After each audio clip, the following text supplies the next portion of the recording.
What up, what up? Hit that subscribe button if you're new. Hit that like button. We loading a few things up. BMF, season 2, the finale. It's upon us. We had to push Bel Air out the way.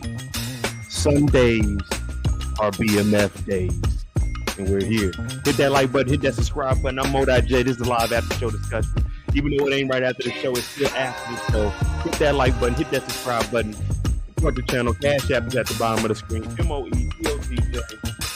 Hope we pulling up. The sun is up. We here for at least 4. I hope you got at least 4 hours in the tank.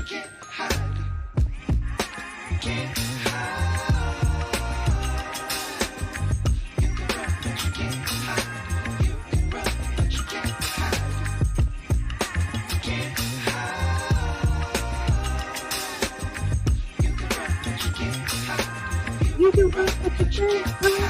You can run, but you Rate the episode. I know we got pushed back. Here we are on a Sunday. We're doing the finale. Yeah, it didn't give us everything that we were expecting, but it still gave us something to work with going into the next season. We're going to let this run through real quick. We're going to finish the Henny.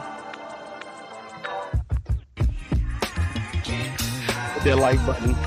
Oh, if you were on the community tab, the practice question for the day is, where do records go? Where do records go? Let me see what you guys got in there.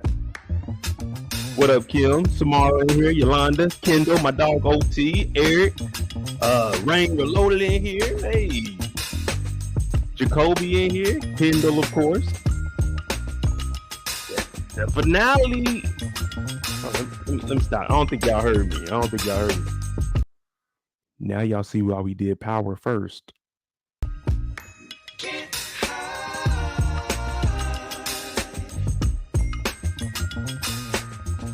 Hey, we moved to the beat of our own drum over here on Mode.j. You know what I mean? We knew power was going to be what power was going to be. That's why we watched power first. So we got BMF on a Sunday. But hey, y'all rocking with me? Let's make sure the Henny is Hennying.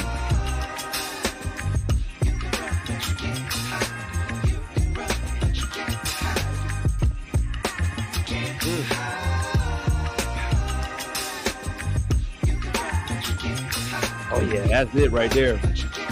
What's up, RC? That's it right there. Sunday. It's Sunday. How y'all feeling? This is bigger than the Super Bowl when you fucking with Mo. BMF finale.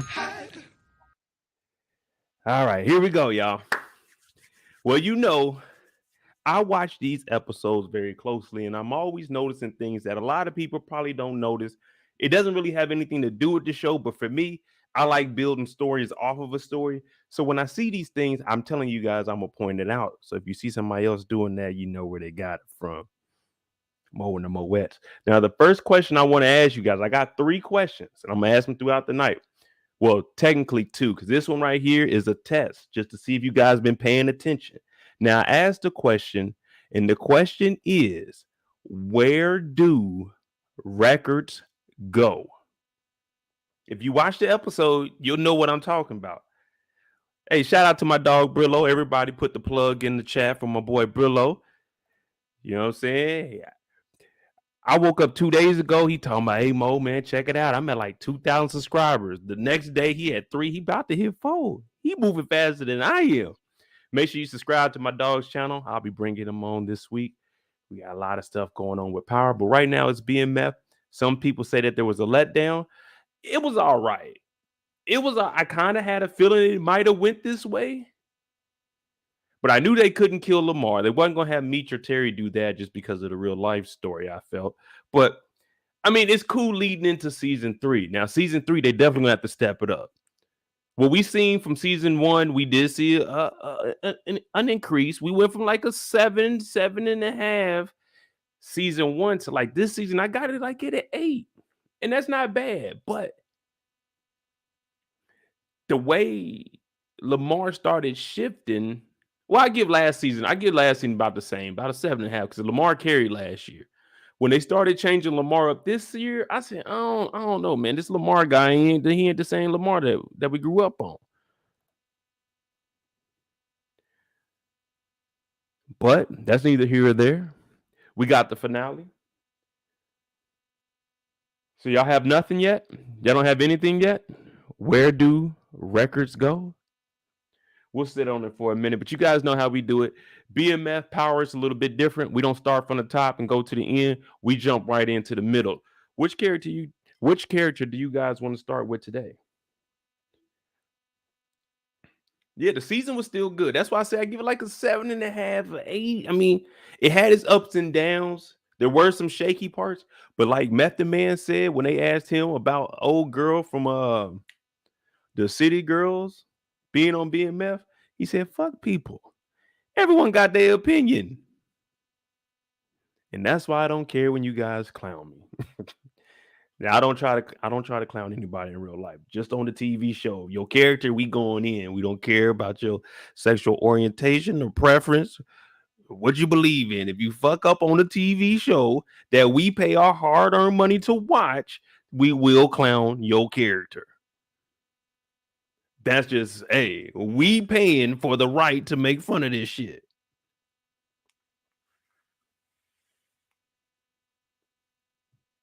Hey, all I'm saying is, where do records go? Kendall said we're gonna start with B-Mickey. All right. I mean, hey, I'm telling you guys what it is. I'm giving you the hint in the sentence. Where do records go?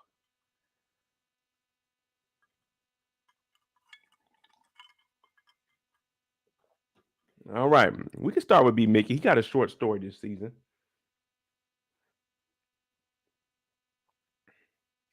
The first time we see B-Mickey, and this is actually pretty good.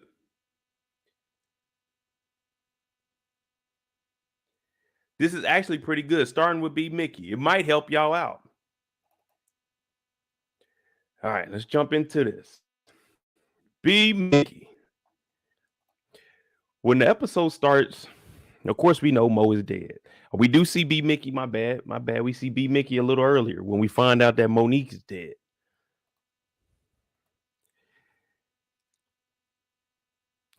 Keep going, guys. I'll let you know. It's in the show. It's in everything I'm telling y'all. It's in the show, so you'll figure it out. Don't be mad at me. This is just a test. This is just me making sure y'all watching the show. This is just a test. This ain't one of the harder ones. To me, I think that this is easy. Y'all know what we do on this channel. Y'all know how we look at the scene. We look at everything. That's how I watch the episodes. So that's why when y'all be remembering names, I give them nicknames because I'm looking at everything else in the episode. I don't know why. I just look at everything else that's in the room.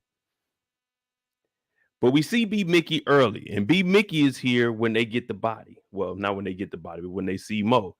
Now, they tell B-Mickey, you got to dip the hell out. I didn't get no pictures of B-Mickey here because he ain't supposed to be here.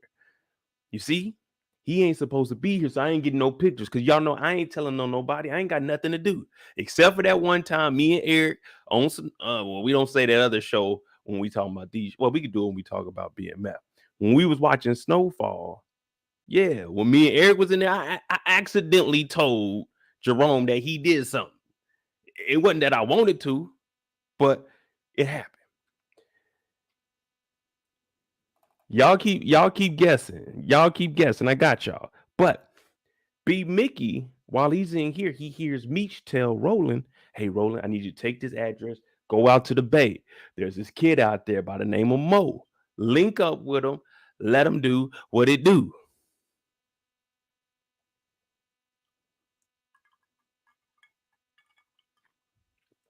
Plus, Meech wants B-Mickey to stay here and keep him close. Right? He wants B-Mickey to stay here.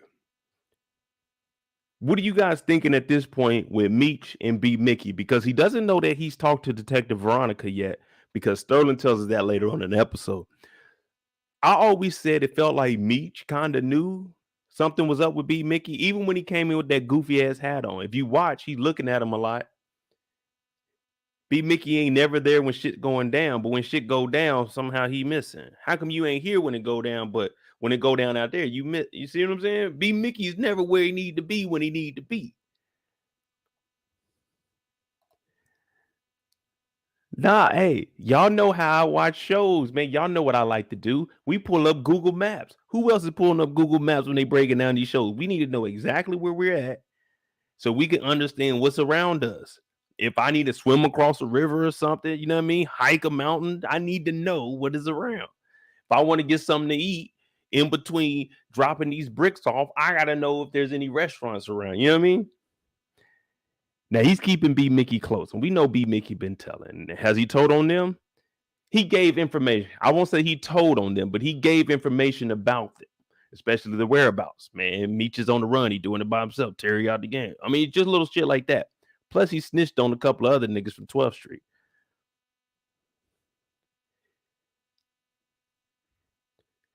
Rain said, I think Meech still has a trust factor for B-Mickey, but he is willing to stall him out as long as he could. But this was the straw that broke the camel's back. That's true. Even at the end, that's why if you look, I put up the poll. And it's crazy we started with this. I said, is B-Mickey really out the game? Yes, no, or will Meech bring him back? And the reason I put that on there is because, I can't see them just writing B-Mickey off. Like, they wrote Lamar off. They turned him into a junkie. What'd they do? Just have B-Mickey just wander the streets?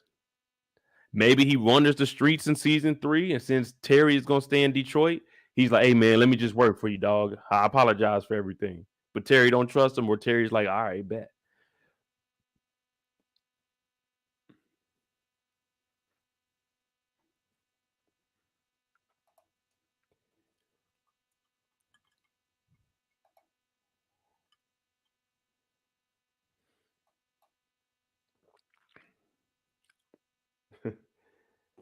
B-Mickey did. Hey, he showed. I want to know what he had in that bag, though. Knowing B-Mickey, he probably had a fake brick in that bag. He may have had a damn recording device in that bag. You never know what. He may have had another dirty gun. Whenever B-Mickey's on the scene, nothing ends well.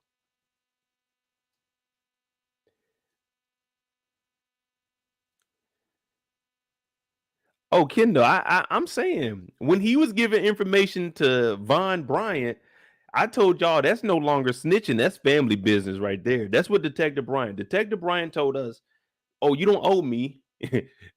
I'm gonna get what I get because this is family." So I'm considering them that. I call Detective Bryant B-Mickey's pops. Yeah, that ain't telling no more. That's just giving your dad information.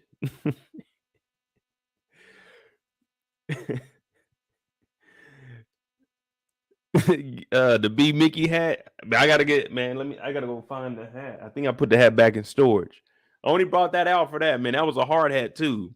When I work around jets and stuff, when I'm going in there inspecting, making sure people got on gloves, hearing protection. When I'm walking out there, I used to wear that hat. So if I actually stood up, if I hit the bottom of the wing, you know what I mean? I gotta go get that hat. I got the microphone over there though. RC, no, there's no paperwork on B-Mickey being a snitch. Although we didn't see the paperwork saying that B-Mickey's mama died. B-Mickey mama ain't died. We ain't see no funeral, did we? Ain't that what y'all be saying when it comes to ghosts? Ain't that what everybody said when it came to Lauren? We ain't see no funeral. We ain't see nobody. How we know B-Mickey mama dead? B-Mickey mama might be Breeze. We don't know. We ain't see her die. There's no paperwork saying that she died. We know Saki died. We seen Saki shit in the paper. We know what day. We knew the exact day. It was May 12th, 1989. Saki got buried. All they told us is B-Mickey mama died. We ain't see no funeral. We ain't got no paperwork.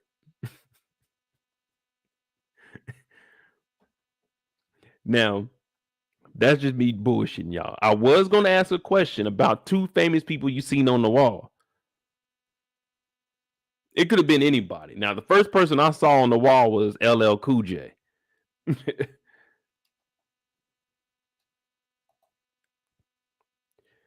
But they got to get B-Mickey the hell up out of here.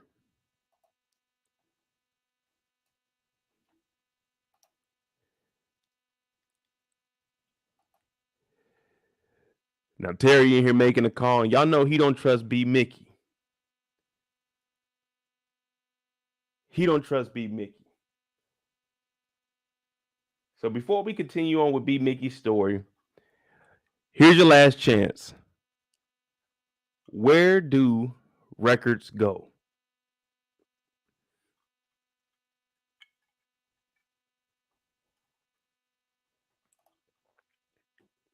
Where do records go? That was the first. That's just a test one. That's easy.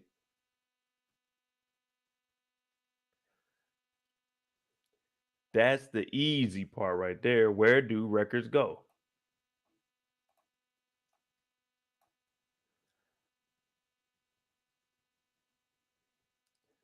Hey, Eric, you close. You are very, very close.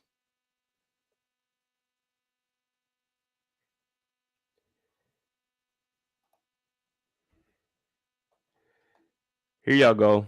I give y'all the answer. This is just a test question right here. I just wanted to see if y'all were alert. I just wanted to see if y'all were alert. Now I'm seeing people say on the wall, in the store, in the lockbox. Nah, in this episode, they show you where the records go. Records go in sleeve. Records go in sleeve. It's right here in the episode. LL Cool J is like right over here. I was like, man, y'all ain't see this? Records go in sleeve, not on the wall, not in the crate, not in the safe. They go in sleeve. Yeah, I told y'all. I'm a A. Don't nobody watch the show like I watch the show. When I tell y'all I see stuff, I'm like, man, what the hell? Because I want to see how much effort did they do in like all, you know, saying all the props and everything. And they went into detail. I'm like, okay, cool. Let me see if the people know where records go.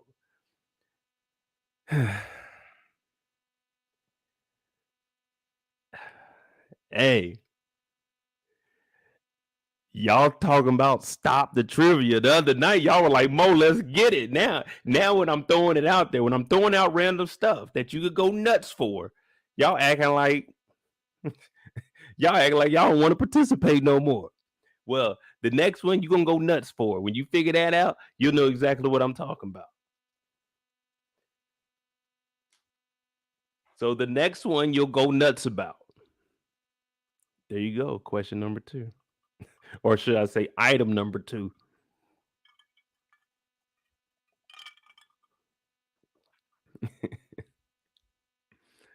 See, this makes you look. This makes you watch the episode. Because I'm telling y'all, 9 times out of 10, when I'm watching this shit, I'm on my couch. Laid back. I'm not really listening. I mean, I'm listening to the episode and I have the captions on. So whenever I look up, I just read what it's saying. Now I'm looking around the room. But most of the time, I'm not really watching the episode. I'll come back and do some screenshots, but I start noticing stuff. And that's why you'll see me take a screenshot of certain things. Because while I'm watching, I'm like, oh, that'd be interesting right there. I can tell a story about that. But yeah, I don't be really watching the episode. Well, Power I do, but like BMF, Snowfall, I just have it playing and I just watch it. I'll sit here and I'll watch it on the TV, but I'll see shit. I'm like, wait a minute, did anybody else see that besides me? All I know is the records go in the sleeve. That was test number 1, and test number 2, you're gonna go nuts over it. So now we got to talk about B-Mickey.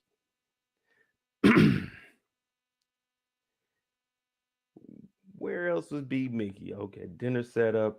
The next time we see B-Mickey is at Hair Wars. Ain't it? Yeah, Hair Wars the next time we see B-Mickey. Now, Hair Wars, they say it go down in Detroit. I know they used to do the little well, I ain't gonna lie, I never heard of the Hair Wars. But they said that this is where the shit started. So that's what's up. I know they used to do that thing in Atlanta. My sister used to go down there all the time talking about, yeah, we're going to this hair show. I'm like, a hair show? You just want to watch motherfuckers walk around and show off their hair? Fuck a hair show. Someone can braid my hair. For free, though. I ain't paying to get my hair braided. Getting my hair braided, I felt like was a free task. We were doing that for the culture. I was moving the culture forward with my braids. But they let Lil Nicky out, and we see B-Mickey, but it's very brief because it's right after we see Terry with Marquisha. And y'all know Marquisha wilding out. Now, I don't know if that's the end of Marquisha, but we're going to talk about her. We just know that everybody going to get a piece of her this episode. Everybody about to talk a little bit of shit. Everybody about to, you know what I'm saying? They're going to take their little jabs. But B-Mickey's like, hey, man, let's go over there, man. There go Terry. There go Terry. You know how Meech feels. Meech is like, man, leave that nigga alone. I ain't going over there. He ain't trying to be around Marquisha. I had a homeboy and I had a girl like that. Like, man, I'm not coming through there if your girl over there. I'm the nigga. I can't be around her. But Meech don't want nothing to do with it. He like, man, fuck it. Let's go holler at Pops. What up, babe?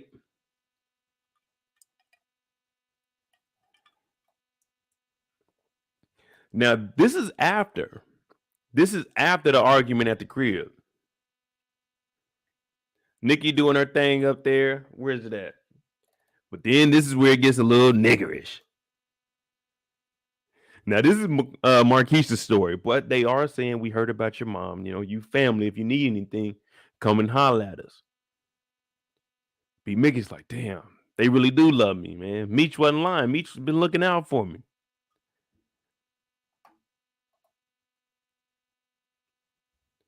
So B-Mickey's looking at all of it like, all right, this is cool, man. You know, I always thought Meech was mad at me, especially with all the shit that just happened in Atlanta before we came back up here. I done pulled a gun on his brother. He done pulled a gun on me.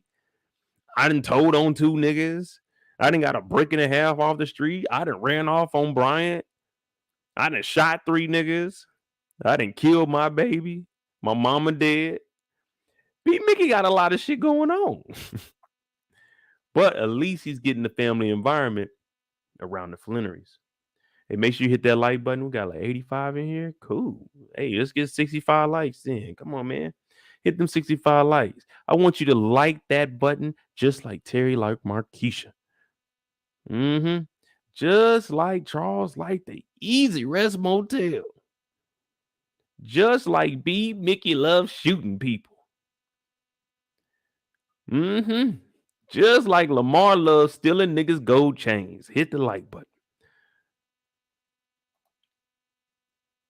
Now, Marquisha's story takes off from here, but we talking about B-Mickey. See, B-Mickey, he's been laying low. But he's also been out and about wilding out. We just got back from Atlanta. He ain't supposed to be out here like this. He on the run, but who cares, man? When you're this age, you got to kick it.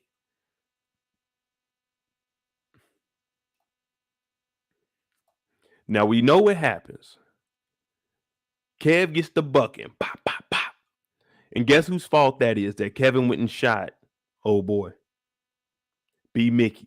B-Mickey whooped on Marcus. B-Mickey kidnapped Kevin. B-Mickey made Kevin think that Marcus did it, and in return, Marcus whooped that nigga ass. But the only reason he whooped his ass is because B-Mickey kidnapped Kevin, who Kevin thought he was tough and swung on Marcus. He got his ass whooped, went to his house, got his gun. He got his daddy's gun. I don't know how he knew the combination to the safe, but it doesn't matter. He got the gun all because of B-Mickey. Every time B-Mickey is in the scene, something goes wrong. B-Mickey was sitting at this table. Marquisha came and got into it with Wanda. I said, damn, B-Mickey, how'd you do that, man? B-Mickey just shook.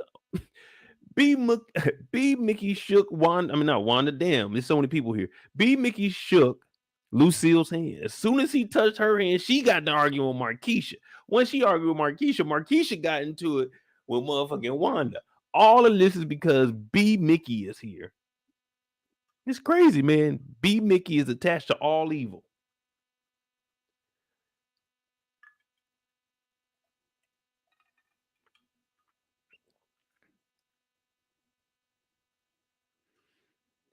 And you know what happens right after that? The next time we actually see B-Mickey is when Detective Veronica shows up to the crib. I said, God damn, B-Mickey. When the police can pull up to your house and just knock on the front door and expect a conversation from you, that's when you know you went too far in life. You know, you got to really start dialing back and you got to look at yourself and wonder, where did I go wrong? Not only are they showing up knocking on the door to talk to him, they're not even going to the front door. They're going around the back of the house to the nigga's room. Open up, B-Mickey. I know you're in there.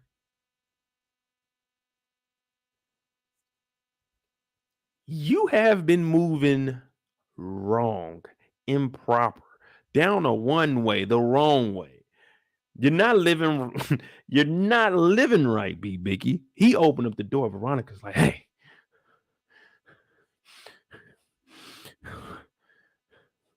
Look, you need to talk to me. I'm your last line of defense, B-Mickey. He's like, look, man, I ain't got that gun, man. She's like, no, you have to work with me or they could potentially bring you down.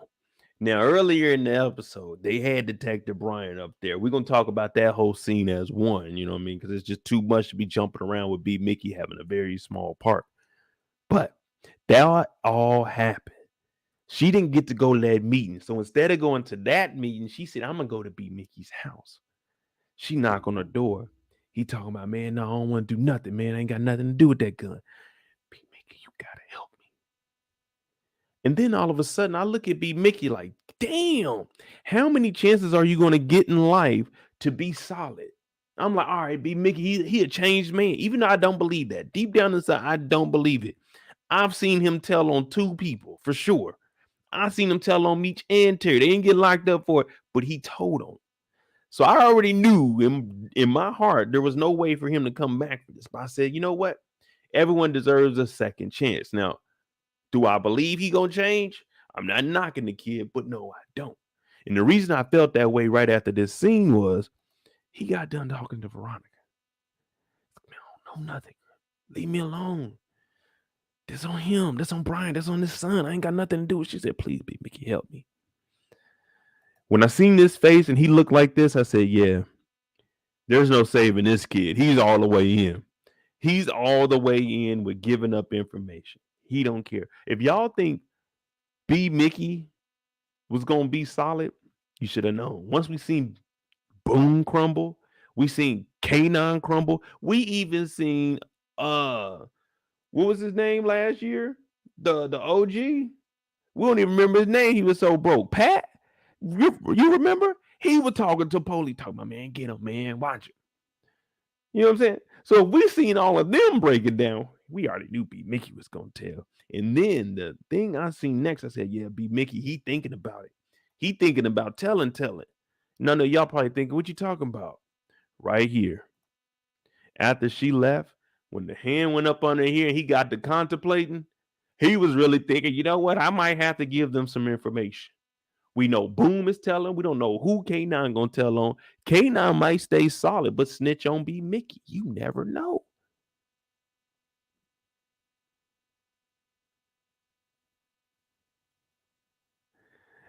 Once I seen that hand go like this and he started contemplating, what is life? What is my purpose? I said, yeah, man, it's gonna be ugly for B-Mickey. And guess what? It never ends well because right after this, Veronica's walking out like, it's no big deal if I go over here and talk to a kid that's in the dope game in the middle of the daytime. She walking out with this leather jacket on, power walking too. So you know when you hear her walking, it's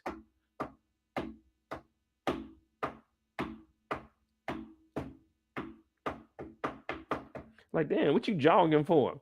She wants to get back to the office to tell Detective Bryant she ain't complete nothing. But guess what?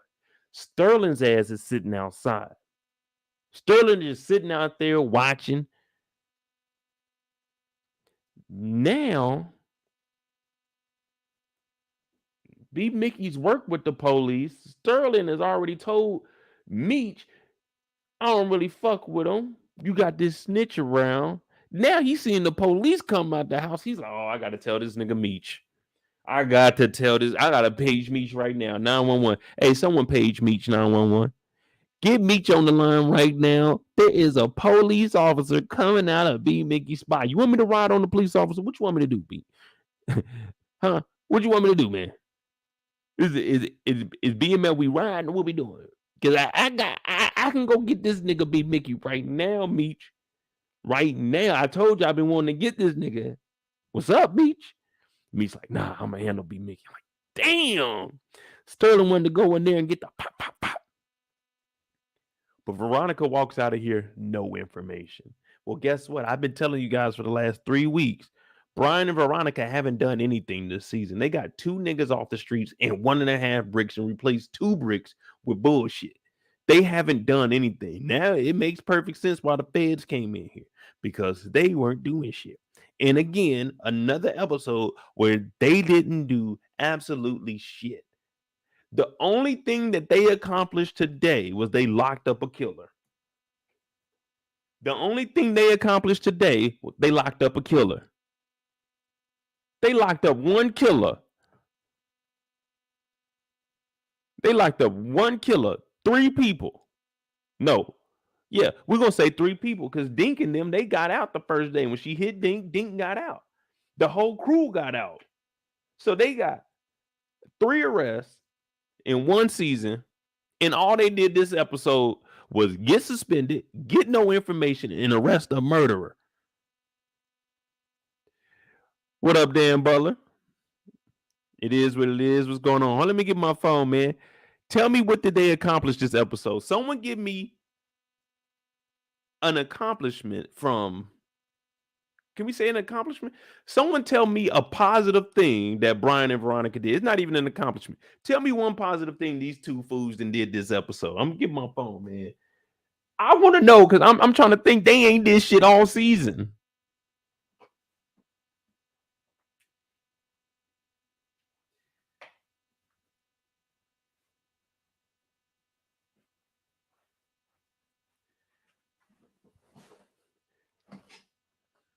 Kim said, "Not shit." That's what I'm saying. They haven't done anything all season, and then this episode they did nothing but arrest one murderer. I mean, that's a huge accomplishment, but that's all they did. They arrested one murderer. They got no information on the streets. I mean, they got a little bit, but we don't care about the niggas K9 is snitching on. We don't know none of them. We ain't watching their story. Bobo, Capone. We don't know them niggas. We don't give a fuck. K9 telling. Who is K9 telling on that we know? They ain't did shit. They ain't figured nothing out. Peaches gave all the information. It's not like they were in the streets figuring shit out. They ain't did nothing in 2. Well, he ain't did shit in 2 full seasons. She ain't did nothing in a whole season.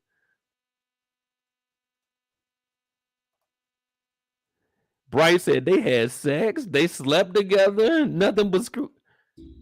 And that wasn't even good. After they got done screwing, Veronica ass is in this nigga closet. That don't sound fun to me. I wake up. Ugh. Hey, where'd you go? She in the closet. That don't sound fun to me. That's a negative. What you in my closet for?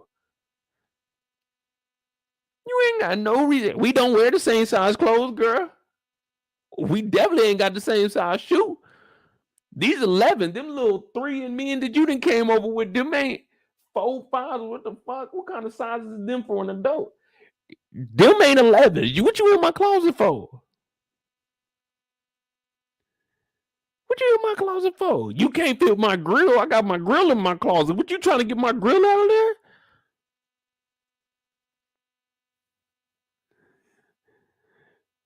Raymond Scales, what's going on now? Detroit, Michigan. All right. All right. But they ain't did a damn thing all season, bro. I'm looking at this. I said, what the fuck? Even we talking about them messing with each other. She popped up at this nigga's house today with no fucking key. She just in the nigga room.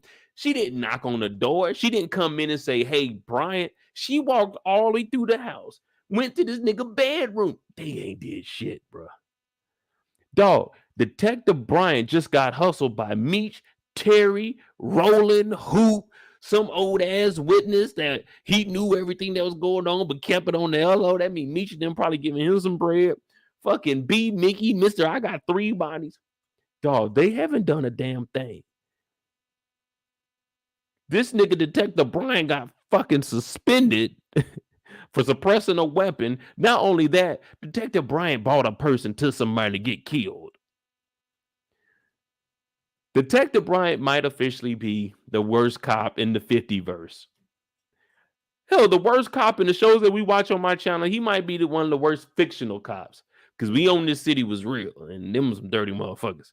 But in the fictional world, Detective Bryant might be the worst.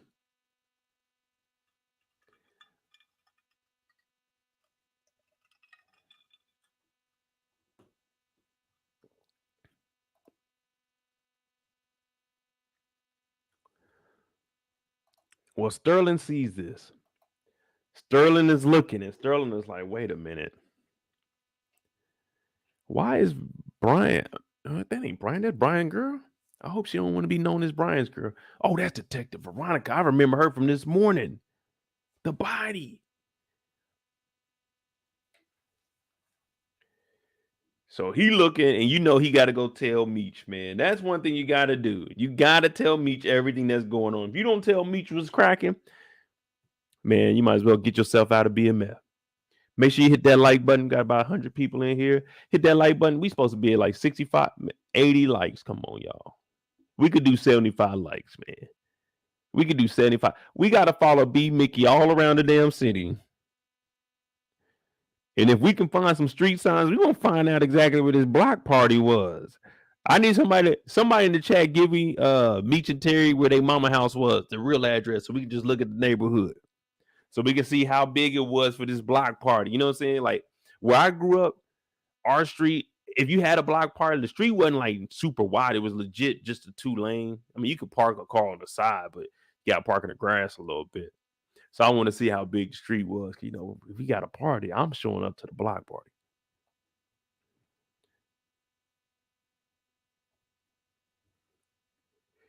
Now, the next time we see B-Mickey is at the end of the episode, after the going away party. He shows up. It looks like he got some baked beans in his bag. That's probably what he done pulled up with, the bag of baked beans. We're going to talk about the block party on Meech and them because I was there. I was out there kicking it. What y'all bringing to the barbecue? If you come into this, let's just say you be Mickey. What are you bringing? Is it baked beans in this bag? What do you got? Coleslaw? Potato salad? What y'all think he got in this bag?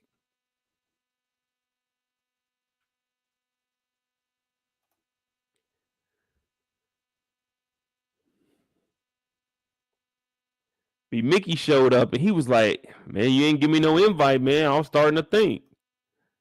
Like, starting to think what, man? Nigga.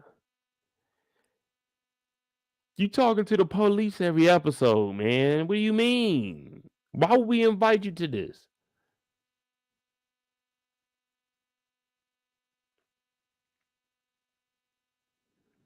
Rick James said it may have been wires in there. That's what I'm saying, man. B-Mickey, you just got to look at him. Whenever he brings something around, you got to look at it. Hey, what's in that bag?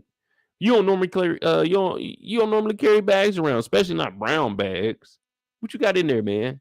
You got to pat B-Mickey down. He can have a wire on the inside, the Adidas, the Adidas. You never know with him, man. He might have the blank man fucking glasses with a camera on it. You never know with B-Mickey. He a sneaky mother effer. So he show up talking about, what's up, man? It's me, man. You want to kick it with B-Mickey? That nigga Meech looked at him and ain't say nothing, but hey, dog, you out, man. You were out the game. Now, this called B-Mickey by surprise. He's thinking, man, what do you mean I'm out?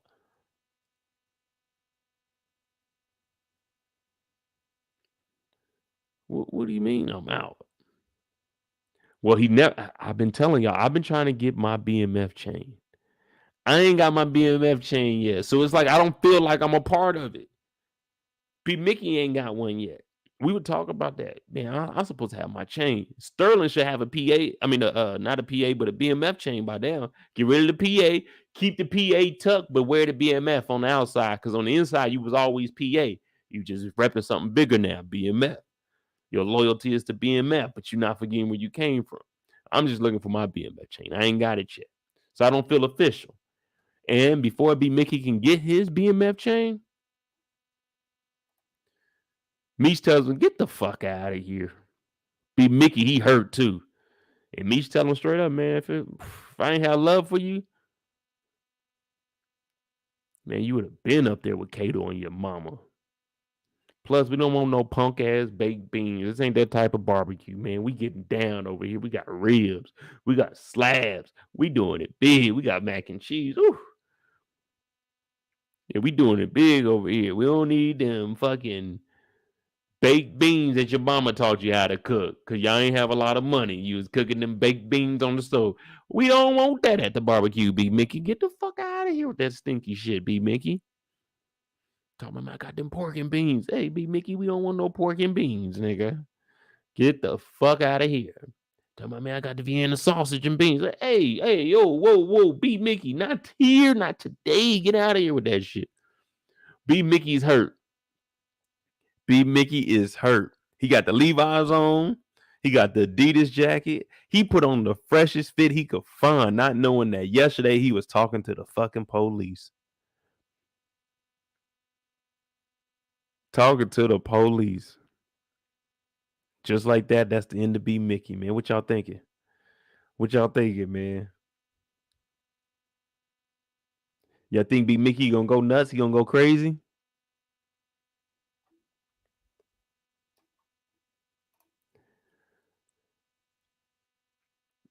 Season 3, I'm thinking when they start off, we might have like a 6 month, maybe like a 6 month. Shit, it could even be a year, but I think it's gonna be long enough for Terry to recover. I don't think they're gonna show. I don't think they need to show Terry being injured, just for the simple fact that means Meech is probably gonna turn back around and come up there. You know, we got to start moving the story along. So we could probably say like maybe 6 months, or they might like mention it, like Terry got shot or Marquisha was killed or something like that. He was injured for this amount of time, but then pick up like maybe 6 months where Meech is established, because they still got to move those bricks. Regardless to Terry being shot, they got to move those bricks. Cena don't give a fuck about none of that. Cena said on time all the time. So, well, thanks for saying that. That's probably gonna bring B-Mickey back in. While Terry is out, B-Mickey's back in, y'all. B-Mickey's probably coming back in season 3 to like be there while Terry is gone. And that can drive Terry further away from Meech when he gets back. You know what I mean? B-Mickey started getting his own little power.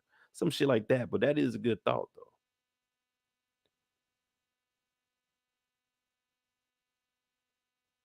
Maybe have it narrate, like have Terry doing it, older Terry, while I was shot and recovering. Meech went ahead and put B-Mickey back in charge just to oversee things till I got back. You know what I mean?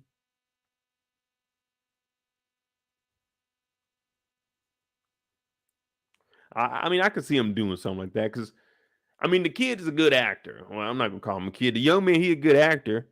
So I don't think you want to lose him because I mean he's doing a good job as an actor. I mean, he keep bringing the story along, but I think at a certain point we'll start getting agitated. Like, man, get rid of B-Mickey. You know what I mean? You can't keep him around too long, especially if he keeps messing up. It's like, hey, Meech, you can't keep giving him a chance. This isn't what the real Meech would have done.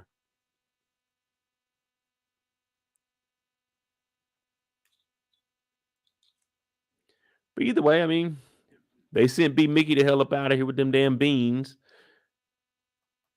And we're gonna talk about Marquisha when we get to Terry's story. There you go, man. B-Mickey. I think B-Mickey will come back season 3. I don't think we can lose him. He's a good actor. I mean, the B-Mickey story, they can do a little bit more with it because in season 3, he's gonna have to explain, hey, Meech, I wasn't telling. They were asking me about the gun. You see what I'm saying? He didn't tell. So Meech already said he forgave him for the shit that he did.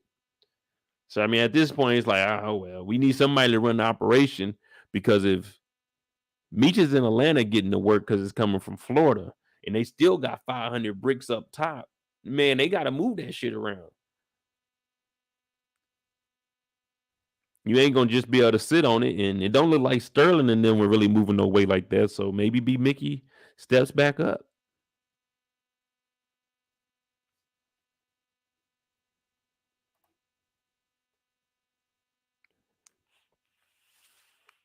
Maybe ask this: Would y'all be up for B-Mickey coming back in season 3? Like overall, as an actor, how was he doing with B-Mickey, and would you like to see him back? Because I mean, the guy can act, so I wouldn't mind seeing him back. I just don't know how long of a storyline we can go with, knowing that he told, even though Meech forgave him, like, man, the cops gonna be on his ass at all times.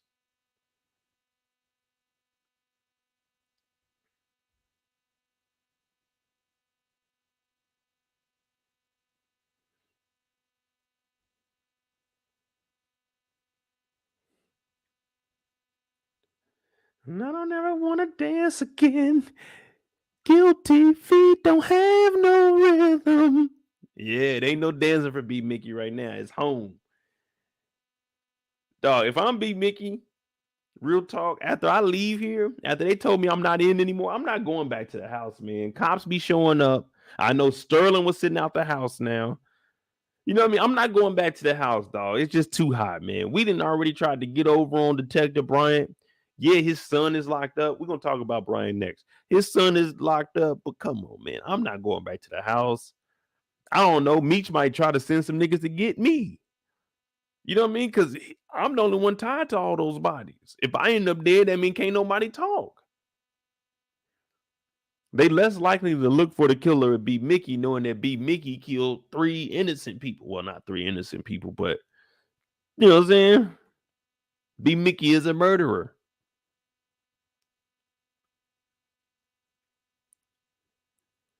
I think he'll come back, man. I like him.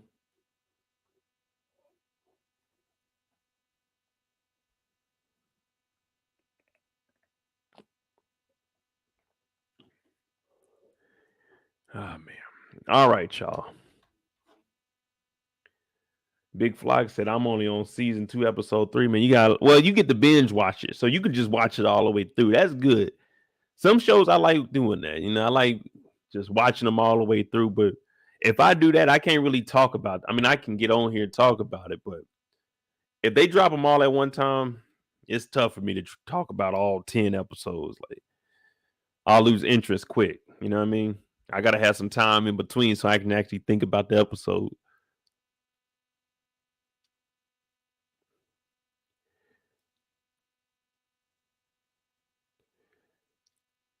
But yeah, Big Flock, all the lives for each one of the episodes, they on my channel too. So, you know, we do this each and every week. Now we on Fridays for Ghost Book 2.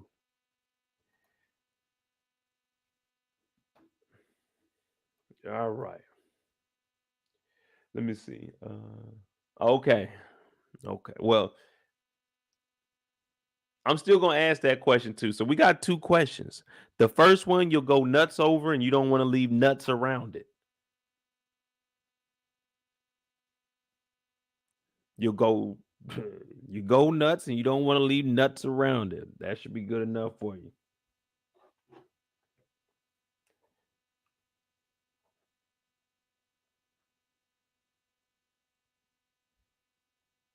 That's gonna be the tough one.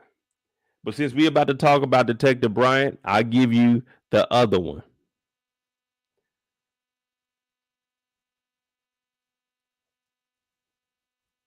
Where was K9?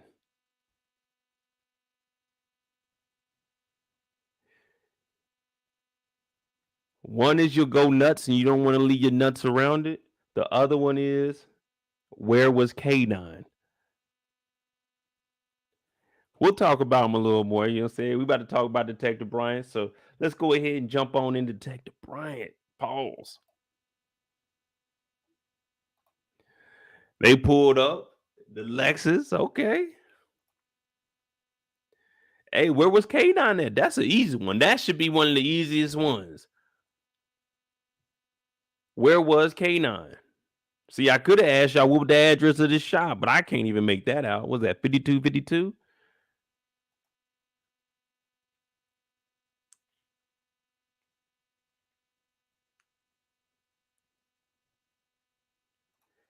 Brillo, exactly. Kevin is a murderer, a thug, a punk. See, back in my days, we used to fight.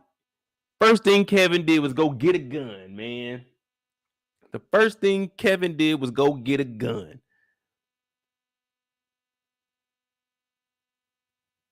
All right, Big Fly, we'll be on here. You'll finish the episode. You might finish the season before we get done with this live.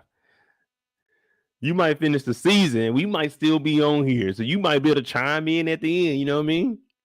We ain't even an hour in yet. But the first time we see Detective Bryant,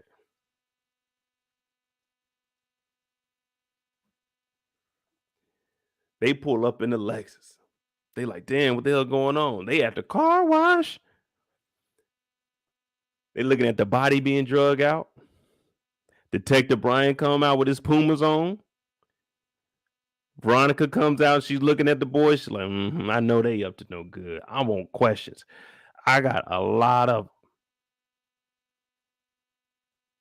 I want to answer from each and every one of y'all. On everyone, I'm gonna ask each and every one of y'all 4 questions, and I want answers from each one of you about the 4.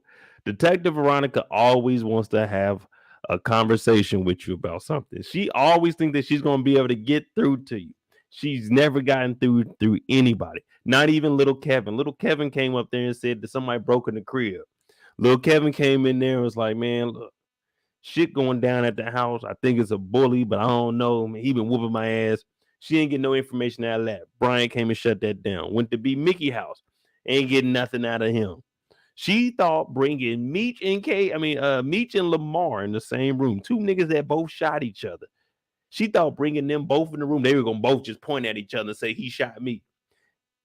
These 2 have to be the worst cops we've seen in any show. These 2 together haven't done a damn thing. We talked about that during B-Mickey, but damn it, I was watching this episode and I said, you know what? The biggest fuck ups on the show were these 2. Every week is something with these 2. We seen them get demoted. We seen the feds come and take their spot. We seen Kevin mama talking bad to him.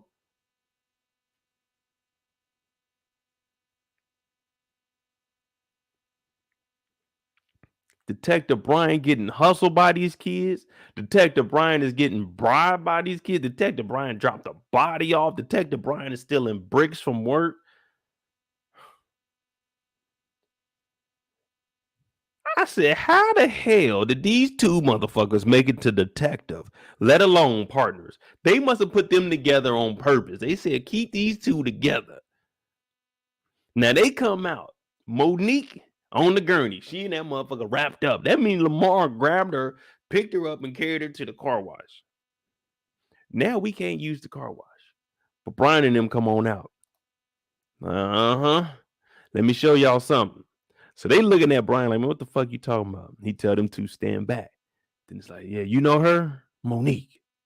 He's like, nah, I ain't never seen her. I don't know nothing about her. That's what you gotta say.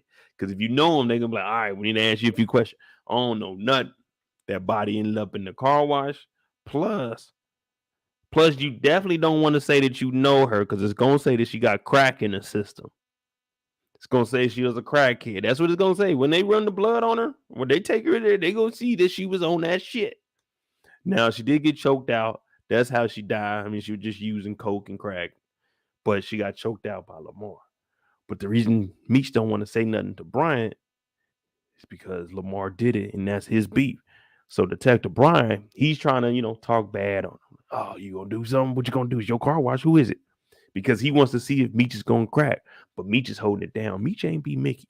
So Detective Bryant knows, I gotta take a different angle on him. You remember Monique told Meech, you gotta take a different angle. You can't come on that street shit when it comes to Lamar. Detective Bryant, you gotta know you can't come on that street shit when they're talking to Meech. That's the same thing. These 2 are the same caliber right now. They going tit for tat. You can't be out there bullshitting thinking you're going to get something from these 2. The more you bullshit, you got more over your head. They ain't afraid to go to jail. If you go to jail, you lose your job. If they go to jail, man, they expect it. They know it. Meech told us Meech is about to get rich. And he don't have to die doing it. He might go to jail, but he ain't going to die. See, the thing about Detective Bryant, we see him get suspended this episode. It's over with. If you keep fucking up, it's over with. We fuck up, we go to jail, we bounce back, we get up out of here. You know what I'm saying? We good. So Detective Bryant, he's cautious, but god damn it, he wants to get Meech and Terry so fucking bad. He don't care about personal relationships. He don't care about his kid like that. Well, he love Kevin, but you know what I mean. That job come first. But Meech ain't budget. Meech ain't falling for this shit. What up, Miss Zoe?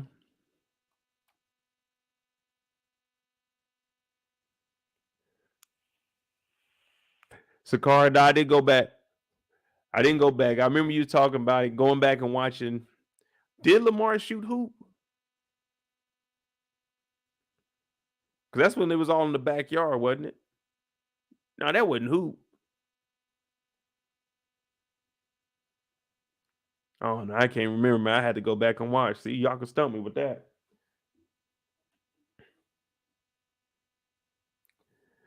But Meech is holding it down, man. He ain't saying nothing.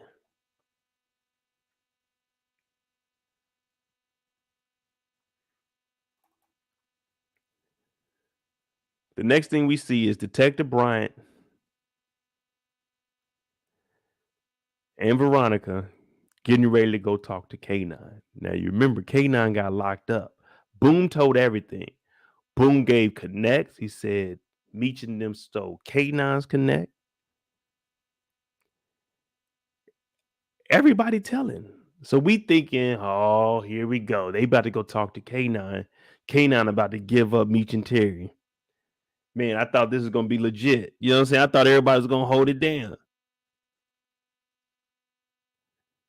So Detective Brian's trying to tell Veronica, hey, look, we're gonna go in there. I'm applying that pressure early. When we get in there, it ain't none of that good cop, bad cop. I'm dropping pictures. I'm telling them we got witnesses. I'm on his ass. Sometimes you got to do that. You just got to bombard them with all the information you got so they can believe that you got the truth.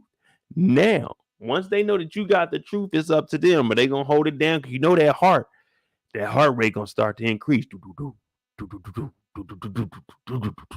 That shit about to go crazy. Because once you start seeing them drop facts, evidence, truth, witness statement, you looking like, God damn, you don't want to look up at them because once you make that eye contact, they're going to know your weak ass is about to fold.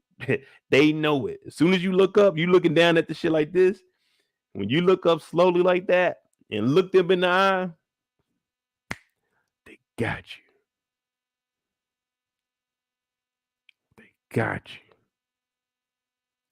So Brian is telling Veronica, none of that bullshit we were doing last time. I'm going in there and I'm doing what I gotta do. Y'all remember Denise? We took it easy on Denise. Gonna, I'm gonna tell. But he said, all right, let's go in there. The DEA guy was like, yeah, you're gonna be able to come in here too now. Special Agent Chambers ain't here. Chambers is out and about doing what she got to do, but you're gonna be allowed to go in there.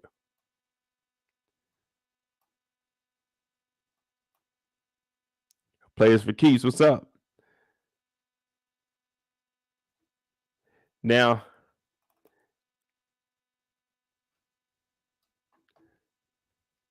I asked you all, where was K9 at?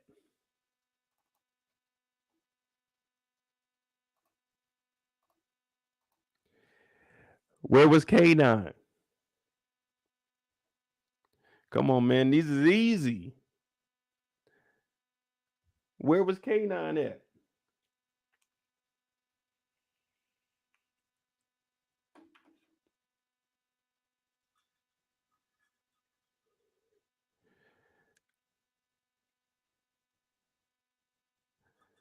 Yeah, he was in the interrogation room.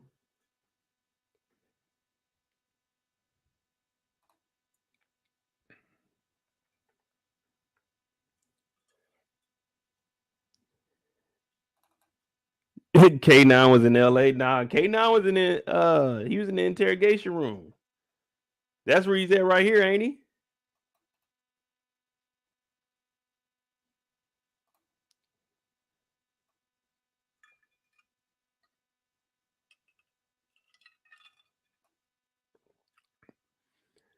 All right, I give y'all like 30 more seconds, man. We're gonna move on. I'm gonna show y'all where K9 was. Y'all told me he's in the interrogation room. Miles said in prison in a jump shoot, locked up, interrogation room.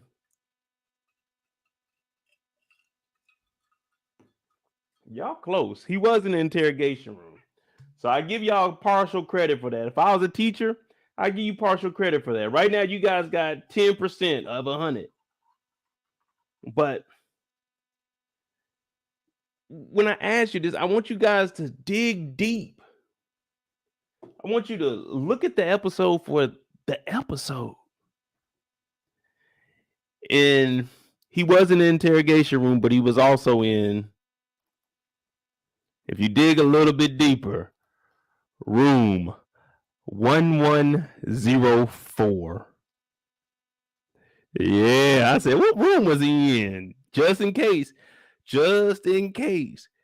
Because if y'all didn't know, room 1104, that interrogation room right there gets the coldest. And the reason for that is because the AC unit, that shit, wow. Like one time there was a bird up there. Somebody went up there. It was a bird, and like a cat got up there and they started rumbling. I'm talking about inside of the air conditioning unit, like a little thing in the back. The bird went up there, got chopped up in the blaze, and then we were just too cheap to fix it. So you don't really want to be a suspect in interrogation room 1104. Because man, when I tell you it get cold in there and all they do is offer you a blanket, and it's a little bitty thin ass blanket. Then a 1104 is the worst room to be in.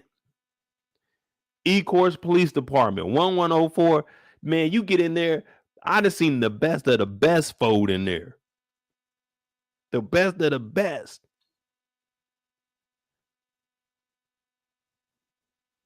Now, Detective Bryant is going in here. He's ready to put on a damn show. He's ready to put on the show. They walk up in there. We see it's K9. We like, oh, shit. The first thing every person thought was, who is K9 about to tell on? I know a lot of people were saying, man, K9, he's straight, man. He ain't gonna tell nobody. He gonna hold it down, man. That's one thing we know about him. Boone told everything. K9 ain't telling nothing. K9 ain't telling nothing. We know K9 about to get in there, hold it down. When we think of K9, we were always thinking, I'm the realest nigga in this. Y'all know it. I'm the realest nigga in this. Y'all know it. He looked the Colombian cartel in the eye, told them, F you, told Meech, go get a body, and then F you on the work. Dog, he didn't care. Meech came to him. He told Meech he was eating steak. Looked Meech in the eye. That motherfucker good right there. Get some A1. Hold on, Meech. Damn, that motherfucker was good. Oh yeah, make sure you have your money on time. He looked Meech in the eye and told Meech all these rules that he didn't follow. Man, this nigga was telling the plug F you. We like, damn, this nigga K9, wow. We seen one episode, everybody was getting Rolexes. He gave this nigga Meech a box of lips. We're like, damn. We thinking K9's the realest nigga ever. Then we see K9 in here. We like, all right, this is gonna be a real short scene. K9 ain't saying nothing. You already know what it is. He holding it down. I'm thinking, bet. I'm glad I got down working with K9 and them because, man, we real, man. These are my dogs. This is like family, bro. You know what I mean? This is like family. Ain't nobody telling on nobody. We ain't gonna do that shit. So we listening to K9. He like, yeah, I'm holding it down. But remember, room 1104 is different. It's different. I was watching The Ring last night. And you remember on The Ring? Yeah, the little boy, he got cold. When you get cold, you start seeing things. When you get cold, you can't function properly. In room 1104, it gets cold. Real cold. Now, they got witnesses. And I told you, Detective Bryant said, I'm coming in here with a full court fucking press. I ain't playing around with nobody. No more. I hear all the talking. Oh, Brian don't do shit. Brian a bad dad. Brian a bad cop. He the worst cop in the 50verse. He the worst cop on TV. He hear all the talk. So he told Veronica in the hallway straight up, listen, I'm about to go in there and I'm about to do some shit ain't nobody done. They done got boom from up under us. I'm bringing this nigga Meech down. So shut up and follow my lead. They get up in here, K9 looking at him. We like, yeah, K9 about to hold it down. 5 second scene. Let's go, K9. You don't know shit. So Brian was like, yeah, look at these pictures. You remember Coach Wiggles? Huh? You remember Coach Wiggles? Well, you shot that nigga. He dead. We got witnesses. We got 3 witnesses. So we looking at K9 like, damn, K9 hold it down. Yeah, nigga, real nigga. I'm the realest nigga in this. Y'all know. We looking at K9 like, nigga, do that shit. Tell Bryant we ain't folded, nigga. We with it. Yeah. I'm in the next room. I'm in 1105. He in 1104. I told y'all 1104 a little bit different. Why is 1104 a little bit different? Because room 1104 get cold. Yeah, it get cold in there. You might come in there thinking you a hot boy. But guess what? Everything must melt. Yeah, but the thing about melting ice, when it get cold, it freezes again. Yeah, it freezes again. And guess what? Second by second, K9 doesn't know that on the other side of that two-way mirror or one-way mirror, Miss Freeze is waiting. So he talking about, that's all y'all got? I'm like, damn, K9, hold that shit. I can hear him through the vent. I can hear him through the fan. Like, damn, the nigga K9 holding him down. I got my handcuffs on. Like, yeah, nigga, yeah. Do that shit, K9. You hear me over there hitting the desk. They're like, damn, hey, calm down, sir. They trying to stop me, and I'm in the other room. I'm going crazy. Room 1104 will not beat my dog. Now, Detective Bryant was like, man, you could do, hey, you know what? You right about that. You know, K9, I knew you was a real nigga. You know what I mean? I knew you was a real nigga. K9 was like, yeah, man, I ain't saying shit. Detective Bryant said, hold on real quick. Hold on. Hey, y'all hold on real quick. The FBI. Yeah, this the FBI. Hey, real quick. This is prior to the meeting with K9. Hey, real quick. All right, look. I'm not telling Veronica any of this shit that I'm doing. When I go in there, y'all be prepared. You'll know when I need what I need. They said, how will we know that, Detective Bryant? Detective Bryant said, when you get the sign, you'll know. They're all looking at each other like, what do you mean? Now, Detective Bryant, he left. Unbuttoned the shirt. Detective Bryant came in here. He loose. Pause. He ready. He with whatever. So he's like, all right, this shit sound good. This shit sound good. But guess what? Room 1104 is different. Why is it different? Because it get cold.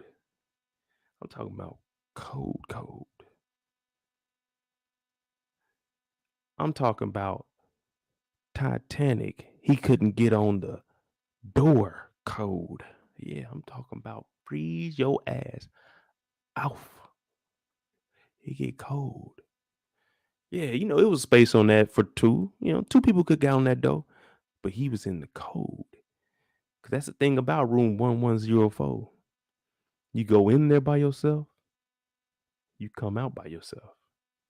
So when it get cold, you cold by yourself. Bring that motherfucker in here. Man, they open up the door. We like, who the fuck is this? K9 like, yeah, who is it? Nigga, they open up the door. Peaches come in like, you bitch ass nigga. I told him everything. You remember when y'all did that drive-by 2 months ago and you had me riding and I put the shotgun up under the seat? The police, we like, what the fuck is she talking about? She said, I know about the guns that in the attic over at the other spot.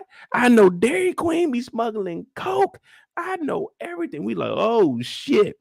Peaches done told everything. And all this goes back to when his jealous ass sent fucking Meech over there to go get old boy Travis. I said, see, I told y'all when we seen that happen and he sent somebody after Peaches, I said, oh man, I had K9 on my channel. Me and K9, we laughing. I'm thinking this is a real nigga. Whole time he laughing in my face. Whole time we kiki, we pulling up together. Hey man, VIP. Whole time K9 sending niggas looking after his girl. I said, oh, K9. I was the only person online saying, K9, that's messed up, man. You had us believing you were the OG. I was like, damn, I want to work for K9. He sent them out there to go spy on Peaches because Peaches was throwing that thing. Peaches looked Meech and B-Mickey in the eye and told them niggas, you know what? I don't give a fuck y'all killed this nigga. I'm still doing my thing. Peaches didn't give a fuck. But when the law came, and they put you in room 1104. See, 1104 is different because 1104, it get cold in there. It get cold in there. Yeah, it get cold in 1104. It's different. Not only do you have the state PD on your ass, you got the DEA on your ass. You got Peaches on your ass telling everything your ass done did. Done it all. Done it all. But before we lock your ass up, we want to know. I'm gonna tell. We want to know a couple of niggas.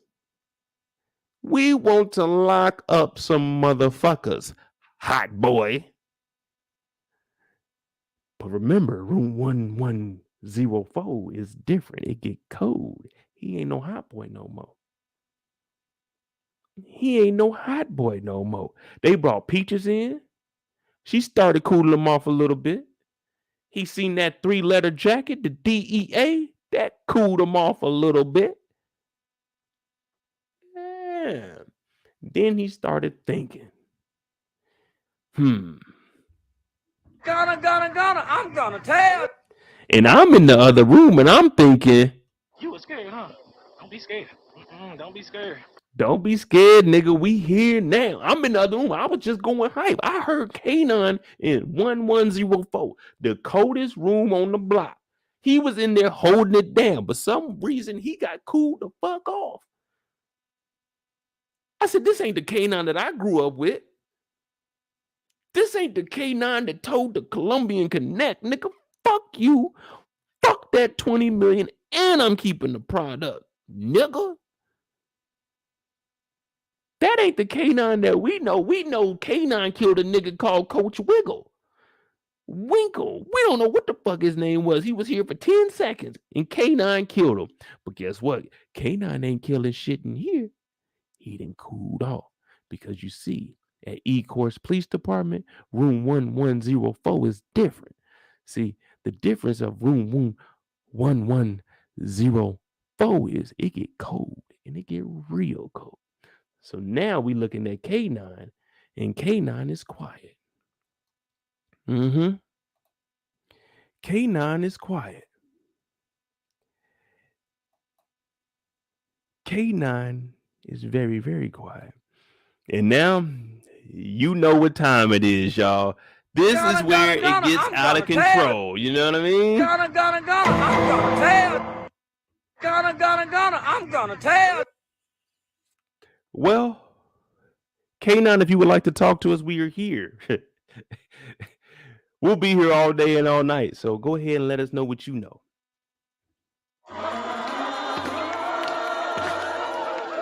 I'm willing to snitch on C-Bubble.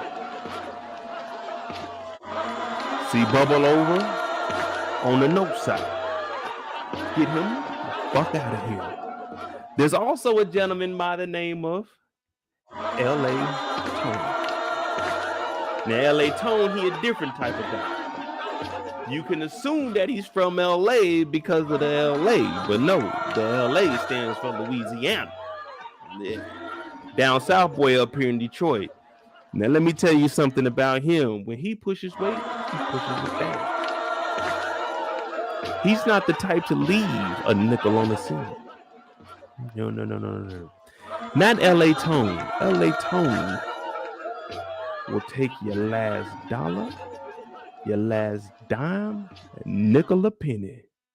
Get L.A. Tone ass out of here. But wait, there's more. There's more. He's going for a home run right now. No, I won't even say a home run. Home run is just one of it. He's going for a grand slam. Now, if you don't watch baseball, grand slam, when each base got a person on it. Then you got a nigga like K9 at bat. K9, he needs to hit, in theory, a home run. He has to hit it out the park. That means everybody gonna score. That's a grand slam, and that's what it's looking like. He might be going for, I don't even know what you call it. He got 2 grand slams in 1 inning. Because not only did he tell on C-Bubble and L.A. Tone, there were some other niggas. These niggas is from 6 Mile. We gonna go through every mile. That's what we gonna do. Then we got this bitch ass nigga, Fat Cat from the fucking east side. Nigga, I've been beefing with Fat Cat from the east side since 85. Fuck Fat Cat, fuck Big Cat, that Mama Cat, fuck Grandpa Cat, all them niggas from the east side, fuck them all. I'm looking at K9 like, nigga, what the fuck is he talking about over there? This nigga is telling on everybody. They were talking about Boom running his mouth. This nigga then told on everybody. Boom told because his wife was giving some cat to an underage kid. This nigga told because they had information. They had everything. Both these goofy niggas is locked up in telling because of a woman.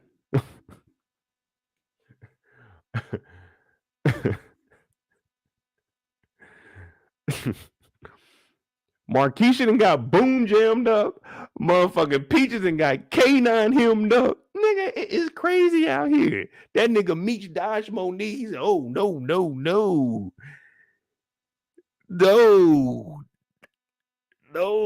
And then this nigga said, you know what? That's for the local PD. We got C Bubble. We got LA Tone. We got Fat Cat bitch ass. I don't know. Is Fat Cat bitch ass one name? Or is it like Fat Cat pause is a bitch ass nigga? Or is he saying his whole name is Fat Cat bitch ass? Or is it Fat Cat bitch ass from the east side? Like, is that his whole, every time you see it, like a pimp named Slickback? Do you say Fat Cat bitch ass from the east side every single time? Well, that's neither here and there, because guess what? We got a lot of time to talk about it behind these bars because we not done telling. We got C Bubba, we got LA Tone, we got Fat Cat bitch ass, and guess what? For the feds that are sitting outside with Peaches, the DEA, we got Kwame from Schoolcraft. Now, I was going to give Kwame to y'all, but the reason I'm saying this is because Kwame from Schoolcraft, he linked with people that I'm into with right now. And if you don't know who that is, that's my cocksucking Colombian connect, Cena. This nigga said, the Detroit Police Department, y'all can get a collective of niggas to arrest. He said, feds, I got some shit for y'all too. My Colombian connect, his name is Cena. Yeah. I can show you everything you need to know about him. This nigga got to telling on every single body. I said,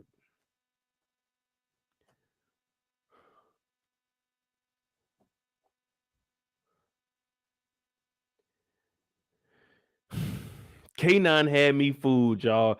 K9 came on here. K9 seemed real. I was like, man, this ain't K9, man. I want to work for K9, man. No disrespect to BMF. I want to be with K9, and then I was like, man, let's get it.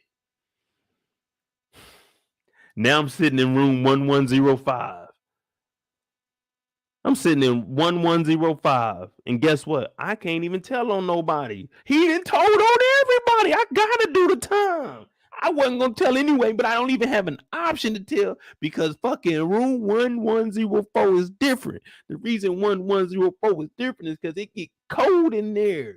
You go in by yourself, you come out by yourself. I told y'all it's different in there. Now I gotta do 15 years at the head of the fucking organization because K9 bitch ass and told on everybody.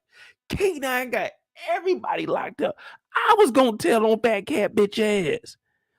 This nigga called out everybody, north, south, east, west, and the connect. I said, this nigga K9 is different.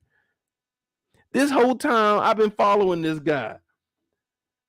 I've been following this guy's lead, man. I've been down to, I should have went to fucking Atlanta, man.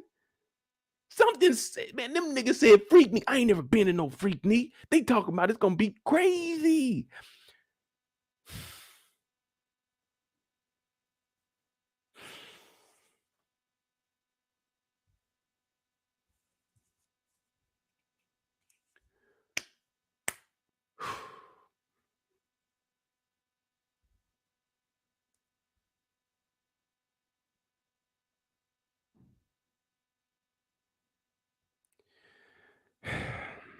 Hey man, I apologize to everyone on the channel. I may have led us down the wrong road, man. I may have jumped the gun. I thought K9 was the realest nigga ever when we started the season off. I apologize, man. We was all about to be working with K9. We was all about to be working with K9.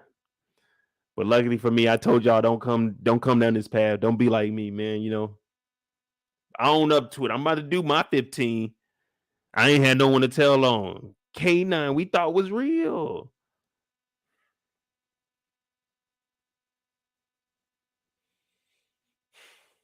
Well, K9 wiggles his way out of this. He was in a pickle. Now he's on a cucumber. Or is it a cucumber to a pickle? Either way, he's a slice of it now. Room 1104, man, it get cold in there. And then they ask him, hey, what about Meech? But he don't say nothing, though. He don't say nothing. He holds that down, though.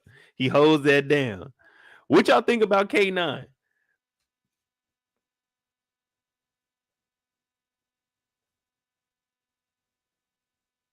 Y'all think K9 cool? What y'all think, man? Y'all think he held it down, or what were y'all thinking about all the telling? That's what I want to know. Hey, I'm in the next room, man. I'm in the next room. Locked up, they won't let Mo out.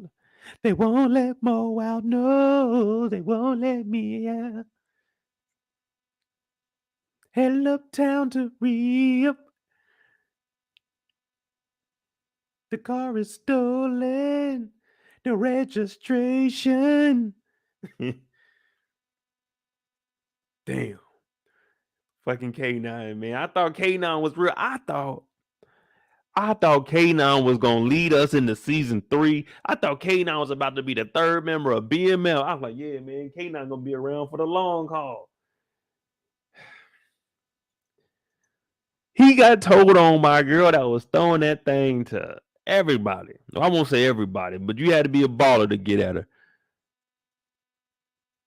But I was cool with K9. Man, one night Peaches came on to me. I ain't gonna lie to you. I was getting a little bit of money working for K9 until I found out we were broke.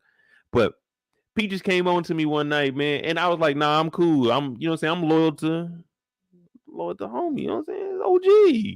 I'm not about to mess with OG girl, man. That ain't that disrespectful. You know what I'm saying? He helped me. He raised me. He helped me. I should have took my chance that night if I'd have known this nigga was gonna get in here and start telling. I should have pulled Terry. I should have pulled Terry. I should have pulled a Terry and just went for it, man. Fuck. You ain't no different than Boom. Nigga told on 9 people.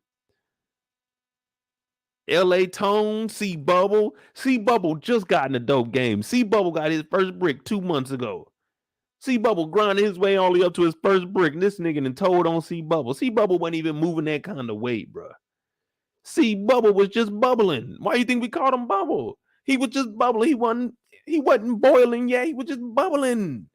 He wasn't even there yet. And this nigga K9 that threw C Bubble up under the bus. C Bubble ain't did nothing to nobody. C Bubble ain't did nothing. He ain't even sold his first brick yet.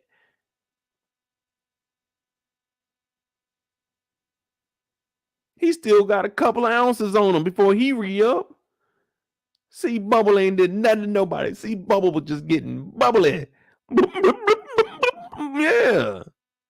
He wasn't even all the way there yet. And this nigga told on C Bubble. That's some bullshit, man. Fucking C Bubble.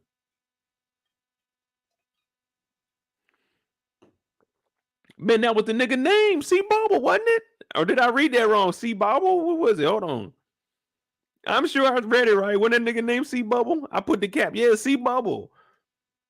I made sure I had the captions on. C Bubble. This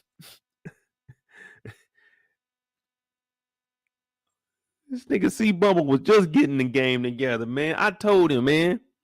I just taught him how to cook with the right and with the left. He was just learning, man. I hate to see a young brother go down. Like when I heard C Bubble in the other room, That's like when Rick Ross said when they snatched Black, I cried for 100 nights, nigga. I cried 100 nights. I was in the other room crying. I don't never want to let them see me cry, but I was in there on camera, ugly crying too. I see, I'm a young nigga. I'm like 19 at this point. I'm like the same age as Meech. Well, I'll probably be like 18. I'm probably like a year younger than Meech, but a little older than Terry. But I started working. I should have stayed with Meech and them, man. This nigga that told on C Bubble. C Bubble, 14 years old. P just came in here and this nigga just said, fuck it.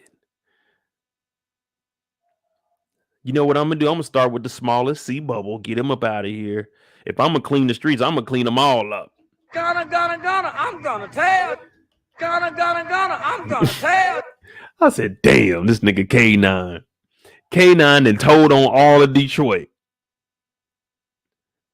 C Bubble, West Side, LA Tone, North Side. Well, they all from 6 Mile.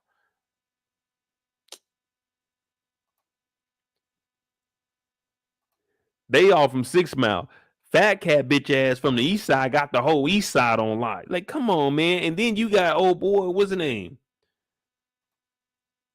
Kwame from Schoolcraft. The DEA is like, no, nigga, we want the real people. We want international drug dealers. This nigga K9 said, I got one bigger than that. My punk ass connect. Cena.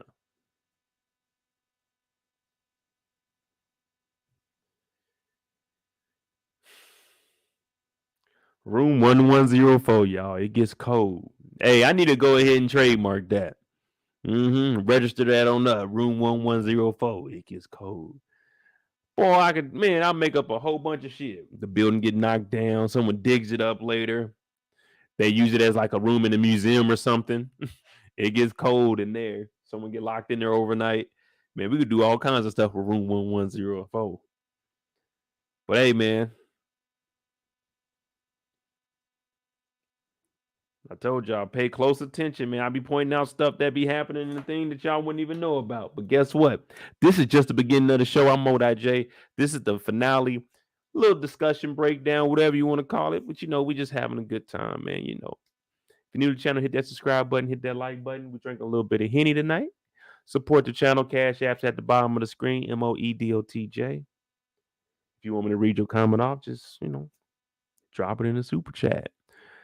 If you see me going on story time, I'm be trying to, I'm be trying to look at the comments, but when I start making up a story, it's hard to stop, man. But I'm trying to tell y'all the whole story, what's really going on behind the scenes.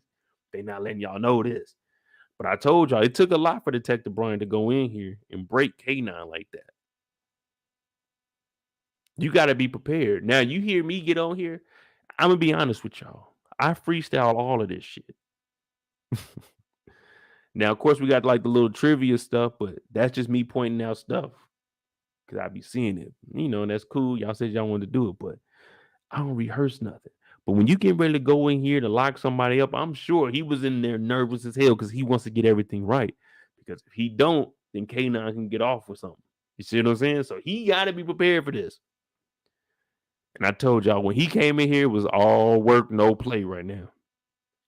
Because he don't want the feds getting closer on his bus. He has to be the one to bring down Meech.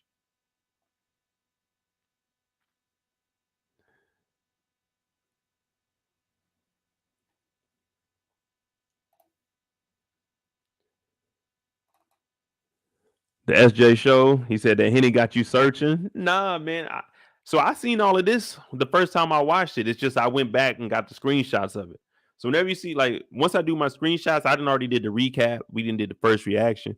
It was just what I seen. So that's why I try to make sure I get a screenshot because I don't know, it just pops up in my head when I see stuff like that. Like, I just seen the room number. I don't know, man, because I always thought, like, man, what if they mentioned it sometime? I need to know where they was at. You know what I mean? That's why I like bringing up Google Maps. I got to know exactly where we at. I want to get the full picture. Y'all know how it is when y'all watch TV shows or documentaries. When you hear something, you Google it. You see where it is. You read up on it a little bit. Or am I the only person that does that? But I'm sure we all do something like that. So when I watch shows, I just see little stuff like that. In room 1104, I told y'all the reason I knew what room that was, I was in 1105 and it gets cold. That's not a myth. That's facts. I told y'all about the air conditioning unit, but it's something about room 1104.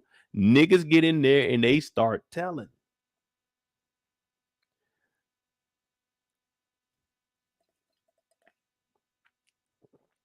See, then the girl, he couldn't call me out. I was up under him. I was a lieutenant. I was right up under him. You see what I'm saying? So that's why I said they locking me up because I can't tell on nobody. He done already told on everybody. I wasn't gonna tell on nobody, but if I wanted to, if my lawyer was like, hey, you could do this, then I want to hear it out. But I don't have any other option but to take this time. All because of my boss.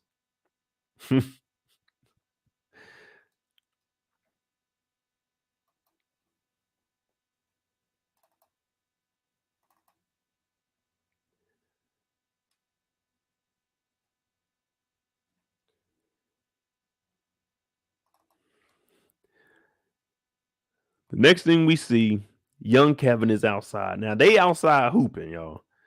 They outside, they getting it. This double rim right here, you better have a nice jumper. You better have a nice jumper. Even going up and dunking on these, it's rough. In and out all the time. You got to have a little bit of bounce. You got to be able to clear that. Back in the day, clearing it. Now, rim grazer, maybe finger roll, maybe hit the bottom of the rim. You never know with me. But young Kev is over here with his homeboy. I forgot what his boy's name was. Was it Gordon? Gabriel? Was it something with a G? Or was that a different show?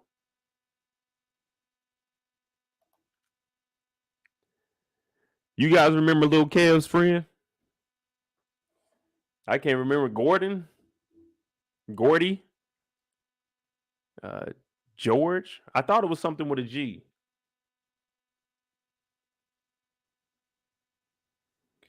But anyway, Marcus is the bully. Y'all know Marcus. Mr. Whoop a nigga ass, Mr. Take a kid's shoes, Mr. Stare you and your daddy down in the hallway. He got whooped on by B-Mickey. Well, he different. He a little bit different, y'all. And the reason I say that is because they outside and they hooping. Now his homeboy got on shorts and hooping shoes. His homeboy got on shorts and hooping shoes. Marcus is out here hooping in jeans and a polo. Kev over there talking about, yeah, man, this comic book is going crazy, man. This comic book is crazy. Fucking Bruiser, man. He's fucking wild. His boy Gordon is like, yeah, man, that shit dope. Now, I have no idea. Now, y'all can tell me if I'm right or wrong real quick. No disrespect to Kevin and Gordon. Neither one of you niggas is hooping. Why are you walking on the basketball court, man? Why? Look where they at. Just keep walking straight. Just walk straight. There's no reason for you to have to come through here. As soon as you seen Marcus, if you knew that Marcus broke in your house or you were scared that the nigga Marcus did, don't go over there. I said, stay away. Like, that would be the first thing I tell him. I'm not telling him to run away from Marcus. I'm just saying avoid Marcus. You don't have any reason to be over here. If you see Marcus over there, just stay on your side, man. You ain't got to run from him. Just don't put yourself in a situation that you come across this nigga. Marcus don't care. Marcus got a hot top. Marcus is out here hooping in jeans and a polo. He not playing around, Kev. So Gordon comes up. His boy looking at him, hey, man, you see who that is, man? They go Marcus. Now, you remember, this nigga didn't help out when Marcus was getting his ass whooped by B-Mickey. You got to distance yourself from them type of people. You can still be cool with them. You just distance yourself because if some shit go down, then you got to distance yourself from them because you know next time if some shit go down, you know what I'm saying, ain't nothing going to happen. It's been like that in life. You know what I'm saying? I got a couple homeboys. I'm older now. You know what I'm saying? I hang out, do whatever, get a drink or something. But back in the day when shit was going down, I couldn't hang out with them. because I couldn't expect for them to be into the shit that I'm into. Even though we all boys, I just couldn't expect. Like, I'm not depending on them. If some shit's coming, then we gotta go do what we gotta do. But we still cool. I just can't fuck with him in that type of situation. Now, this dude right here, when B-Mickey was whooping on this nigga, he didn't say, let's get this nigga B-Mickey up off our dog. He said, oh shit, man, we ain't got nothing to do that. So now he telling Marcus, he like, hey, Marcus, there go that nigga Kevin right there, man. Remember they sent that nigga to whoop on you? Yeah, go get that nigga back. So now Kevin in some shit that he didn't even know he was in. He knew that Marcus was bullying him. But he was like, man, as long as I don't bother Marcus, he ain't gonna do nothing. You know what I mean? That's what he's thinking. Well, Marcus done got his ass whooped. And he sees Kevin and his boy and egged him on. Now, this right here, fellas, listen closely, especially you younger ones. Hell, you older ones too. I stay away from all the bullshit. Not saying I'm no pussy or nothing, but I try to avoid all bullshit. Especially when I'm out. These little niggas out here, they wild. And I'd be lying and telling you if I was quick on the draw, like Quick Draw McGraw. And sometimes I'd be high. I'd be like, hey, man, come on, dog. I ain't got nothing on me, bro. Go on with that shit. But listen. Don't let your mans get you into some shit that you can't get yourself out of, nigga. Sometimes you just got to think a little bit, just for a little bitty second. Is it really worth it? Marcus got his ass whooped by some random dude. Okay, that happened. I ain't fucking with Kevin no more. If that's what they came and did, some random nigga I've never seen before hit me in my shit. Bow. Oh, shit. I'm not fucking with Kevin no more. What up, Kev? That's it. I ain't even saying what up, Kev. I'm not even acknowledging Kev. I'm just not going to see this nigga. I got my ass whooped by a random motherfucker. Well, guess what? The homeboy that didn't do shit, this guy, he telling Marcus, hey, man, they go Kevin, man, go get that nigga. Hey, man, Marcus, don't fall for the bait, man. Don't fall for it. But he don't give a fuck, nigga. I got to prove who's the man out here. He walk up to Kevin. Kevin said, I know it was you that broke in my house. He said, broke in your house? You bitch ass nigga, I ain't breaking your house. And Kevin's like, man, you better leave me alone. And Marcus said, oh, what? And when I tell you they should have put this boy Kevin in some karate classes, this nigga Kevin went for a swing. Man, when I tell you he put Kevin on his ass so quick, Kevin missed. He said, ah. Kevin missed. And when I tell you Marcus looked like prime Mayweather on a motherfucker that wasn't prepared for this ass whooping, he came up on motherfucking Kevin, hit him in that gut one time. Bow! Kevin ain't never been hit like that. He said, he couldn't scream. He couldn't breathe. I'm talking about the referee came over like, it's over. He's not getting up. Kevin was not prepared for this at all. So now he on the ground in Chuck Taylor's. Man, when I tell you them Chucks, they felt every aftershock of that fist to the gut. I'm talking about his feet. They clawed into the ground like this. This nigga Marcus took the soul out of this young man. Kevin was not prepared for this. And all this shit happened because his daddy was doing some bullshit at work, lying to Kevin, telling Kevin, your dad's a hero. But in the end, your dad is a zero and got you in all this shit. And right now, Kevin can't, he can't breathe. He didn't call one to the gut. Bow. Marcus is like, yeah, nigga, what now, nigga? Breaking your house. If I broke in your house, I break my foot off in your ass. Kevin should have been in karate classes or something. Because when he swung, it was the slowest shit. I've never seen someone move in slow motion in real life. That nigga Kevin said.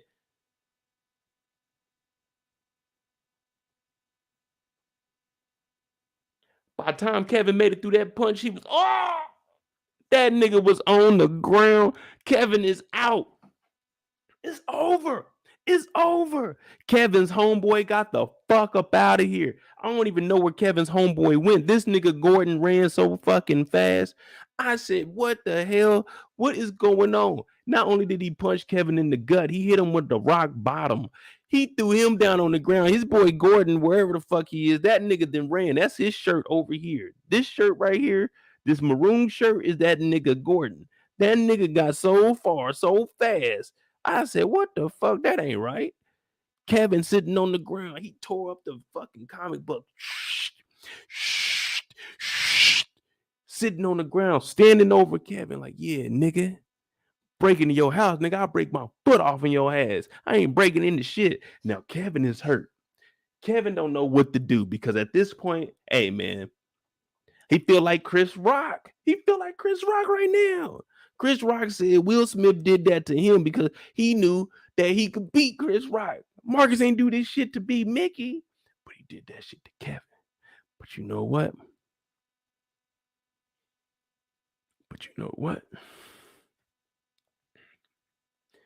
Kevin didn't had enough of this shit. Kevin said, you know what? Teach this nigga to fucking hit me.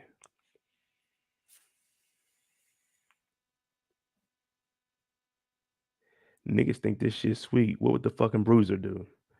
Bruiser bruises, nigga. Yeah, I'm gonna get this motherfucker Kevin. Let's go. Now I'm in Kevin's head. I'm like, Kevin, what we gonna do? What we gonna do? Kevin knows. Kevin's like, man, I know I'm smaller than him. I know a hand-to-hand combat. I ain't gonna be able to get that, but he can barely breathe right now. But Kevin in his head, he's thinking, what would my dad do? My dad said stand up and fight. My dad said I need to protect myself, and these niggas gonna keep coming back. These niggas gonna keep coming back. So Kevin got a little bit of time to think about it. We're gonna leave Kevin out here and let him be in his thoughts.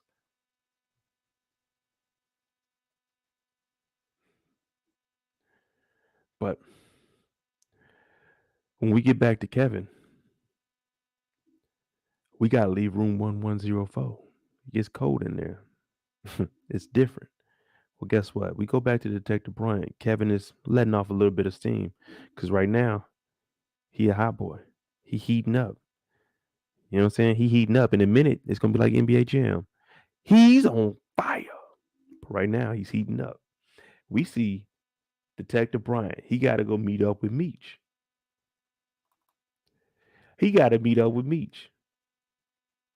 Man, K9 ain't tell nothing. Now what the hell we gonna do? Now Meech ends up calling. Detective Bryant's like, man, what's up? Meech said, man, meet me 2:00. Veronica wants to come. It's like, no. Stay here. So once he goes and meets Meech is standing out here. He got the umbrella and he's looking down. Now, we know what's going on with Kevin. Detective Bryant don't understand what's going on. Detective Bryant just knows that C Bubble, drug dealer, L.A. Tone, drug dealer, Fat Cat, bitch ass from the east side, drug dealer, Kawami from Schoolcraft, drug dealer, Cena the Colombian Connect. We got 5 people right there, drug dealers. That means Meech is on top. But Detective Bryant gets here, and all he's worrying about his own career and trying to bring down Meech. So once we get up here, Meech is like, yeah, man, what's going on? He said, man, the fuck you want? He said, look, I'm the hood Houdini, nigga. I make motherfuckers reappear. And they bring out the witness.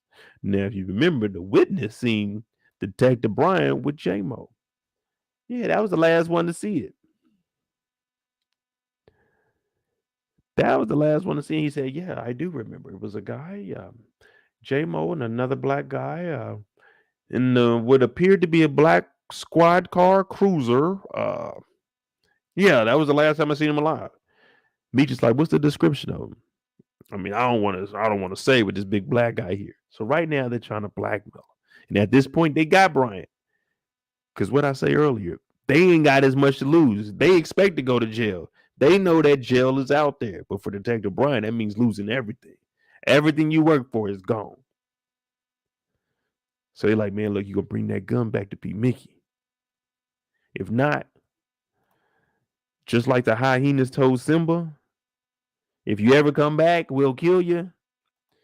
Yeah, you ever come after B-Mickey, we telling. We are telling. If you come back after B-Mickey, we telling. That's all I heard. They said, look, if you don't get that gun, we telling. Well, we not telling, but we having the witness tell. So Brian is like, damn, all right, I'm gonna go get that gun. Now they got a police scanner now. I don't know why Terry brought the whole police scanner up there. We didn't need to see the police scanner. If you got it, we believe you.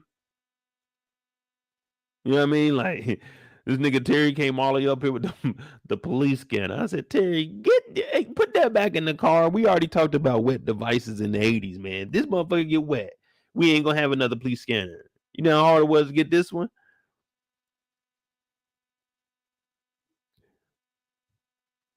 But they got Detective Bryant's ass, and they saying that they gonna kill you if you don't do it. Now, while all of this is going on, Kevin, he's heating up. And when they tell him to turn the gun in, Detective Bryant is looking for that gun. Everybody was wondering all season, what's gonna happen with that gun? He goes straight to the house because he knows he needs to turn this gun in. If not, it's over with. Everybody's going down. And when I mean everybody, I mean him. I mean him. That's it. He goes to the crib. No gun to be found. Now, we were talking about one positive. One positive is that him and Veronica, they got in. Well, now she's popping up at the house. She ain't got no key to the house. Kev then got into the safe. He done got into the lockbox or both. We don't know. We don't know where he was keeping the gun. You should have kept the gun in the lockbox in the safe. You know what I mean? But we don't know, man. He just had shit in here and he gave his son the combination. Well, guess what? The gun ain't in there. And Veronica shows up. She's like, hey, what are you doing? I just heard about Kevin. He said, what are you doing in here? You snooping around again? So he ain't thinking about nobody but himself. That nigga said, what are you doing? Snooping around again? This motherfucker then came into the house, all into the room. He told me, what you doing? Snooping around again? She's like, nah, I came over here. I came over here because of what I heard on the radio about Kevin. He said, about Kevin, what do you mean? She said, yeah, Kevin. So they ride on out. When they pull up, man, we got an active shooter on the scene, y'all. Active shooter. Everybody down, everybody back. We don't know what the hell that went on right now. We all approaching this together. We heard Kevin over the radio. What happened? What do you mean, Kevin? What do they mean, Kevin? So we show up. Brian hops out. He pulls his badge out. All right, it's my son. Stand down. They got the SWAT team out here. They got snipers out here. There's a sniper on top of this little building over here. Whatever this is, the one true pop. What is this? Fayo drink. I don't know what that say. They got snipers up here. This police officer over here in the back, like, all right, back up, everybody. Back up. Now, I don't know why everybody is rushing to see this anyway. If this nigga, they got the SWAT team. Stay back before you get your ass shot. But Detective Brian comes up here and we're like, what the hell's going on? This nigga right here was not about to be playing around. Look at him. He came ready. He like, hold it. Now, if I'm in this, I'm like, first we got to get these cops from behind us because they ain't gonna do nothing but shoot us in our backs. This guy, if I'm this white guy, I'm like, man, I need more than a pistol, man. We got the AR up front. No, that's a little sub. Yeah, we got that up front. I need something in there. I need some heavy artillery. I don't want to walk in there with a gun. I don't want to just have a little pistol on me. No. I need something with the big magazine. Big magazine. I need the big magazine.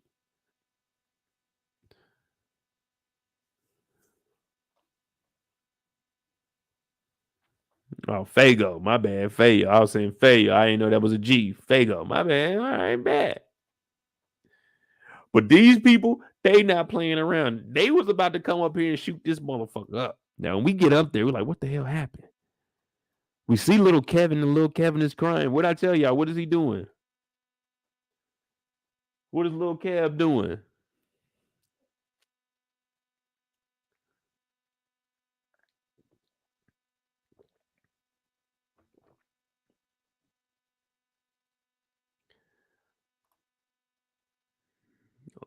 Yeah, Kendall, all that for little Kev. What you mean all that for little Kev? Little Kev shot a nigga. Little Kev went to the crib, got a gun, and came back.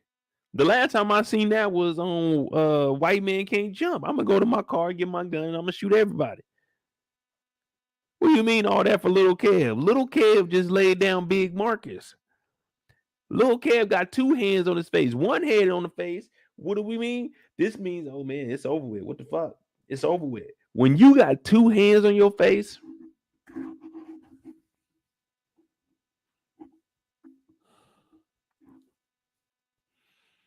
that's pure defeat, y'all. Pure fucking defeat. There's nothing you can do at this point. When two hands go onto the forehead, that deep breath right there, there's nothing you can do. You fucked up. This is the end of the road, man. There's no coming back. Now, there's different levels to this. It could be like losing your job, wrecking a car or something. But once you get to that point, you'll know. You'll know. That's the only time your hands, both hands go in the head, it's over with. You can't even make yourself believe that what you did was right.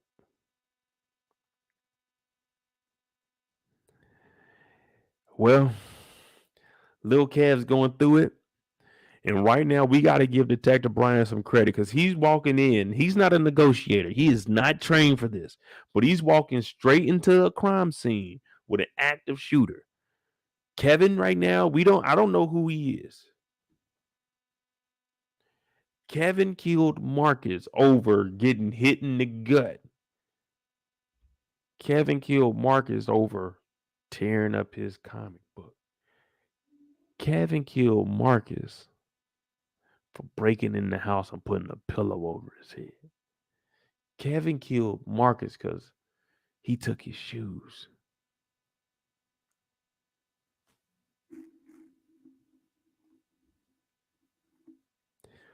Detective Bryant is the worst father / cop we've ever seen. This nigga said B-Mickey go whoop this nigga's ass.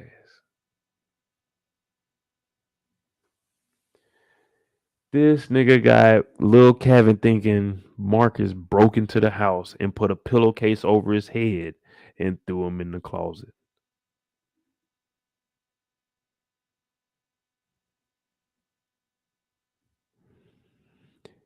Detective Bryant is terrible. Nah, Renee, this can't be self-defense. This can't be self-defense. He went home.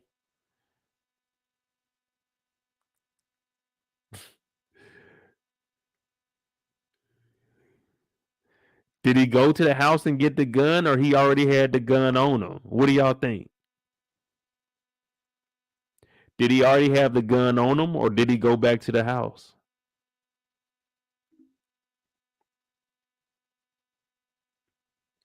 What y'all think? He just walked around with it with him? Y'all heard Kendall? Make sure you hit that like button.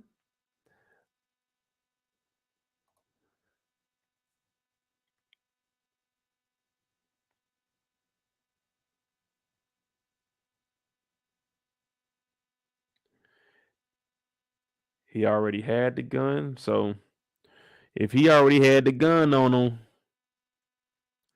it wasn't self-defense.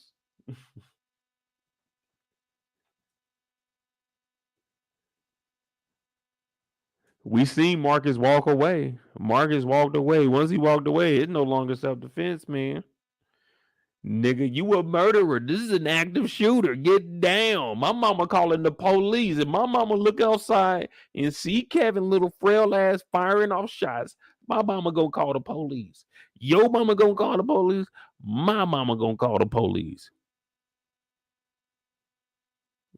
That's just the way it is.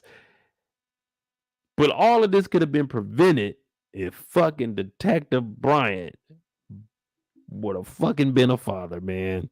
This nigga was wilding out, knocking down his partner, dibbling and dabbling in the dope game, hiding the weapons, all kinds of wild shit. And look what happened to Kevin. Kevin became a stone cold killer. The only thing that they did this whole season, besides lock up those two random motherfuckers for that 1.5 pounds or 1.5 bricks of cocaine, was arrest this little nigga Kevin. When I tell you, Kevin talk about that, it was an accident. Believe me. Brian was like, nigga, what you mean an accident? You don't accidentally shoot a nigga. Detective Veronica came over there. Kevin's like, Dad, what is she doing? Is she arresting me? Yeah, nigga, it's a dead body out here. What do you mean is she arresting you, Kevin? You're going down, nigga. It's over with. I can't do nothing. I was in the park. Now, I ain't going to tell what I seen happen. Because I ain't getting involved in none of that. Marcus's older brother, man, that nigga crazy. I ain't fucking with it. But nigga, yes, she's putting you in handcuffs because you had a gun and you shot somebody. That dad, it was an accident. No, nigga. This nigga Brian said, look, don't talk to anybody. Don't talk to anybody. He know his son get to talking to everybody. He's like, look, son, don't say nothing. Like, Dad, it was an accident. Please, Dad, I don't want to go to jail. Dad, no. Detective Veronica said, she trying not to cry. Kevin, he over here, he crying, and Detective Brian is like, nigga, I'm about to get fucking fired. He was thinking the whole time, I'm about to get fired, and I didn't get the arrest, Meech. Fucking Kevin talking about, I want to go to jail. Nigga, you a killer. They taking you. Not only are you a killer, nigga, when they pulled up to the scene, nigga, you were just sitting on the bleachers in front of the body like it was nothing. I'm looking across the street. I'm like, oh, damn. Man, when I seen that young boy tear up that combo, I knew something was about to go down. But I knew to stay away from that shit because I'd be down. I'm getting shot over some shit that I ain't had nothing to do. But God, I ain't think that young man would do that.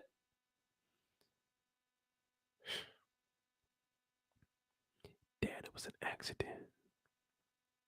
It was an accident. Detective Brian, man, it was so many thoughts going through his head right now. So many thoughts. He's like, oh shit. This nigga didn't use that fucking gun. You know, the first thing that was going through his head is he's going to jail now. He knows Kevin's going to jail, and he knows that he's not about to take the charge for none of this shit.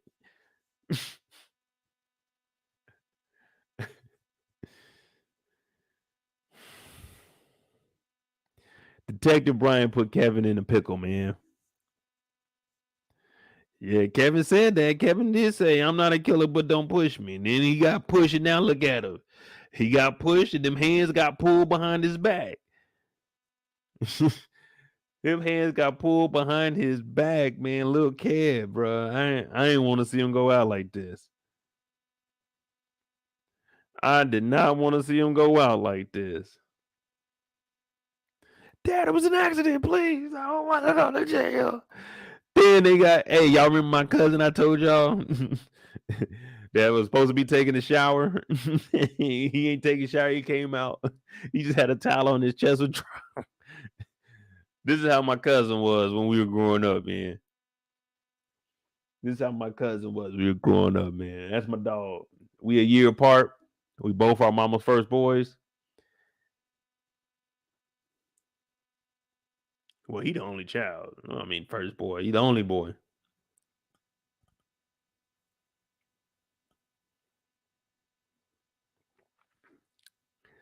Damn.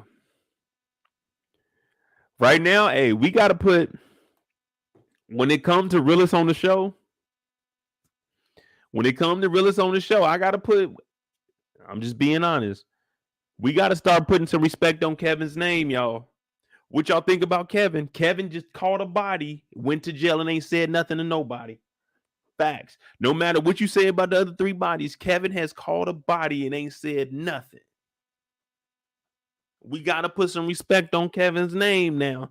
When it comes to real deal hitters on TV, Kevin needs to get his respect. And I'm about to be the first one behind it. Everybody's making fun of Kevin. I used to tell y'all, everybody ain't like that. You ain't got to be like that. Kevin, a cool little chill kid. I'm sure if you had a conversation with the boy, you like, hey, cool kid. But Kevin caught a body. Y'all were all talking. Kevin soft. Now what y'all got to say? Now he ain't here. We just seen put Kevin in room 1104. I bet he don't fold.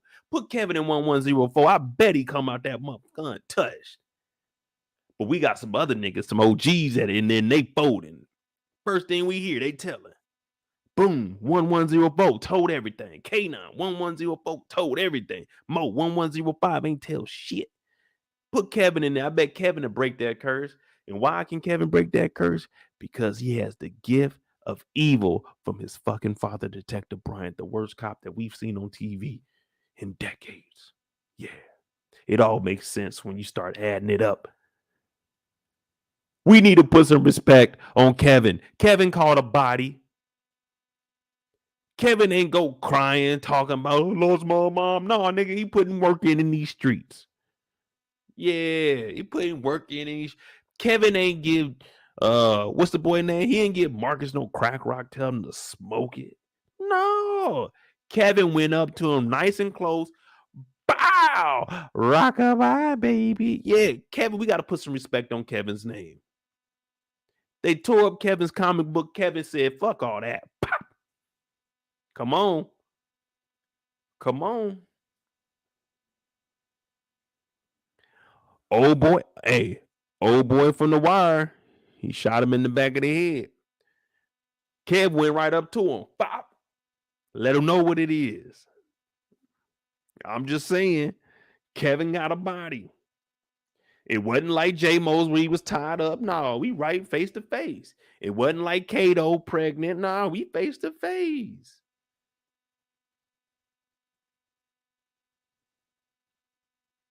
Mm-hmm.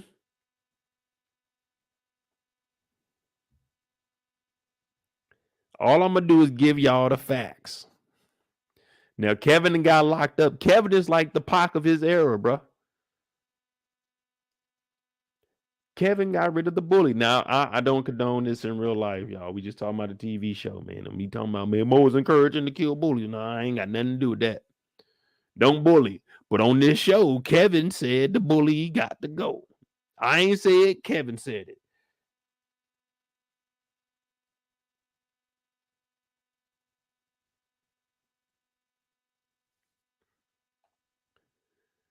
All right.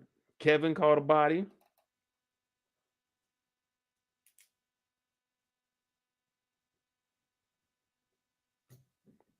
And we see Detective Bryant ass get suspended. Man, he came in there. He was on him too. Captain, what was his name? Captain Garn or Gar, something like that. Whatever his name was. He told Bryant, nigga, turn in your badge. That's got to be the worst thing to hear as a cop. Turn in your badge. Hand me your gun. You got to clear it out. Hand it to him. I don't even know if I could go home and look at my wife. If I was a cop and they told me to turn my badge in, man, I feel, man, depleted. How can I go home and look my kid in the eye and tell my kid, man, they took the badge from me? They took the badge up off your boy Mo, man. They said I've been working here for 5 years and I ain't arrested nobody. I ain't give out no tickets. They mad at me because all I seen was the good in people. They fired me because I ain't write nobody no tickets. They fired me because I ain't arrest nobody. I can't look my kid in the face. I can't even tell my kid I'm a man anymore, man. They fired me because I ain't get nobody no tickets. I ain't arrest nobody. What up, Brian? That's the only way I can see me losing my badge. That's the only way I can see me losing my badge. They say, Mo, you ain't arrest nobody. We supposed to have at least 5 arrests a quarter for you. We supposed to have like at least 50 tickets. Bo, you ain't arrested and getting no tickets. I'm like, man, I don't see nobody doing no, like, okay, they did 6 miles over. I know. Hey, come on, man. Let's be responsible. Just slow it down. Just get to 65. You know, just a warning. I just gave them a warning, man. Like, come on, man. The reason we can go over 5, some people say 10, but 5 is because everybody's speedometer ain't the same. It's give or take. Come on, man. They at 66. I don't know what they speedometer on. That's one of them electric vehicles, ain't it? That thing is more precise than the equipment we got, man. This shit dated, sir. I'm looking at the calibration date. Like, come on, man. This shit old. You see what I'm saying? I think that's the only way I can lose my badge. But Detective Bryant, on the other hand, who ain't did shit all season, this nigga lost his badge and got suspended and can't talk to nobody but the union rep because he suppressed a fucking murder weapon. He had a murder weapon. He locked it up. He thought he locked it up. Niggas been breaking in the house trying to get it. Kevin didn't need to break in nothing. Kevin somehow had the code to the only shit in the house that could ruin everything that you were doing. The fucking guns he put in a safe that his son knew the code for. Well, guess what? Kevin got in there. Kevin, pop, pop, pop. So now Kevin's in jail. Kevin's in jail for Marcus's body, Kato's body, J-Mo's body, the fucking B-Mickey Jr.'s body. This nigga Kevin got fucking, what, 4 bodies? 3 bodies? 4 bodies? Kevin went from the guy that was getting picked on by the bully, was coming home with just socks on, to 4 bodies? Boy, you know all the clout Kevin then got at school. Everybody like, damn, that nigga Kevin, wow. Kevin then shot 4 niggas. That's what the story is going to be. Right now, the story going around is fucking, what it say? Teenager murdered Minnie with the 9 or some shit like that. It is crazy in the streets right now. All because of Detective Bryant. Captain is like, nigga, you can't work this case? Take your ass home. This is one time. Believe me, the union rep will be perfectly fine with the commander saying, take your bitch ass home and don't say shit to nobody. HR, the union rep, they would all be fine with the commander telling Detective Bryant this. You have fucked up. He told my man, look, man, let me own the case. You let me own this case. He's sweating and shit. Like, damn, what the fuck wrong with you? B-Mickey, you just give me a chance with him, man. Give me a chance with him. I can get at least 2 or 3 of the bodies. We can deal with the Marcus body. But come on, man. I can get the other 3 bodies off him. Come on. Take your bitch ass home and don't say shit. You fucked up. I said, oh my God. Detective Bryant has, oh my God. And that's why I said you can't keep that shit in your house. This is damaging. This is the end of it. It's over with. Well, guess what? Veronica said, you know what? Give me a chance with him. Come on, give me one more chance. Just give me a chance. He's like, man, thanks, you. You know what I'm saying? So he just lost his badge. He just lost his gun. So for a cop, I'm assuming this is like the worst thing right here. This right here is the one step above. Like the worst thing you can do as a cop is tell on other cops. That's how they look at it. Above that is losing your gun. Once you lose your gun and your badges, oh man, that's it. You ain't got no respect in the office. You coming in the office, you no longer Detective Bryant right now. You just fucking Bryant. Now you got regular workers. You know what I'm saying? You going down to the front desk. I'm over here. I'm a janitor. I'm dumping the trash. Bryant trying to put on. Like, man, get out the way, Bryant. You know what I mean? No one respects you. So he's like, man, thank you for looking out for me, Veronica. He said, I'm not doing this shit for you, pussy. I'm doing this for little Kev, little body snatcher, slaughter gang. Yeah, little Kev. Little Kev and caught some bodies. She said, I'm doing it for Kev. Everybody put free Kev in the chat. Everybody put free Kev in the chat. He ain't did nothing to nobody, man. Free Kev, free Kev, free Kev, free Kev.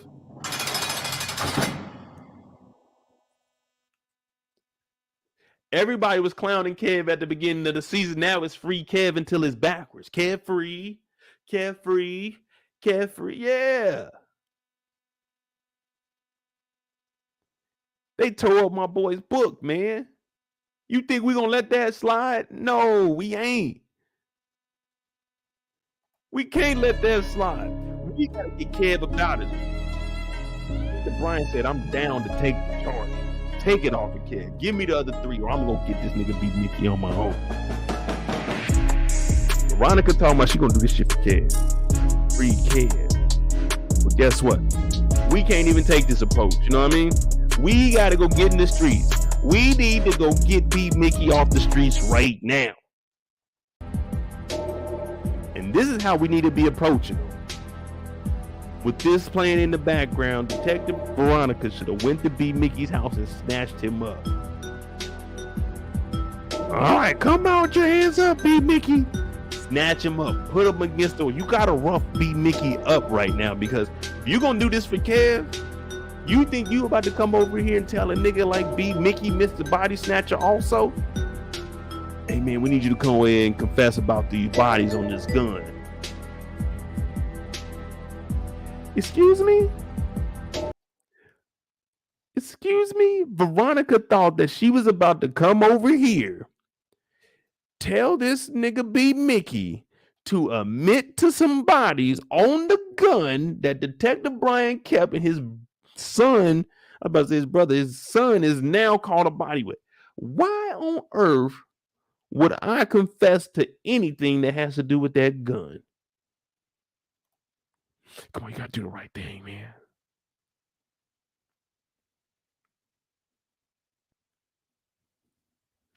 Do the right thing? Man, if you don't go tell Detective Bryant to suck my... Man, do the right thing. Do the right thing. Tell that nigga Detective Bryant to do the right thing. That nigga Detective Bryant dirty ass was holding them guns. Matter of fact, we got a motherfucking witness that said that they seen Detective Bryant. Do the right thing. What about them 2 bricks, huh? Where them 2 bricks at in the evidence room? Me and Meech ran off with them, Veronica. Where they at? Where they at, though? Do the right thing. Do the right thing. What do you mean, do the right thing?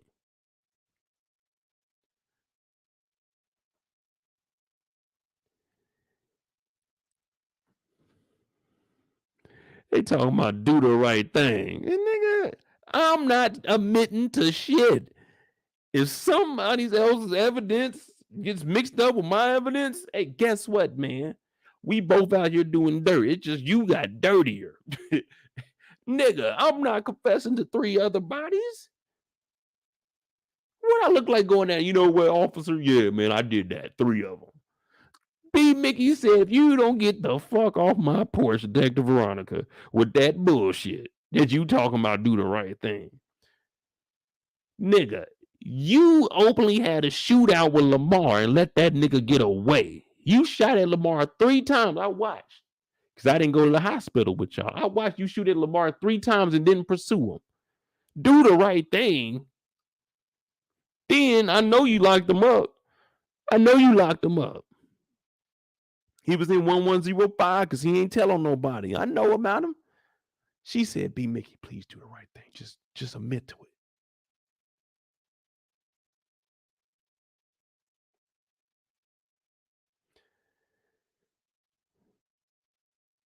Get the fuck off my porch.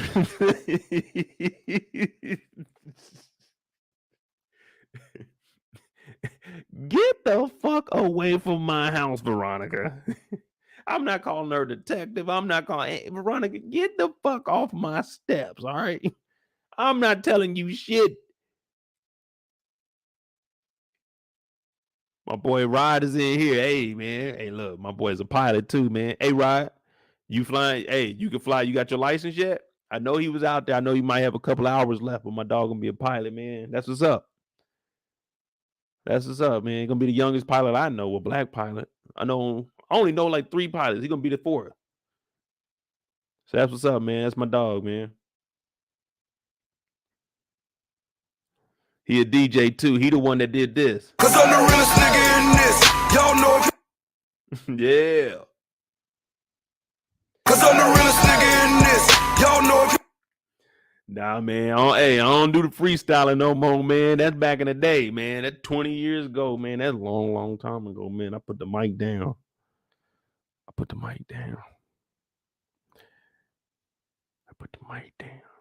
And plus, man, it ain't no such thing as a freestyle with me. These styles ain't free. They cost a fee. It's a freestyle. It ain't free. It's a fee style.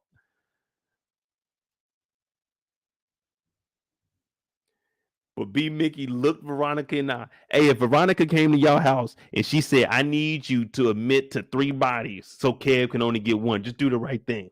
Are you guys agreeing to this? Are you willing to go in there and do the right thing and say, hey, Your Honor, that was my gun. Those are my bodies. And Kev, he only got that 1 body, but the other ones, everything else is mine.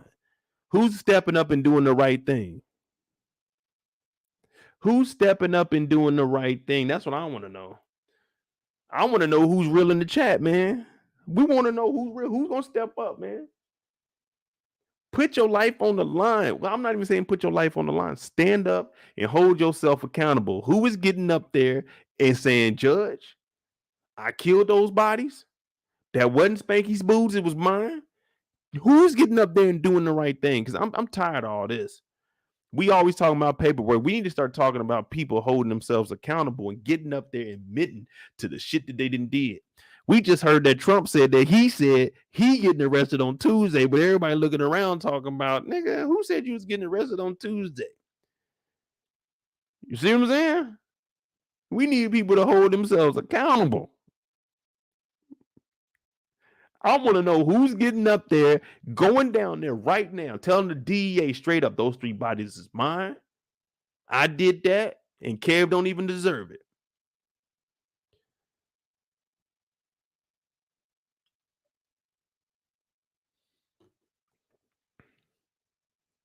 I want to know who's getting up there. Who getting up there and telling the truth? Trump just said, I'm getting arrested on Tuesday. Trump said he's standing on something. Even though he just dropped that to get ahead of the story, but who's going down there and doing the right thing? Who's going down there and doing the right thing? I'm going down there. I'm going, you know what?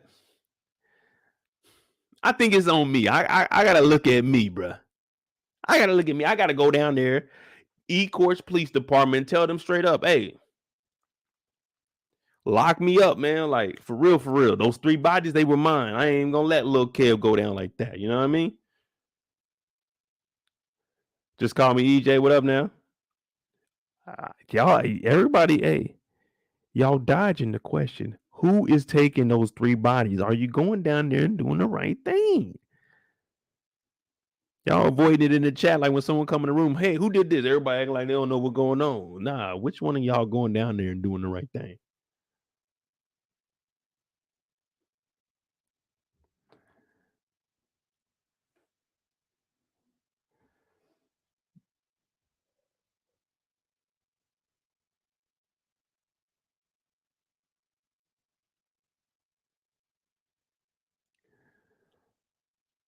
Damn, y'all ain't doing it for Kev? I thought y'all was, I ain't gonna lie to you. I ain't gonna lie to y'all, man. I ain't gonna lie to y'all, man. I'm looking at y'all answers. I'm like, that's messed up, dog. Y'all got me feeling a certain kind. I feel a certain type of way now, man. I'm looking at y'all answers. Says sorry, little Kev. I don't feel sorry for Detective Bryant. Kev got it. Little Kev gonna take them charges. Most definitely not doing that. No, sir. Not. I'm looking at y'all. Rod said Kev gonna do a lot of you. I'm looking at all of y'all answers, and I'm like, man, that's a damn shame. How the fuck do all y'all think like me? Nigga, fuck little Kevin. I'm not going down there and taking 1 fucking charge. Get your ass off my fucking porch, Detective Bryant, before I call the police and tell they ass that you were fucking harassing me.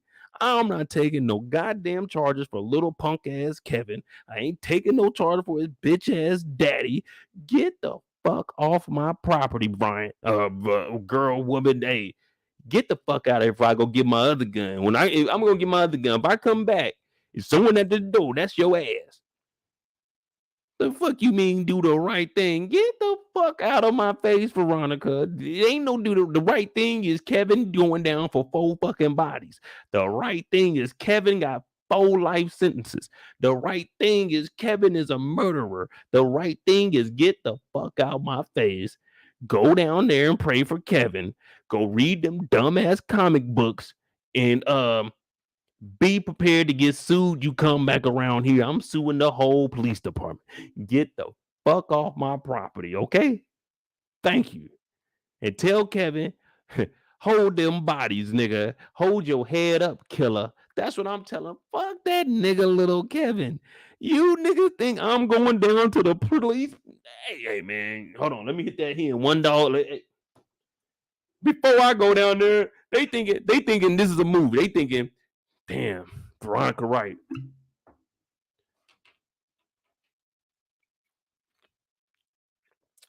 Damn, I should go down there.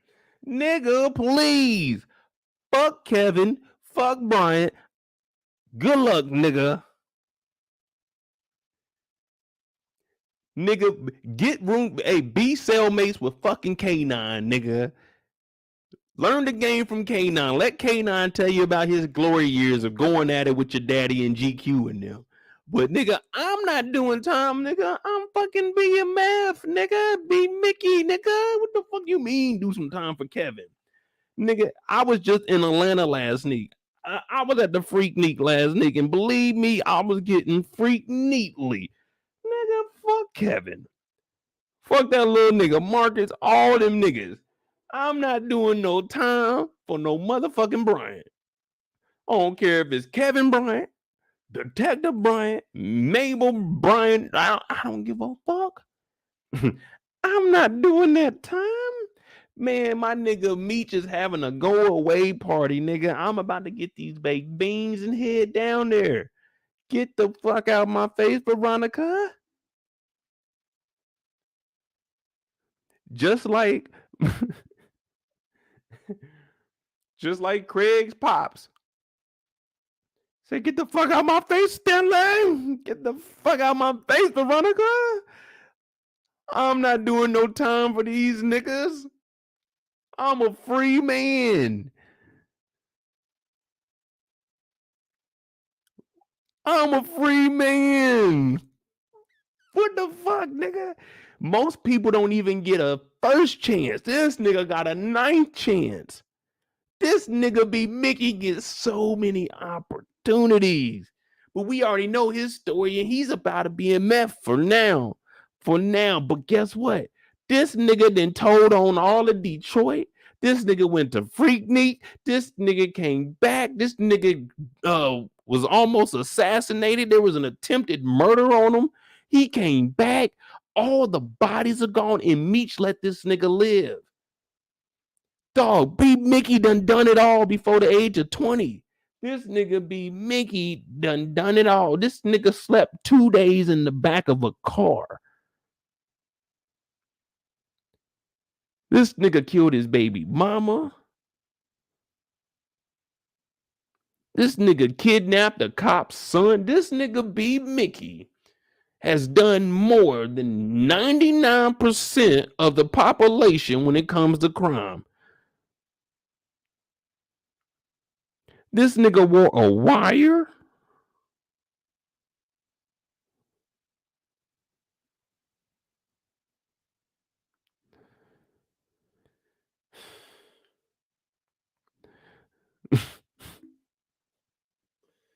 This nigga survived Lamar popping up in his spot. Dog, B-Mickey has been through a lot, bro.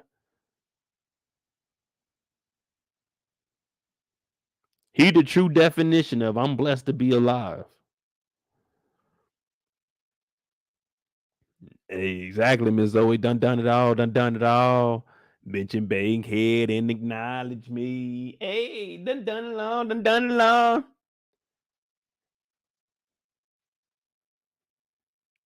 They call me Dun it all. The cars, we done drove them all. L.A., we tore down the mall, and these bitches, we done run them all. Yeah, I'm that nigga. Bankhead, who's that nigga? Units in the city, I done shipped them the rest. Shit, yeah. Y'all know Shawty Low R.I.P., man. I used to rock with Shawty Low. That was my dog, man. I used to like Shawty Low music.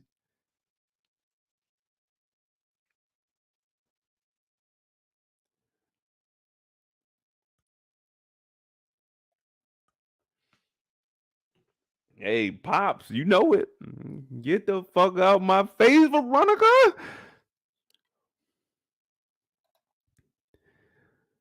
Man, ain't nobody going down there and doing the right thing, nigga.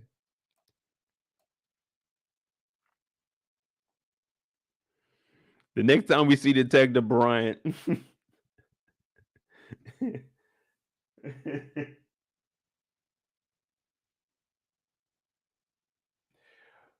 We see him showing up with this criminal, man. This hardened criminal right here. Kevin got 4 bodies in 1 episode.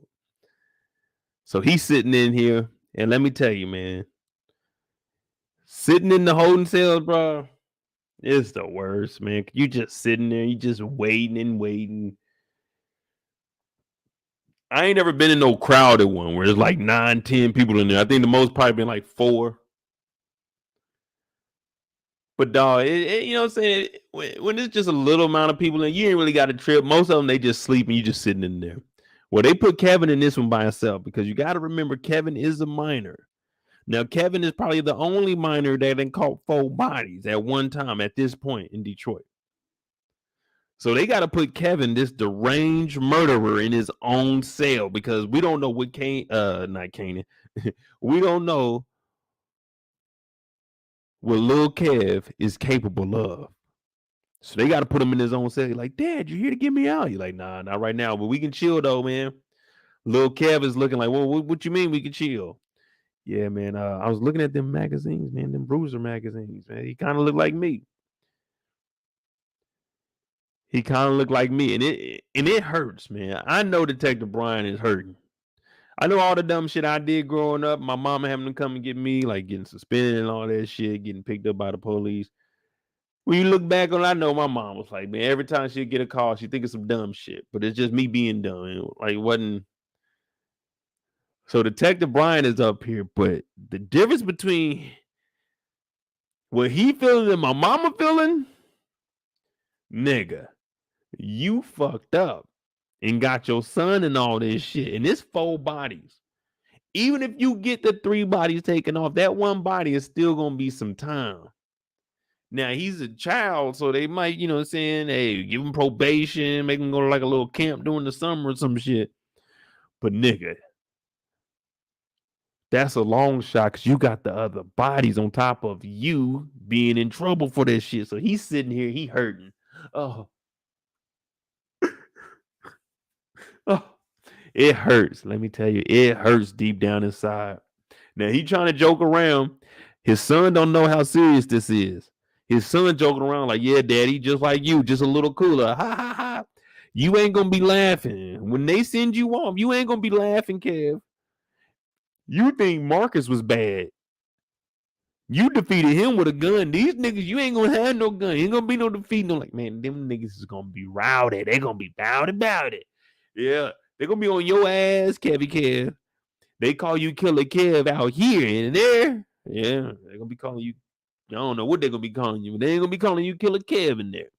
You're gonna get a little bit of respect, but they're gonna try you. They're gonna let's see if this nigga really did catch 4 bodies. And that's another reason Detective Bryant is crying, because he know Kev is not built for this shit. He knows that Kev get in there, they on his ass all day, every day. Kev ain't eating. None of that.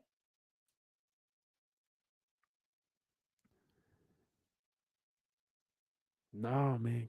Kev ain't like me. If I would have went in there back in my age, man, I'd probably been the top dog. I probably would have been screaming, let me stay here. Let me move in. They were like, Mo, you got to leave, man. You didn't did your 6 months. I'm like, nah, man, give me another 6 on top of that. Yeah, give me another 6 on top of that. They're like, we're going to give you another year. Nah, see, I was just saying, just give me 6. Y'all trying to give me a year. I ain't trying to do a whole year. I was just trying to stay in here till Christmas time, get out like in December and then start fresh. You know what I mean? You trying to give me a whole nother year? No. I'm not trying to miss another summer.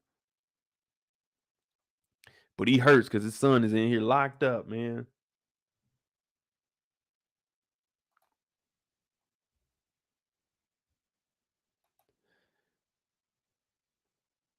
So what y'all think about Detective Bryant, man? How you think it's going to end for him and Veronica? Well, he is suspended. And you know, I've always been saying, I want to see how does he become a federal officer? You remember this episode, they said Special Agent Chambers was gone. And I always said, is he going to get fired or something? Well, he got suspended. So maybe this is the end of him working with Ecorse Police Department. And whenever Special Agent Chambers comes back, she's not getting anywhere with the workers, and she puts in a recommendation for Detective Bryant to come in with her so they can use his knowledge of the streets and put the federal backing behind it.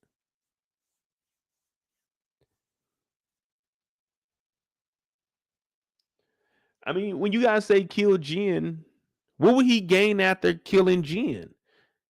Jen is just a police officer. So I guess if he does become a federal officer, he can be using Jen. They can, she's still trying to work the streets or whatever, and he's just federal because we know he becomes a Fed. That's how he ends up in St. Louis to get Terry.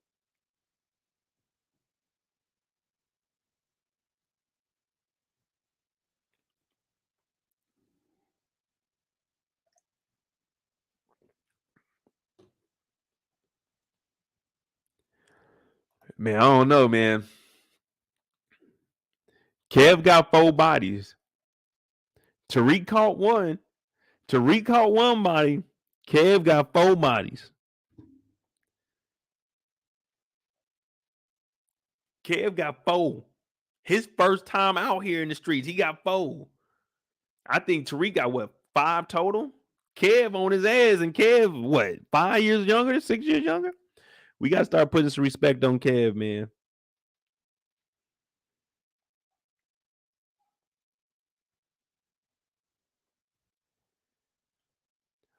Nicole, we're gonna have some more power during the week, but we had a 6-hour live show on Friday.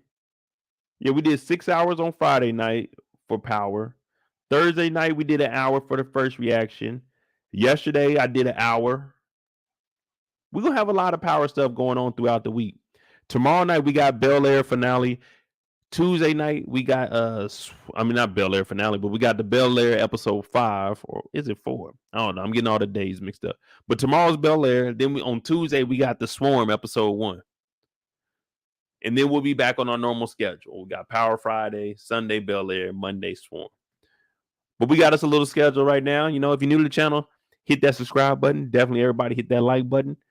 Let's try to get 100 likes. Yeah, let's get 100 likes in here. Support the channel. Cash App's at the bottom of the screen. MOEDOTJ. I'll be using $199 of all proceeds to get Kevin out of jail. All proceeds go to Lil Kev. We're going to get Lil Kev up out of there, man. I don't want to see my homie in there. Now, Mozzie, we got Snowfall. Snowfall is on Thursday. Snowfall, we got a 3-hour time limit on Snowfall. So we did the last episode on Snowfall on Thursday. Once we got off of that, it was 9 to midnight. We watch Power, and then we hop on for the first reaction. So we still got, it's just a 3-hour show.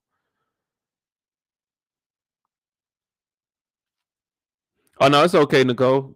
I'll probably have some shows during the daytime talking about Power. Of course, I got daily videos dropping on them too, but I'd rather get on here and interact. You know what I'm saying? Like when I make the videos, I feel like Detective Bryant, you know what I'm saying? And y'all like little Kev, and we blocked by that bar. But when I get on this live stream, it's like us out there at the park and I'm just hugging you. Oh, I love y'all, man. You know what I mean? So when I make the videos, it's cool and all, but I be sitting here chilling, feet kicked up, just be talking off the top of my dome, trying to be insightful. But when I get on here, I get to be free, man. Free like a bird. I get on here, I get to talk to y'all. Y'all get to make fun of me. We get to have fun, man. But when I make them videos, I be feeling like Detective Bryant back against the bars. You know what I mean? All I can do is reach you through the bars, y'all. Feel like Celia off Color Purple.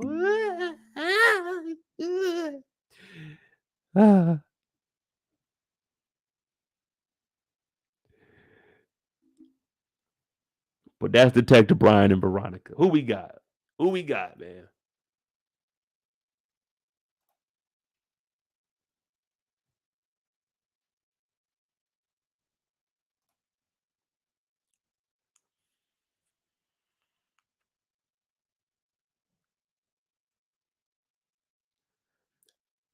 Yolanda said Tariq got 10 bodies, so approximately 11 now.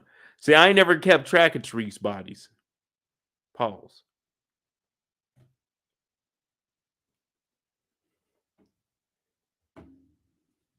But I know one thing. Kevin got 4. Kevin got 4, man. He ain't want to do it. The streets made him do it, though. That's the thing. That's the thing about little Kev. He ain't want to do it. The streets made him do it.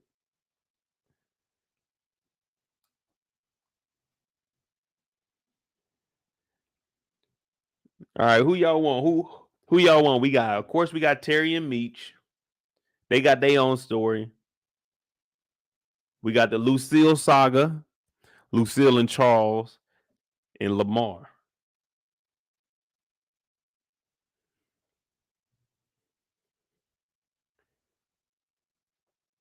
Is that it? Yeah, there ain't nobody else. Just Goldie is part of Meech's story.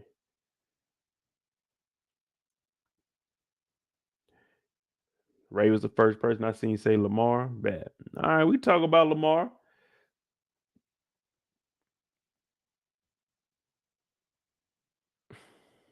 What y'all think? Overall, what do y'all think about Lamar this season? From what we seen last year, it was really like just like a mountain. Boom, boom, boom, boom. We climbed all the way to the top. Damn, he got shot. He came back. He went down a little bit, but he started giving us some spikes. We like, okay, he almost back up there. You know what I'm saying? What y'all think? Now he a junkie. Start to finish, what do you think about Lamar's character now that he's up and out of here, man? They got him up out of here, man. They done turned him into a junkie.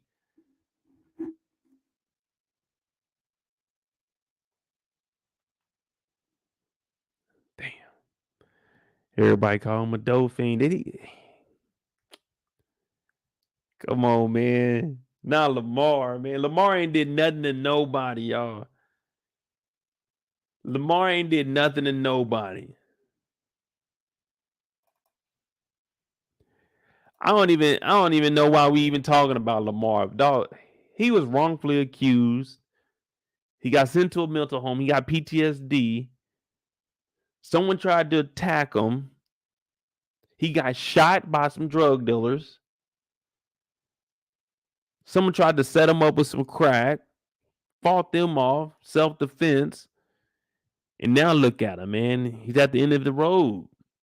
He lost his baby mama and his kid. He lost his dog. Like, we got to start looking at Lamar. You know, maybe he was a victim.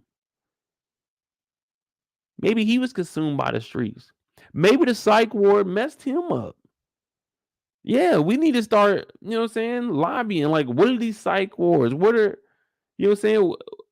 What is the curriculum for them? What is the treatment that they're giving these patients? Why did Lamar turn out like this?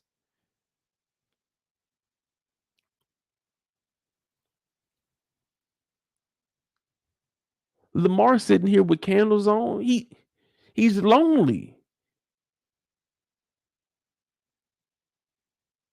That ain't right to tell a father he can't be around his daughter. Lamar loves Zoe. Zoe's his daughter. He wants the best for her. He wants to change. Why would his baby mama try to make him smoke crack?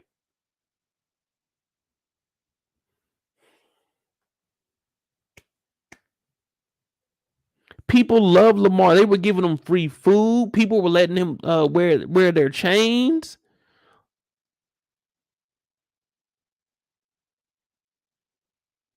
Why are we treating Lamar like this? And the crazy thing is he's one of our black brothers, man. I said, man, we can't be doing this, man. We got to get Lamar the proper help, man. That's all it is. Lamar didn't need. He went to the church. He went and asked for help. His only friend died. His only friend, Blackie, died. The whole community turned their back on him. As I look back, I'm like, man, if someone would have just gave Lamar a chance, he was just misguided. Now we looking at Lamar in the finale, he's sitting in here thinking he Tony Montana. He think he Tony Montana.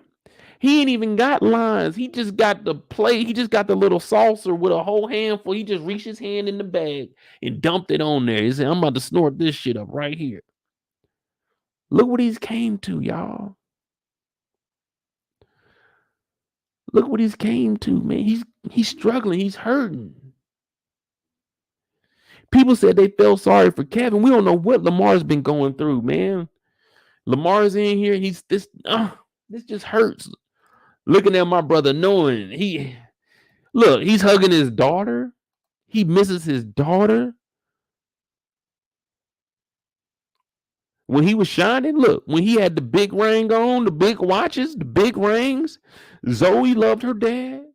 As soon as Lamar fell off, Mo changed up on him. He ain't got the rollies no more. She trying to give him crack. He's thinking about all the good times. My daughter, my wife, my dog Blackie, my best friend.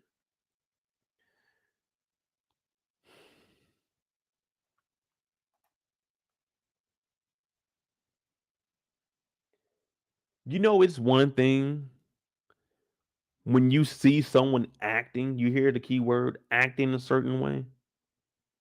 But when I watch Lamar move, like through the city, I'm like, that's not the Lamar I knew. The Lamar I knew, he was a good man. Hard worker, 9 to 5, on top of his grades in school. It was the system that fucked Lamar up. There was nothing wrong with Lamar. And every time he tried to get close to somebody, they just kept pulling away from him. Blackie was the closest he got to having a real friend. He couldn't trust Slim and them. He couldn't trust 12th Street. They were only following his lead because they were scared of him. He never had no friends. Lamar is a victim here. We need to start looking at him as one. We need to have some sympathy for our brother. Now, he's thinking about all the good times. But guess what? Sometimes that stress, it gets on your shoulder. And just like Tony Montana, he said, let me get into the action. Mo, stop narrating my life, nigga. I want to hit this motherfucker real quick. Woo. Lamar is taking these to the head. I told you, he ain't even got a line. Look at this. He went in there. He got the cup scooper. He took it out the sugar bowl, dumped it out, but he left a little bit of sugar in the bottom because he liked to do his cocaine with a little bit of sugar to liven him up, give him that extra energy. So he takes that cup out, boom, drops it in there. He goes straight hand. No bill rolled up, no nothing. Just straight nostril. Going through the plate. I'm talking about it's a dust storm in here. Lamar, chill. He going wild. Now, Alvin come around the corner like, nigga, you hungry? And he goes even harder. He implants his face into the whole plate. Lamar is, hey, I've never seen nobody do this. The only time I've seen this, like legit, like he's using his hands. The only other person I seen do this move was Tony Montana, and he didn't have no hands. It was like a motherfucking Waka Flocka song. Coke Eileen, I know you love it. Got me in a trance. Yeah, I'ma snort this coke. with no hands. Tony Montana just said, I'm gonna get my gun and kill everybody. Lamar said, but he used his hands and he ain't got no gun. But he said, I'm gonna whoop the shit out of this nigga Alvin because Alvin ain't got no food in the house. Remember, Lamar and the dog ate all the food, so he put him against the wall. Boom, boom, boom. Alvin like, whoa, what the fuck, man? What's wrong with you, Lamar? He on the ground. Lamar is flipping out now. I'm telling you, at this point, the amount of coke he has snorted. There's a movie out called Cocaine Bear. I never watched it. I Googled the story. It didn't sound interesting, but there was a bear that got some cocaine and was acting a goddamn fool. True story. We're watching Lamar getting in this cocaine, acting a goddamn fool. So he put Lamar, well, I don't even know if this is Lamar or not. We don't never know with him. It could be him or it could be him looking at him do him. You know what I mean? Like, we don't know who it is. But anyway, Lamar get up, face full of powder, put Alvin against the wall. You bitch ass nigga, where's the food? Alvin is looking like, oh.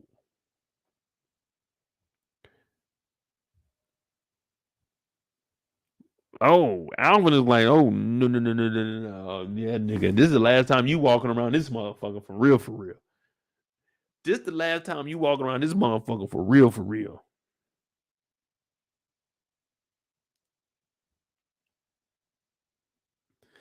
Now, I seen all the memes and they talking about it be your own people. You goddamn right it be your own people. It be your own people freeloading off of you. Yeah, everybody said it be your own people because he gave him a little bit of rock for a little bit of money, but ain't nobody said it's your own people when it was freeloading. I was the only one calling that nigga Lamar out last week when he threw that fucking TV to the back fence. I was the only one measuring that shit. Everybody else, they ain't feel sorry then.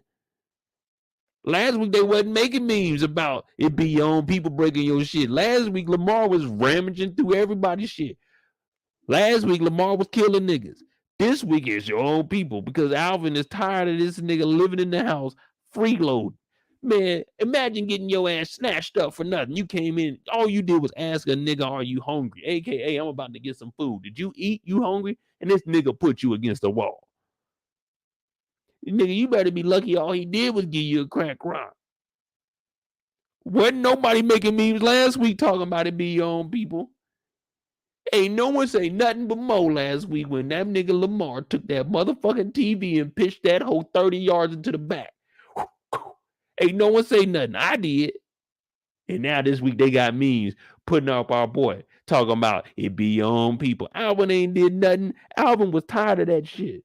Everybody talking about, I can't split no bill. I can't do 50-50. This nigga was doing 100-0. You see how 100-0 got this nigga Alvin feeling?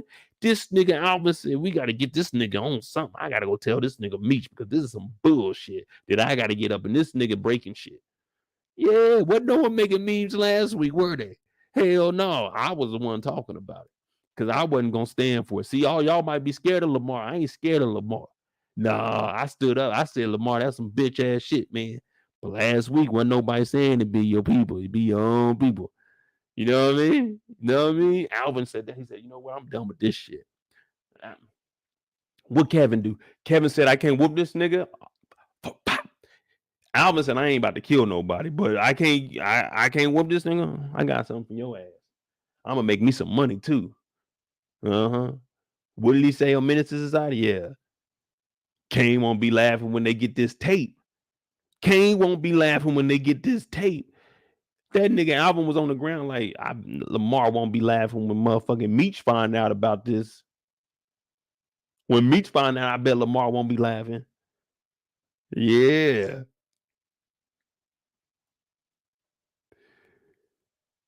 So he on the floor, he hurting too. Ah, shit. Fucking shoulder. Damn. My neck and my back. Yeah, nigga, he down here hurting.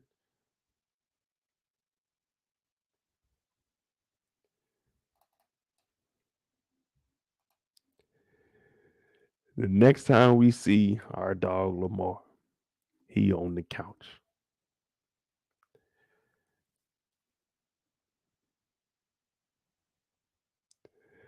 Nicole said he needed a new TV anyway. He should have got rid of that black and white 19-inch. Well, you know how it is. I mean, this is the 80s, so it may have been like his pops or something. You know, you just got like little things. Well, for dudes, that's how it is. Like my dad, let me think, what would I use in my dad's? Yeah, my dad had like a TV. Hell, I told y'all the TV I had, the big tube TV I had when I first moved out of my parents' house. Yeah, I got that from my pops. And I had that motherfucker till when it was a 32-inch, but it was a big ass. They had flat screen. Well, flat screen just came out because I got me a 32-inch flat screen. Insignia was my first flat screen TV. Once my TV with the tube went out, Panasonic too, and that motherfucker was like this thick. It was a flat screen, but yeah. Man, that's my TV, man. I take the black and white TV outside just in case it get messed up. You know what I mean? My question is, why the police not looking for Lamar after he broke out the hospital? Nah, I think he just choked that cop out, man. But yeah, they should have kept that nigga in jail. But that's why I said Detective Veronica and Bryant haven't done shit all season, bro. They had Lamar in custody, chained to a table, and they didn't keep him. They let him go. Because he didn't tell them that Meech shot him. When this nigga choked out a cop.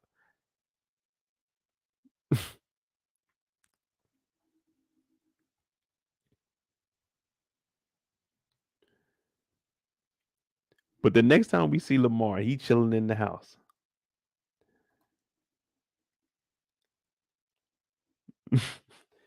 He did steal the dead man's shoe. I wonder did they pay for that? I bet in the casket they didn't open up the bottom part. They probably just had the top part open so you couldn't see he was in there with no shoes on. What y'all think?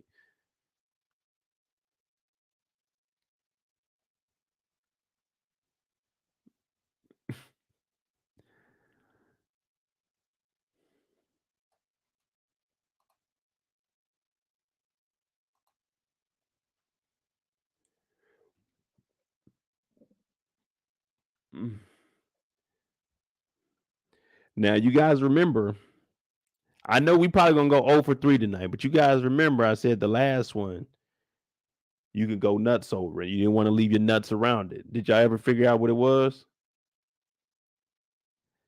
Because I call this scene minds playing tricks on me.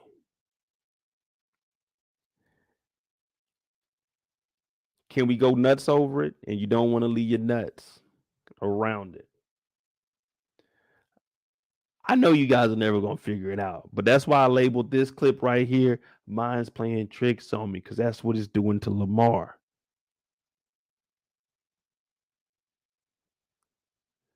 Lamar in the room and he chilling.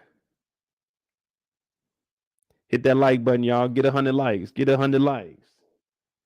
Lamar in here, he chilling, but then we look over and Lamar's in here chilling, and then we look over and we see Lamar in here. Wait a minute.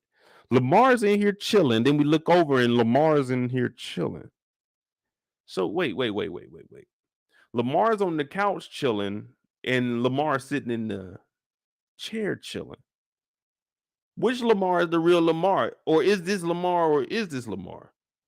So I'm looking at this because you already know I'm getting toasted up when I'm watching. And I'm looking, I say, wait, Lamar's on the couch.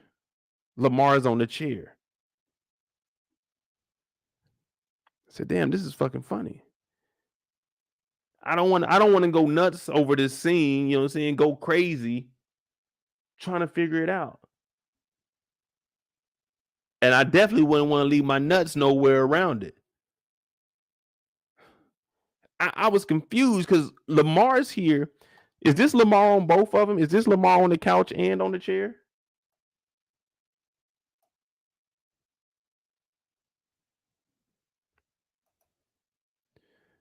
Lamar's on the couch. Lamar's on the chair.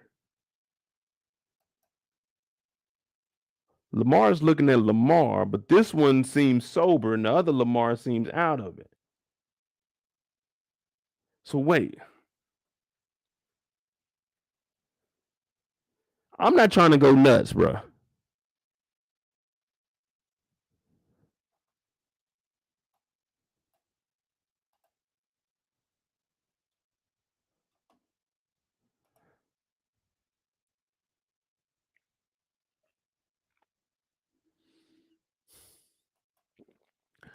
Kendall, I don't know if they got this from Snowfall. I mean, it was good how they did it. I like what they did though.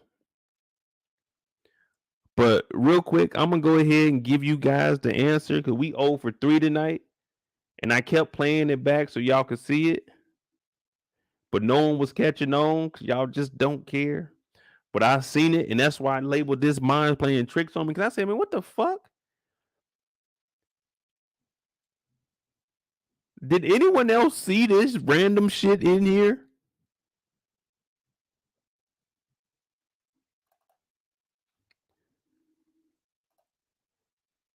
Did anyone else see this random shit in here next to Lamar?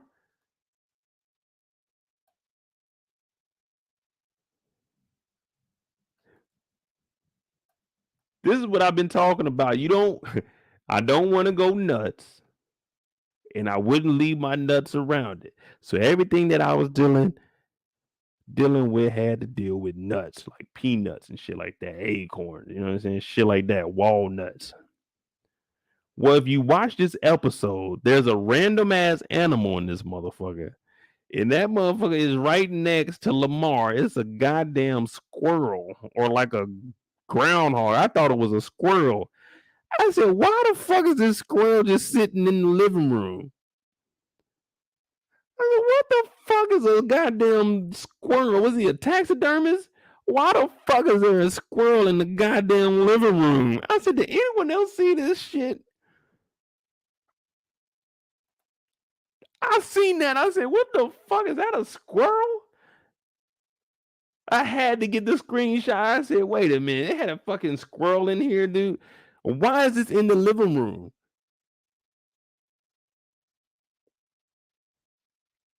I told y'all mine's playing tricks on me. I said, what the? Is that a goddamn squirrel in the living room?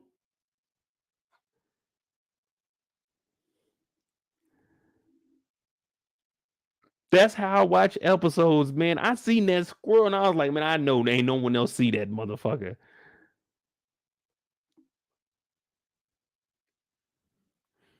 Slim Slow, I said about to say Slim Slowkey. Slim Lowkey said it's a sloth. I don't know what it is, but that motherfucker look like a goddamn squirrel to me. That's a big healthy squirrel too.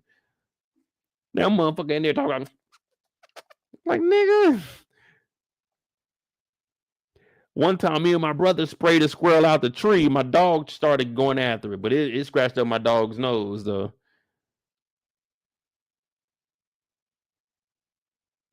Rick James said Jeffrey Dahmer gift. Man, I don't know what it was. But when I seen the squirrel, I said they ain't never gonna get that. They ain't never gonna get that. There's a squirrel. If I was to tell y'all, be real, put a 1 in the chat. If you believe, if I told you at the beginning of the episode that there's a squirrel in this episode, if I told you that, would you believe me? Put a 1 in the chat if you do, put a 2 in the chat if you don't. And if you just don't care, hit the like button. Let's get 100 likes in here.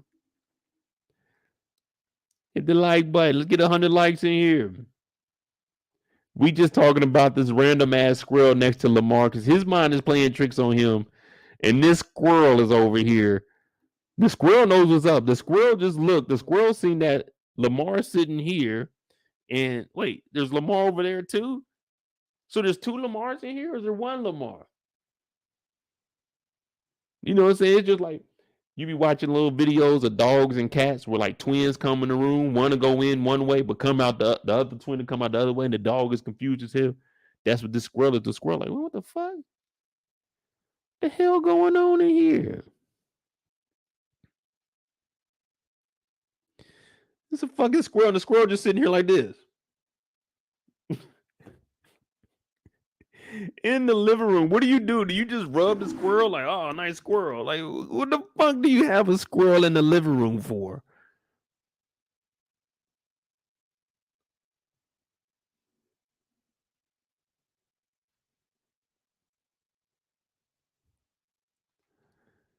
Rick James said Alvin and the Chipmunks. Hey, my dog Trill in here. Hey, yeah, I mean, the finale, it kind of was a letdown. Hit that like button, y'all. 2 more likes. We can't do 2 more likes. 2 more likes. Come on, y'all. It's me, man. It's me. It's me. I'm gonna tell y'all one thing. I'm gonna be honest with y'all. If y'all came to my spot, I wouldn't have a squirrel sitting on the nightstand or on the end table. Trust me, I wouldn't do that, man. Now, if I had that on like a end table or something, it'll be in a room. Like, you know, when you go in that room, it's gonna be like deer heads, antlers, squirrel. You know what I'm saying? It's gonna be stuff in there that you know, like that's my game room. It's not gonna be in my living room. You got a little squirrel here, you just like holding on to it, like to hold your hand up.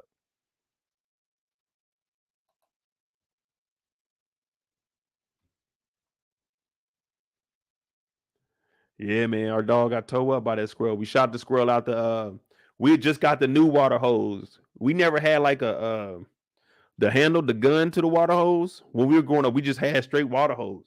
And you had to put your hand over it to make it go faster. Well, to build up the pressure for it to shoot out. Either that or like bend a little bit.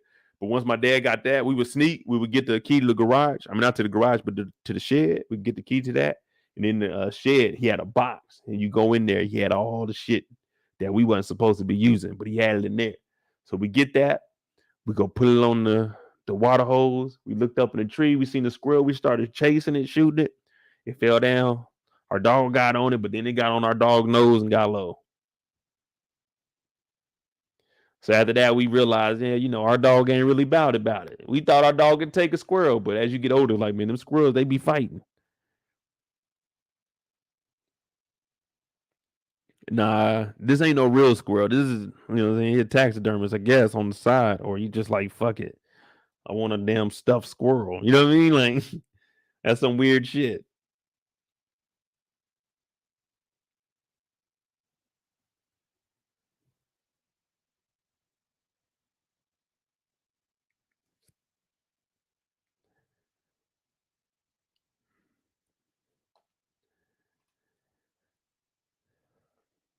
But why they sitting in here? Dang.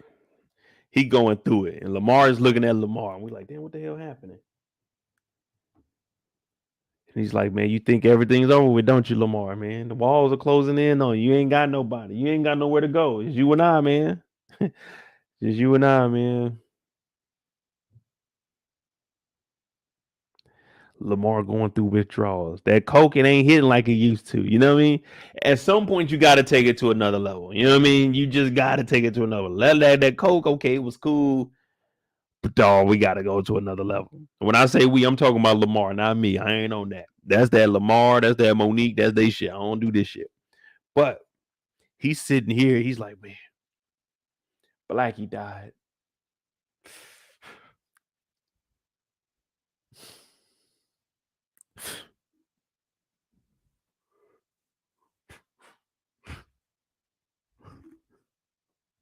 Why did Mo try to kill me? I didn't want to have to kill that motherfucker, but she attacked me. She tried to make me smoke some coke.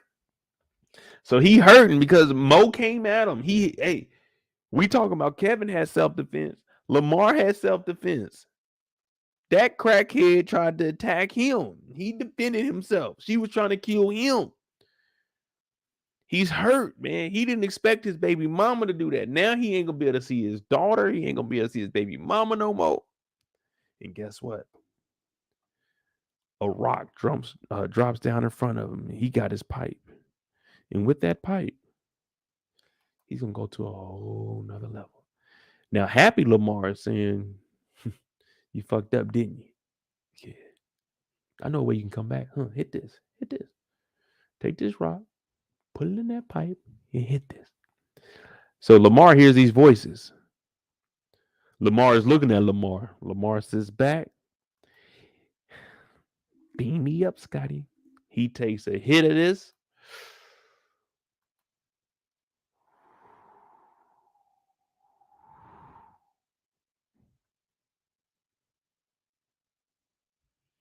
When he looks up, it wears off a little bit. And who do we see? Alvin. Alvin's looking at him. Alvin got even. Alvin got him hooked on that rock. Now, once you get hooked on it, it might not be no coming back. Yeah, Whitney Houston did say crack is whack, crack is cheap.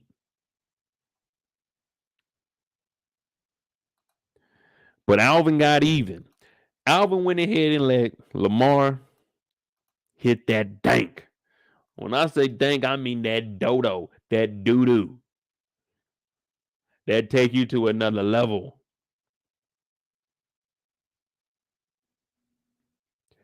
Now, Lamar, he been smoking, y'all. We don't know how many days it's been, but he been smoking.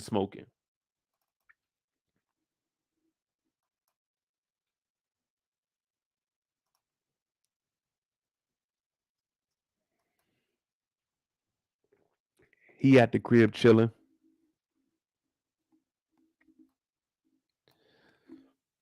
He at the club. I'm not at the club, but at the crib chilling. He ain't sleeping next to that squirrel, though. You see, he changed up. He didn't want to sleep by that squirrel.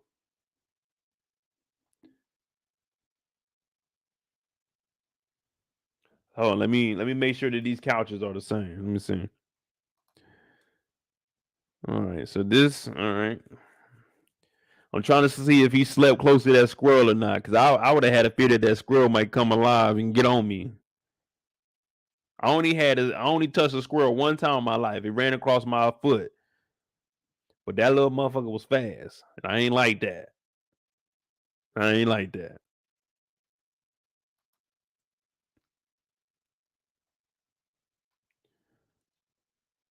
So it looks like Lamar is laying on that couch. I don't know where that squirrel is, but you want to keep your eye on it. Now Lamar is hitting that cigarette. Now, I don't smoke cigarettes. I ain't got nothing against people that smoke cigarettes. I just feel you really got to be stressed the fuck out to smoke some cigarettes. When I think cigarettes, I always think like cartoons and stuff. They always had like the dad was stressed out whenever the baby was about to be born. He waiting, smoking a cigarette. Motherfuckers is at work, stressed out. They smoking a cigarette. Samuel L. Jackson trying to hack in the code on Jurassic Park. He smoking a cigarette. Yeah. Whenever you see smoking a cigarette in a TV show, motherfuckers is focused. Now, Lamar, he just chilling. Now, he's maintaining his high because he's coming down right about now. But that cigarette just gonna give you that little boost. That's all that nicotine gonna spark up in you. Gonna give you that little edge, that little, you know what I'm saying? The little, that little boost, that little kicker. You heard? You remember Monique. Y'all remember Monique, Lamar baby mama. Yeah, y'all remember Monique. She said when she hit it, it's just to get the edge off. Well, how he was hitting it, he wasn't at the edge. He was at the whole cliff. He's smoking a cigarette. Now, stress comes with smoking a cigarette, but all you feel is a barrel on your head. You like, oh shit, what the fuck? Well, guess what? Meech done showed up because his playtime is over with. We got to handle this. And no matter where we go, we got our BMF chain on. Now, I stand down. And I apologize. This is a game room. I didn't know. He had the little links up here. He got the antlers up here. So, okay, you know what you coming into in here. I ain't never noticed this. And he got a little animal over here. All right, cool. My bad. But when you see that big BMF chain just a swinging and you got a pistol in your face, Lamar's like, man, just end it, bro. Just take me out. Take me out my misery. And I always said that I don't see them having Meech do this. I don't think Meech is going to kill nobody in the show. So Lamar's like, nah, man, just take me out, man. I done seen everything but Christ, man. Come on, kill me, man. Do it, man. Meech said, nah. Nah, I ain't going to do that, man. I want to see you suffer. Lamar's like, I'm already suffering. I had to kill my baby mama. I lost my daughter. It's over with for me. Meech, kill me, man. Take me out, man. What the fuck, man? Meech, do it, nigga. He done pulled the gun down to his forehead. He said, come on, Meech, do it, man. But then he hits that cigarette because at the end of the day, man, fuck it. I'm stressing, nigga. Hit the cigar weed. So he hitting it hard too. So he ain't sleeping by the squirrel. The squirrel is not over here, y'all. See, me and Lamar think alike. The squirrel is not over here because I'm not sleeping with my head next to a goddamn squirrel. I just don't know what's gonna happen with this fucking squirrel when I'm sleeping. I don't want the squirrel by my head at all. I'll sit by it, but I can watch it. You see stuff when you go to people's houses and they got cats and dogs and they be in the house. You watch the animals when you sit down. Like if you sitting down, you eating somewhere, you got a tray. They got like a cat and shit. You watching because a cat will sneak up behind you. A cat will get up here. What the fuck, man? Whose cat is this, man? You know whose cat it is because you at their house. But like, hey, man, put this motherfucker in a cage or something. When the fuck are y'all letting this cat just walk around the house? I'm not letting no squirrel get next to me. One time we had a blackbird fly in the house. No lie. A bird flew in the house. We had 2 birds fly in our house that I can remember. We had a blackbird that flew in one time, and no lie. It flew upstairs. It would end up in my mama bathroom. It was in my mama bathroom in her shower. But the bird had been flying around the house trying to get out. And in my room, I had the PlayStation 2, but I had it by the window. And I had my blinds up because we were all outside. The bird flew in. My mama ran out the house. Man, the bird then boo-booed on my PlayStation 2. And then it went into my mama room. I said, out of all the things in the house, this motherfucker flies in my room and boo-boos on my PlayStation 2. It was in my mama bathroom flying around acting a damn fool, but it decided to go in my room and try to go out the window because it seen light and boo-booed on my PlayStation 2. I had this little tray. It was a white tray, and you could stick my PlayStation 2 games vertically in between the slots. And I had the PlayStation laying down on the end.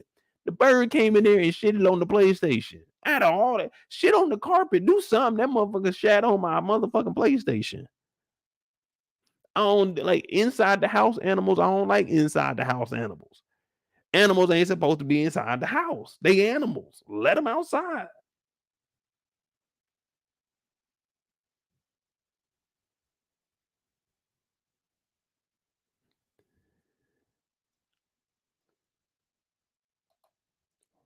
But we about to see Lamar suffer. He give him a rock. And look at Lamar's face, man. Lamar just doesn't have a care in the world. The dog, I told y'all, when I seen Lamar at the restaurant getting a coney, I'm not going anywhere I see Lamar. Now, I told y'all, even with Kevin, I'm not saying you're running. You're just avoiding any bullshit. If I see Lamar, I'm going across the street before he even comes up and says something to me. I'm just avoiding Lamar. Look at Lamar's face when he's hitting this crack rock. Meech said, I'm not going to kill you. I'm going to make you suffer. This nigga Lamar said, fuck it, give it here. I'll do it. I am not fucking with this nigga Lamar, man.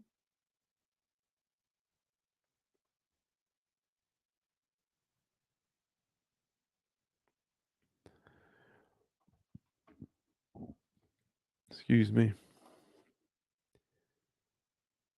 So Lamar on that shit. It ain't no coming back.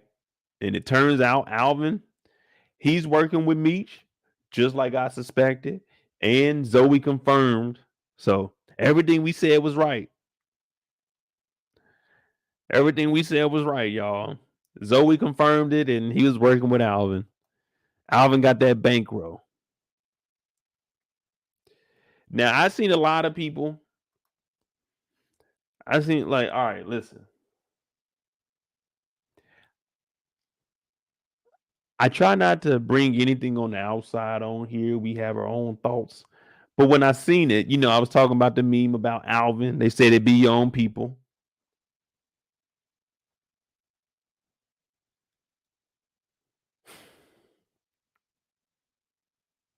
Everyone was saying, how the hell did Lamar get hooked in one episode? They said, how the hell did Lamar get to this zombie state after one hit? That's what everybody was saying. Well, my challenge to you, go out there and hit it one time and see if you get hooked on it or not and see if it's real or not. It's a TV show. All right, hey. You go out there and hit it and let us know. Report back to us. I'm not telling you to do drugs, but I'm saying if you don't think it's possible, go try and let us know. I'm not telling you to do it. So if you do it, that's on you. They ain't got shit to do with me. How Lamar get hooked on that? Go see, nigga. Go see for yourself then. Lamar's on that shit. Meech didn't kill him. I could see this. I mean, of course, they should have gave us like a time jump, you know what I'm saying? Or like next year they show that. But I mean, it was cool. It was just showing like, hey, they got him on drugs, and that's how you gonna phase out. You just gonna become a junkie.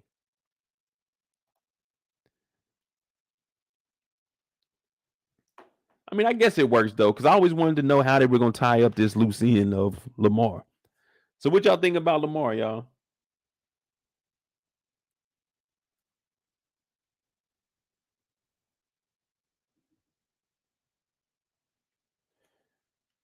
You think that was believable for Lamar, or they could have did something else?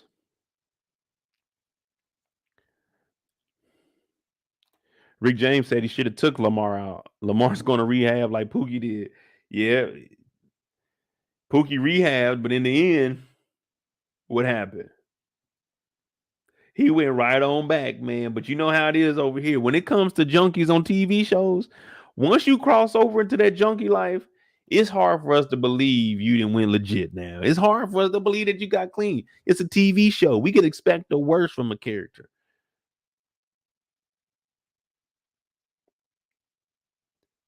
And if you can play a junkie, that's some good ass acting.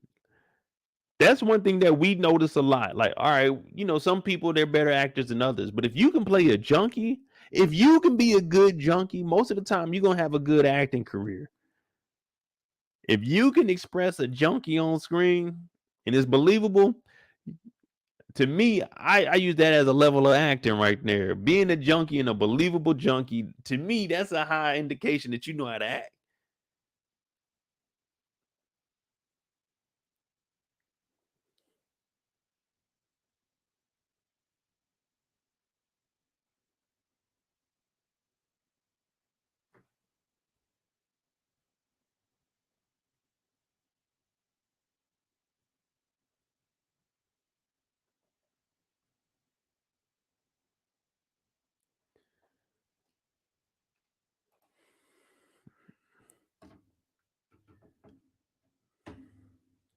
Yeah, man, we already know we can't trust Wanda. But Wanda is a good ass actress. She playing the junkie on there. She's semi-clean. She knows she's trying to shake that rock. Not talking too much about it, but she's trying to shake that rock. And then, over in P Valley, what she doing? Yeah, she doing a hell of a job, man. I respect it. I respect it. Well, Lamar done went out, man. Lamar done went out.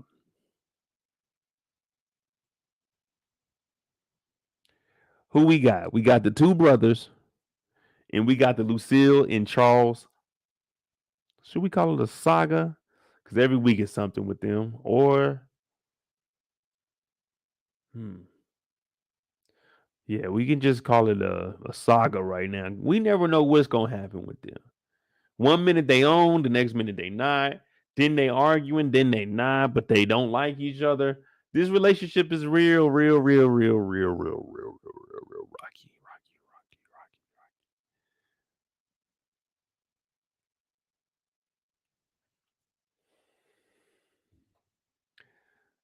rocky. Ray Fitty said Lucille fine ass. Hey, Lucille was looking good, man. I ain't gonna lie, man. Ever since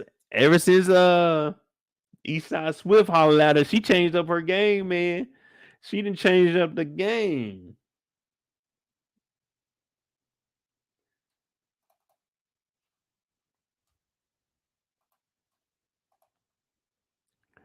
All right, y'all. We got Miss Lucille and Charles. Charles and Lucille. The Flennories. However you want to put it, we got them both. Now, the backstory of these two, allegedly,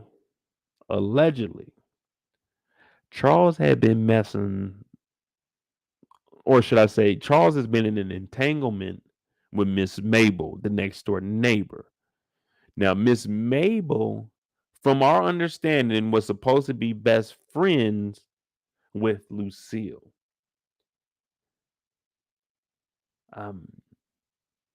They say that Charles went to her house for a party one weekend. We can't confirm or deny it.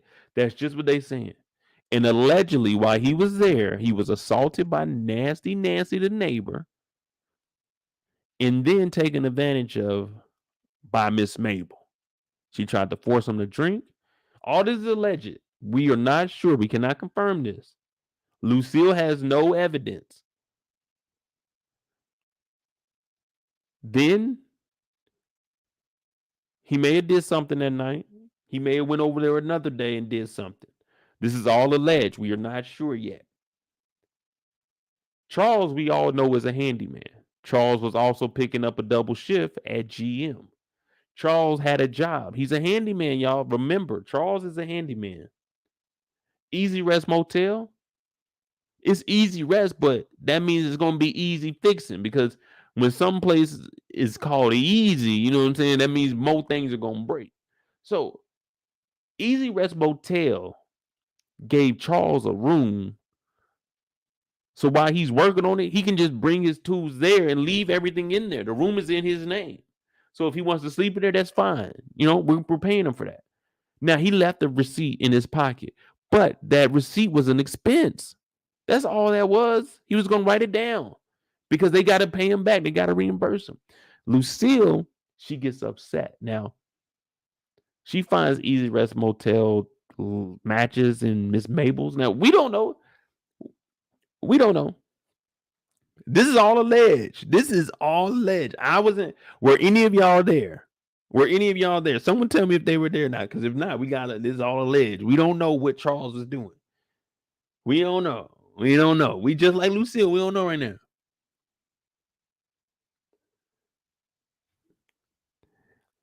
Look, most of us never met each other, but we all had, like, okay, what is something?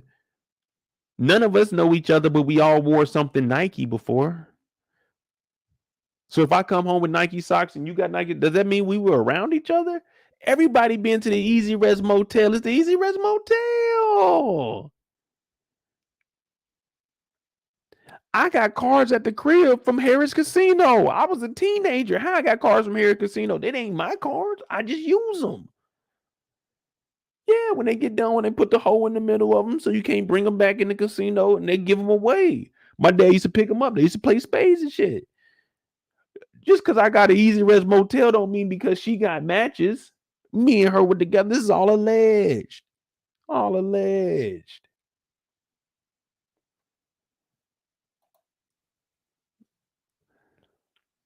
Now we pick back up to where we were. I just wanted to get that out the way so people won't be looking at Charles like that. All of this is alleged right now. Now Nikki's like, all right, Mom, look, let's just be real, man. Hair Wars is going down. I need to go. I know it ain't a church event, but Mom, please let me in this. Let me in this. I'm trying to turn up, man.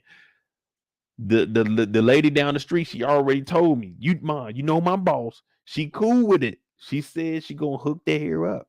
Now Lucille is like, all right, I'll let you go. The only stipulation is I gotta go. Nikki didn't even care. Nikki just wanted to go in there and get her hair did. Nikki been sweeping up the floors. Nikki has been upset because Meech and Terry coming around the shop fucking around with her boss. She finally gets to do something in this house because every time you look up, Charles is fucking up, Terry fucking up, Meech fucking up, Mama mad. Finally, someone is acknowledging our girl Nikki, and she gets to shine. She gets to go down to the Hair Wars and hair war it off. Lucille's like, yeah, let me come with you. She's all right, bet. Cool. Lucille over here, she getting ready for work. I said, okay, Mama Meech, okay, I see you. I see you. Getting ready to put in them hours. Getting ready to put in them hours. Ain't nothing better than a hard-working woman, is it? Look at Lucille about to go clock in. Get that Dave single. Let me get that Dave single with a lemonade. Y'all got the strawberry lemonade. Let me get the strawberry lemonade. Let me get that Dave. Matter of fact, make it a Dave's double and some. Oh, this is back in the 80s. Y'all ain't got no spicy nuggets. Can y'all make some spicy nuggets? Yeah, spicy nuggets. So she getting ready. We're like, okay, she's still putting in work. She put in more hours than fucking Charles. Charles ain't been to work in so long. Charles at the Easy Rest Motel. You need to go back and get that check. You need to go back and get a check. Go do some kind of work over there so they can give you a check so you can come show Lucille and say, see, Lucille, I was down there working. Listen, you got to keep the lie as close to the truth as possible. Keep it as close to the truth as possible. Go do some work for Easy Rest and say, see, I told you I got a check from her. I've been working here. But Charles ain't quick with it. Charles ain't quick with it. Yeah, if you're going to give me a salad from Wendy's, give me the Southwest. The Southwest. It's not a Chipotle sandwich, but it's a Southwest salad from Wendy's that I eat. But she in here getting dressed. They about to go turn up at the Hair Wars. Hey, let me know if you've been to the Hair Wars before.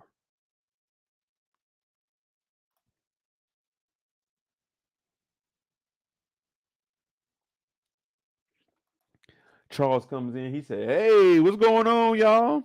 She said, Charles, turn around. I'm not dressed. I said, damn. Last week, she broke my man guitar. Told him she ain't got no love for him. Today, she getting dressed. She about to turn up at the Hair Wars. She about to put in a 12-hour shift. Charles come in. What's the first thing Charles does, man? This is Charles' go-to move, man. It ain't been one episode we ain't seen Charles do it, y'all. What is Charles doing?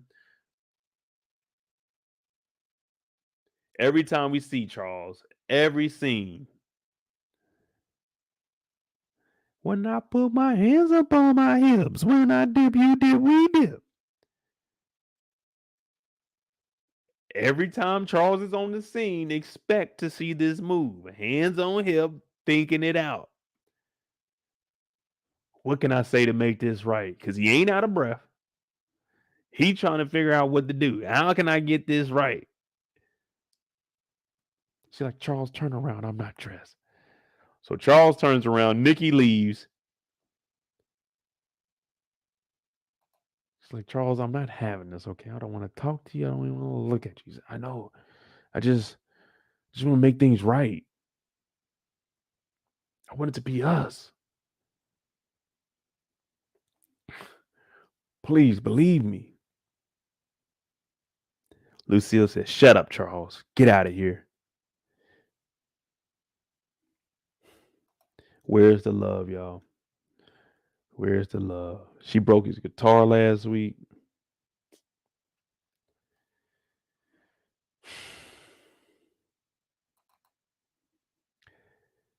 Meech and Terry downstairs chilling. We'll talk about what they discussing a little bit later on because that ain't got nothing to do with Charles. But Charles comes down and he says, boys, we're having a family dinner tonight. He looking at them. They like, what's up, Pops? He said, look, man, I'm trying to get y'all mama back. I've been fucking up. Y'all know I have. Y'all heard her. She went off, nigga, at the skating rink. She went off at the skating rink. Man, can y'all come to the family dinner? Meech is like, yeah, we got you. Now, Terry wasn't going to say nothing. Remember, Terry is a mama's boy. Yeah. They called me a mama's boy, but I told you there's different type of mama boys. Terry a mama's boy, too. So right now, he ain't feeling his dad. Nothing that his dad is doing. Meech is looking at it as an adult. That's his mom and dad business. Like, you can't, like, what you going to do? Sit your dad down? Hey, dad, you need to get right. Like, come on, man. This ain't fucking TV, but this is TV. But Meech is like, man, that's between them two. As long as he ain't like physically hurting her or anything, he gonna make sure his mama got bread. So it's like, man, that's his dad's choice, man. He can't change it. He's like, hey, man, I need y'all to come to dinner with me. Meech's like, all right, babe, we be there, Pops. Don't even worry about it. So Terry just gonna roll.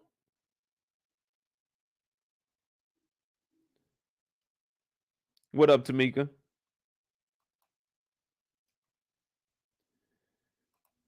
Tracy said, where was the love when he was doing his thing? Man, you know.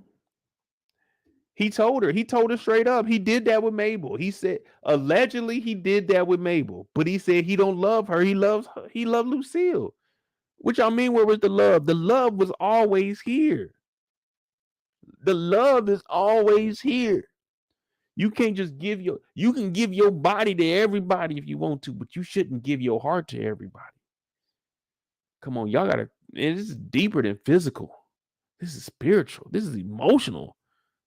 Yeah, it's bigger than skin on skin, y'all. See, y'all not thinking right. It's bigger than that. No, he didn't give his heart to Mabel. His heart remained with Lucille. What do you mean? Where's the love?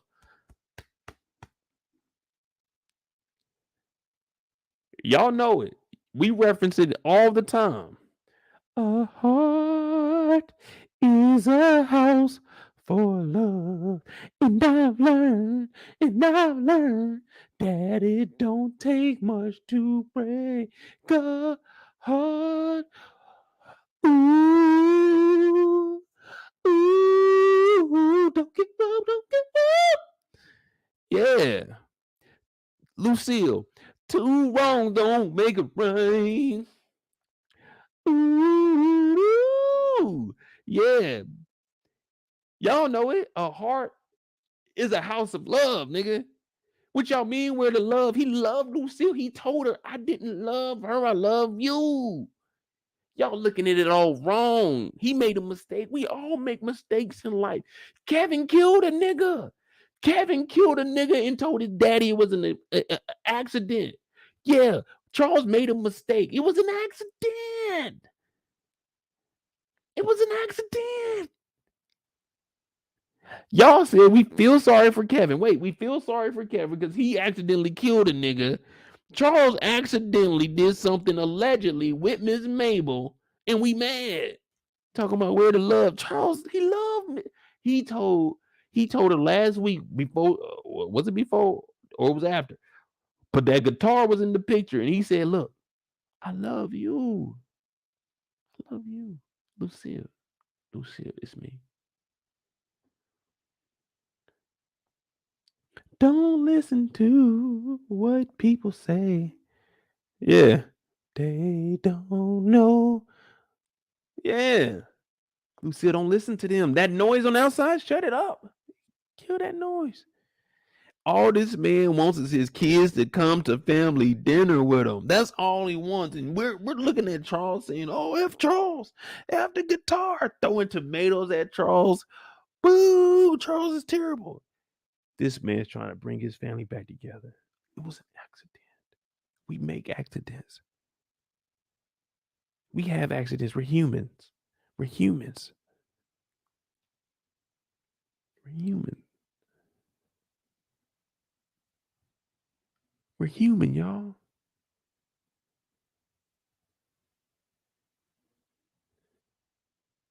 Is there a heart? Is there a heart in the chat tonight? Stand up, stand up. Let Mo know. Let Mo know. Yeah. That you understand. Is there a heart for Charles tonight? Stand up, stand up. Let Charles know. Man, we showing up to the dinner. The hell what y'all talking about? Charles made a mistake. He had an accident. Kevin killed a nigga and said it was an accident. Charles accidentally went to the Easy Rest Motel and accidentally kept a receipt. We're going to keep the same energy. We're going to keep the same energy with everybody. Accidents happen, y'all. Mo accidentally tried to give Lamar crack. He accidentally got rid of her. B-Mickey accidentally wore a wire and got everybody in trouble. It happens. K9 accidentally told on C Bubble. L.A. Tone. Kwame from Schoolcraft. Fat Cat bitch ass from the east side. Cena. He accidentally told him. But is it really an accident? Yes, it is. Because room 1104 is different. It get cold in there. Room 1104 is different. It get cold in there. It makes you fuck up. It ain't no accident in that room. It makes you. So Charles made an accident. Yeah, he did. But he owned up to it. He told Lucille last week, Lucille, I love you. I don't love her. He did not give Mabel his heart. That's what it's all about, that heart. You got to protect that heart, y'all.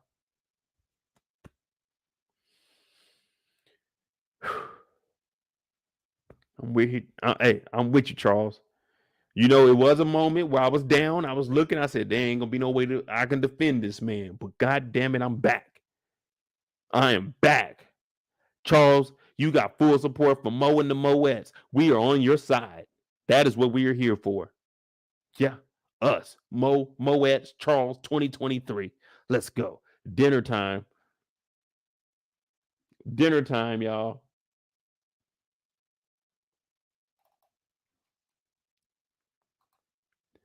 Well, it's dinner time and golly. Oh. No, I think she purdy. No, I think she purdy. Woo-wee. Lucille been acting up. When I tell you that Sears card with 0% finance, 0% ABR,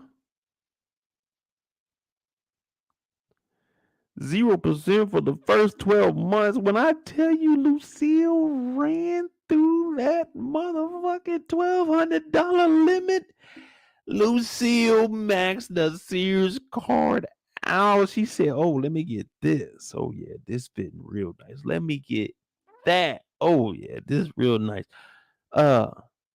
Nikki, I said you can go to Hair War, tell your boss to do my shit this weekend too. She said, oh, the boots, let me get the boots. Matter of fact, make it 2 of those.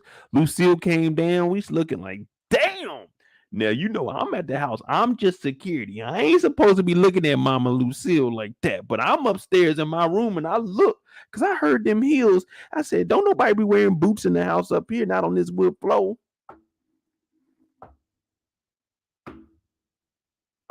And I'm like, damn, that's a nice little stride right there. I look out the door. It's Mama Lucille. I closed the door quickly because I ain't want nobody to see me looking out the door looking. I ain't supposed to be looking. I'm just security. I'm just helping out. They downstairs eating. I said, damn. Whew. I know Charles, boy. Charles probably been there. Woo-wee. Not knowing the whole time Charles ain't even getting them, but she came downstairs. She came downstairs, looking thicker than a bag of that dog food. I said, oh. Now, Charles is looking like, damn, you look good. She's like, who gonna pray over the food? She said, fuck what Charles is talking about.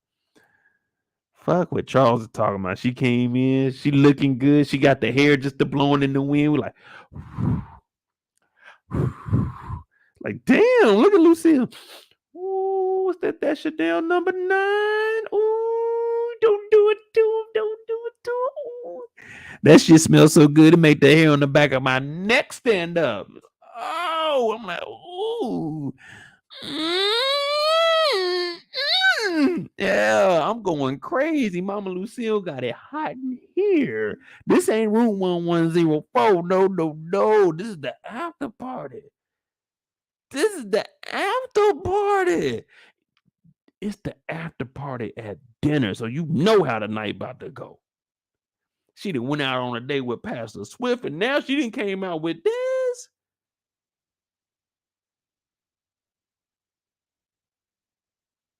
I gotta lock my door. I don't want nothing going on. I don't want nothing to do with what's going to happen tonight. I locked the door. I put the chair up under the knob. I said, no, y'all not getting me with this. I'm here for security, and that is it.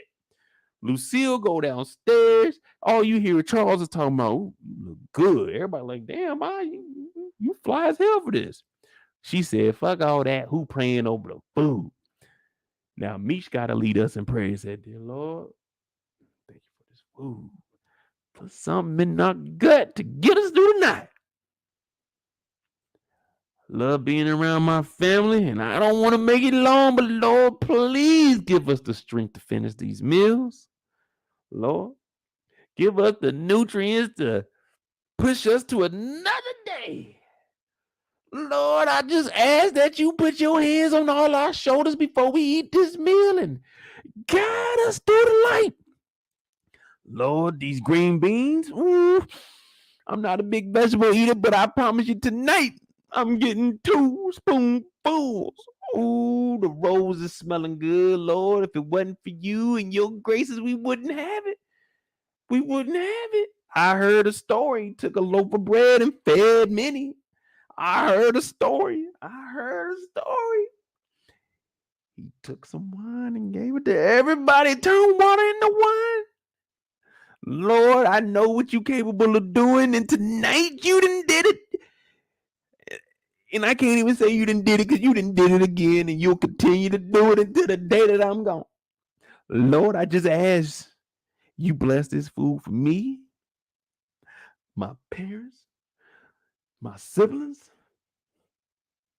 Lord,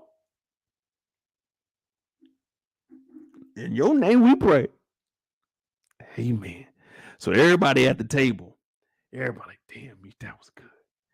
Meech says, you know the last time we had a family dinner?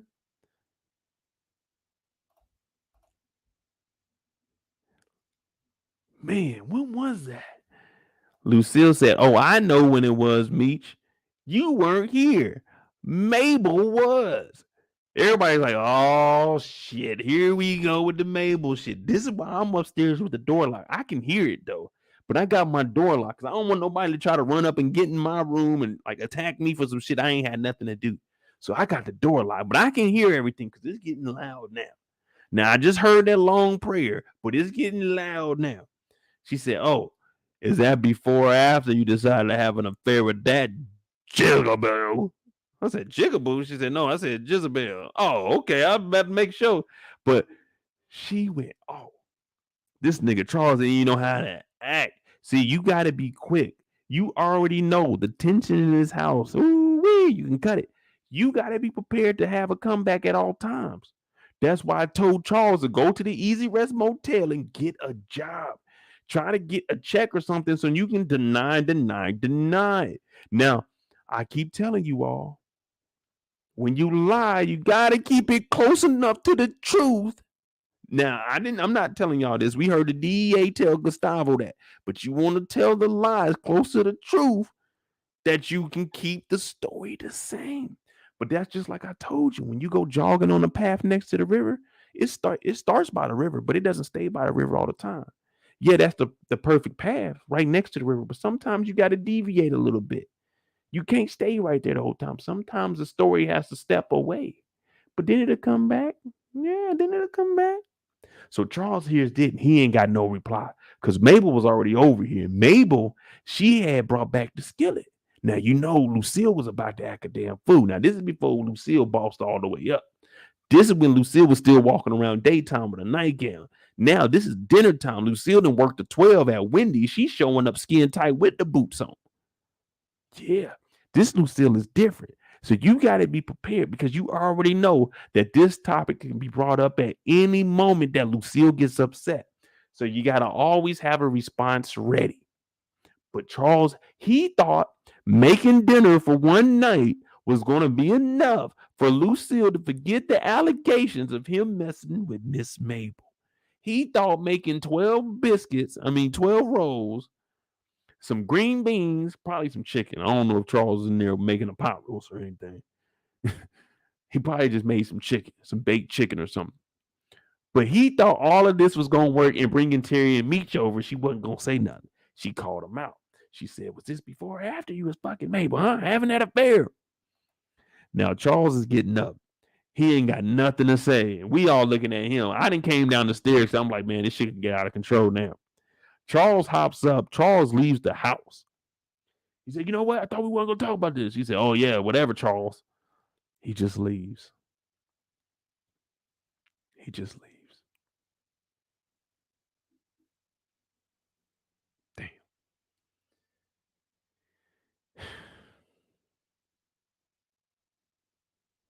Did y'all have a Kool-Aid picture like this? We had two of them. We had a dark one. It was like a dark gray, and then we had a tan one. You had the top on there. You make the Kool-Aid, you put the top on there, and you can turn the top. And then one side is wide open, and the next side, it got the little grates in it. Yeah, we used to have a Kool-Aid picture like that. Two of them.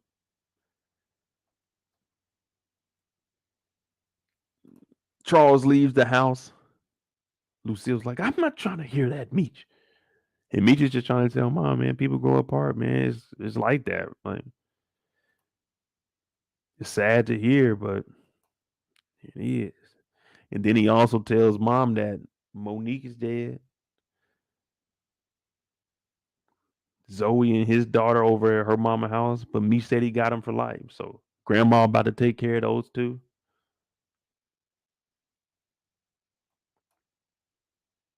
Damn.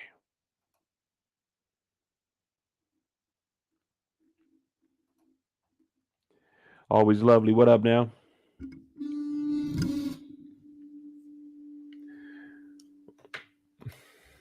Man, what y'all thinking about the family dinner, man? Was that too far?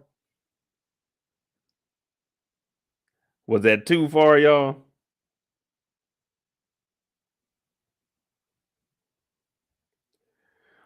Or was that good? Like y'all feel like Lucille was, hey, she was supposed to do that. She was supposed to hold it down.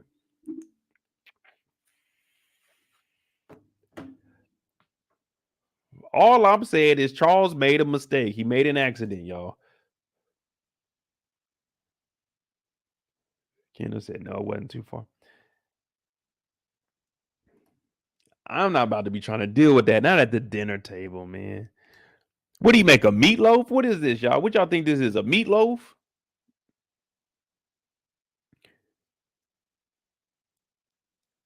There's a meatloaf, a bowl of rice with some gravy, some green beans, some rolls, some butter. Boy, if this wasn't the regular ass dinner meal that we used to have growing up, shit wasn't fancy back then. Used to eat to get full. It's a cool little dinner though. Middle of the week, Charles just throw something together. Yeah, that's a cool little meal. I don't know what this is over here, meatloaf or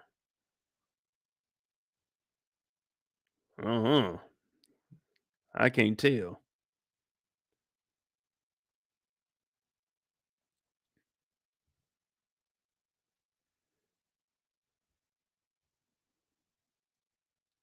I don't know, man. This is still alleged in my book. I'm not sure what the hell is going on. You know what I mean? I don't know who's right, who's wrong right now. All I know is Charles left. We found out that Mo is dead, and we need to get ready for the damn hair war. So they got the hair war going on. Who's been to the hair war in Detroit? Like the OG hair wars, like back when they talk about, or like how long? I mean, is it still going on? Are the hair wars still going on in Detroit?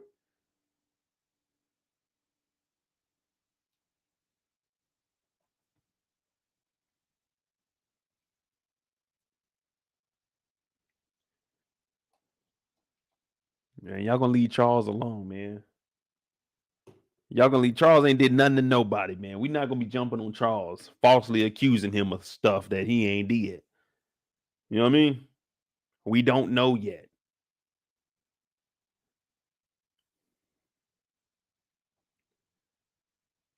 But little Nikki get up there, she do her thing. T in here wilding the hell out. But they just got into this argument. Nikki up there doing her thing. What up, Nikki? Yeah. I'm in the back, you know what I'm saying? I show love to the family. I'm kind of like how Will Smith and Ashley are. Like I'm not her brother, but I'm like a brother to her. I'm just security, you know what I mean? But I'm gonna make sure she's straight because old security got Darius killed. So I gotta be over here to actually protect little Nikki, especially because I know to play on Lamar. So like I ain't got that much fear because we ain't got to worry about Lamar. I just gotta make sure Nikki's straight. So I'm out here, you know what I'm saying? I'm watching her holding it down. They invited me to the hair wars. And then I look over, I'm like, all right, I guess Lucille and Charles, they good because they over there hanging out with fucking B-Mickey. He talking about we family. I said, all right, cool. Like they all in here sitting down. I was like, all right, bet.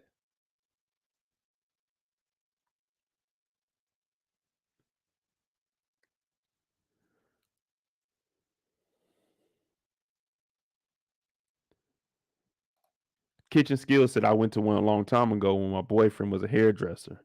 They had a hairdo called a Harrycopter. It looked like a helicopter. Harrycopter.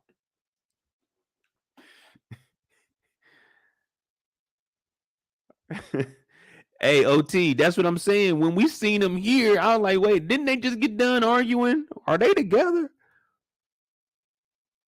I mean, she's leaning away from him, but they sitting here chilling and shit. They sitting here kicking it. Talking about if you ever need anything, man, just come to the crib. We got you. Not knowing the whole time this nigga B-Mickey been telling. B-Mickey is the reason the car service got shut down. Yeah, they were following B-Mickey. He came over to the car service and got Terry involved. Charles don't even know it. We talking about Charles messing around accidentally on Lucille. Whole time we got B-Mickey at the table, potentially about to bring the whole family down. Hell no, man. This ain't on Charles. This is on B-Mickey, man.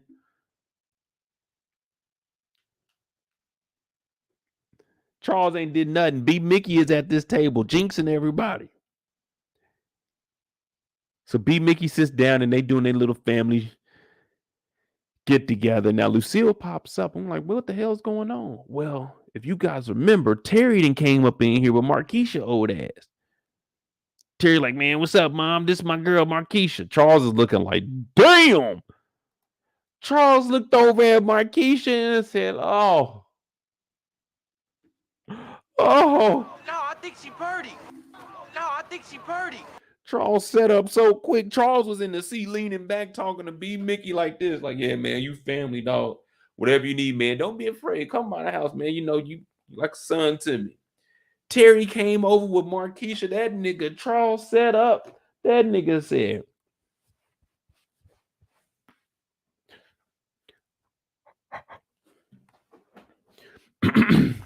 how's it going, Marquisha? Nice to meet you. Like, no, Charles. Hell no. Charles set up so quick when he seen Marquisha come over. I'm looking like, damn! What the fuck?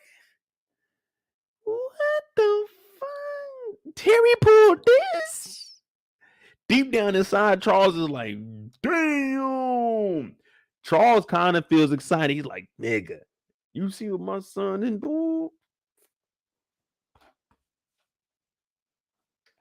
Lucille can't get mad at me. Look what my son done pulled. Does she not know what I'm capable of?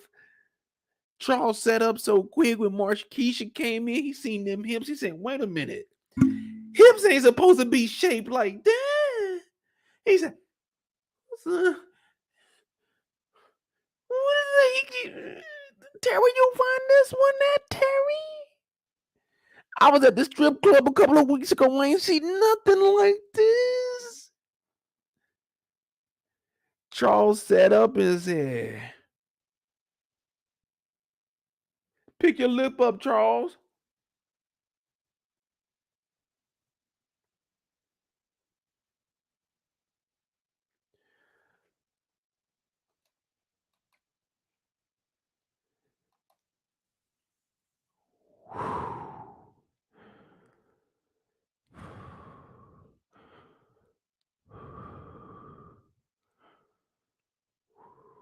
Give me a second, y'all.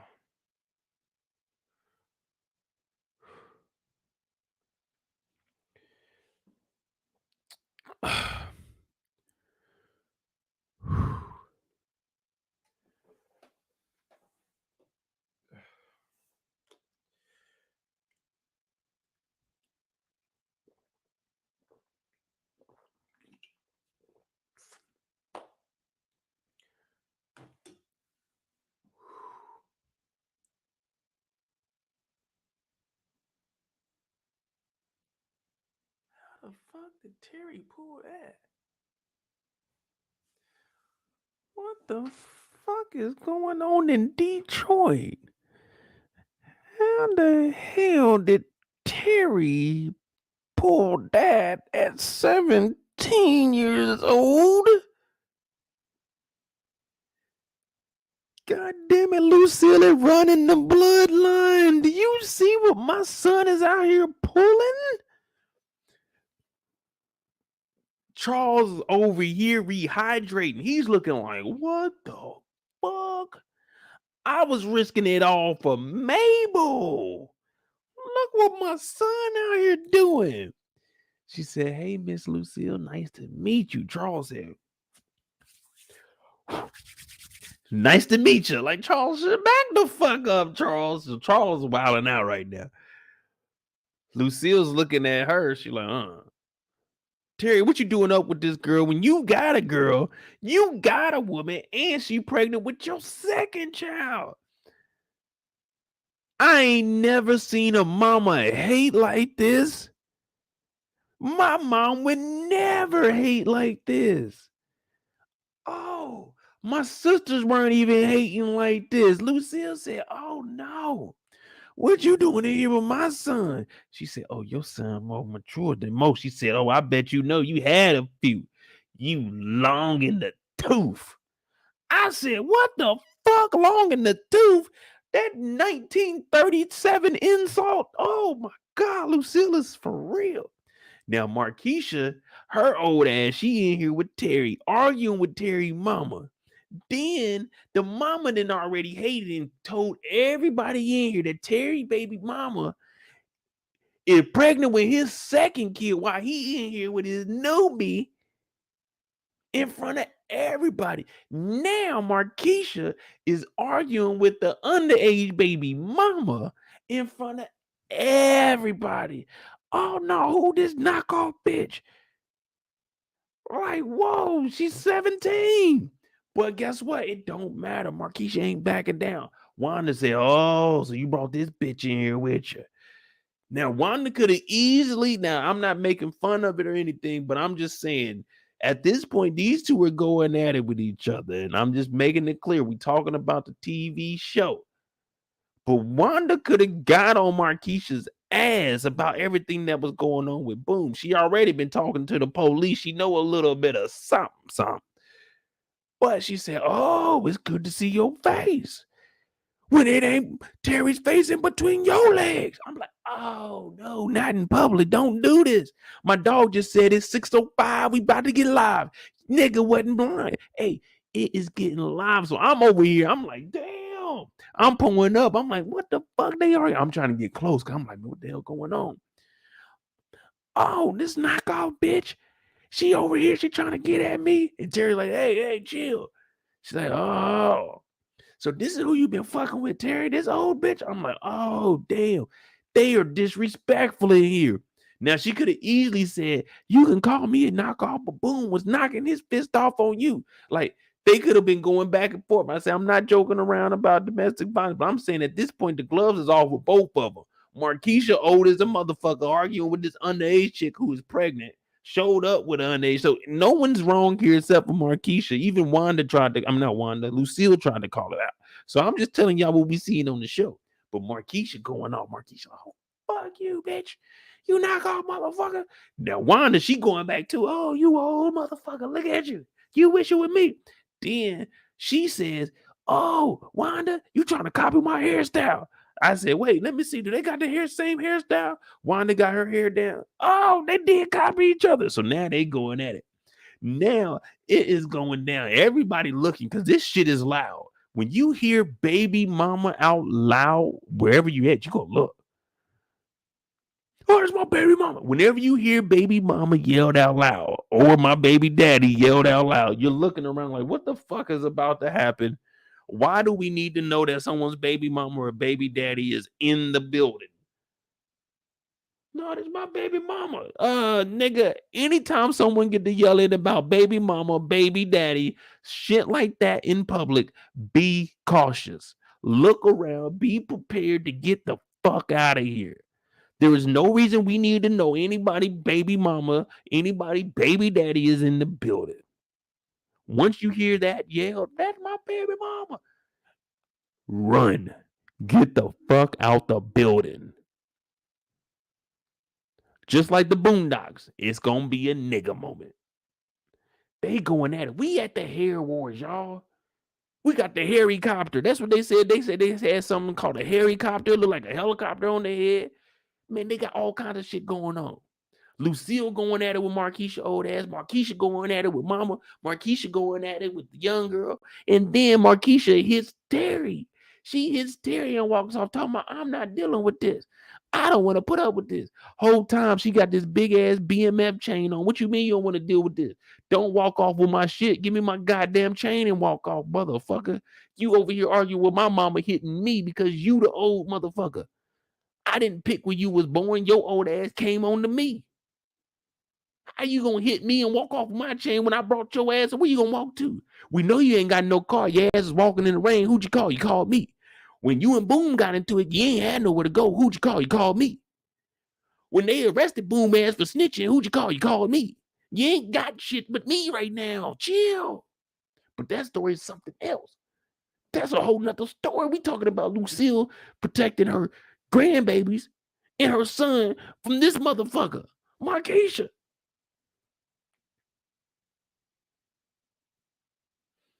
Marquisha.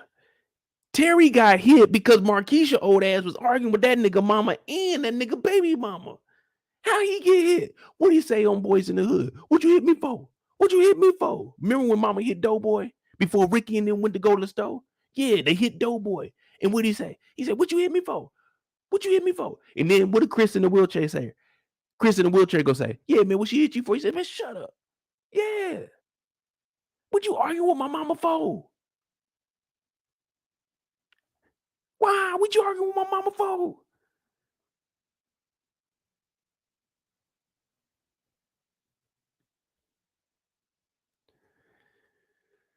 Oh, man.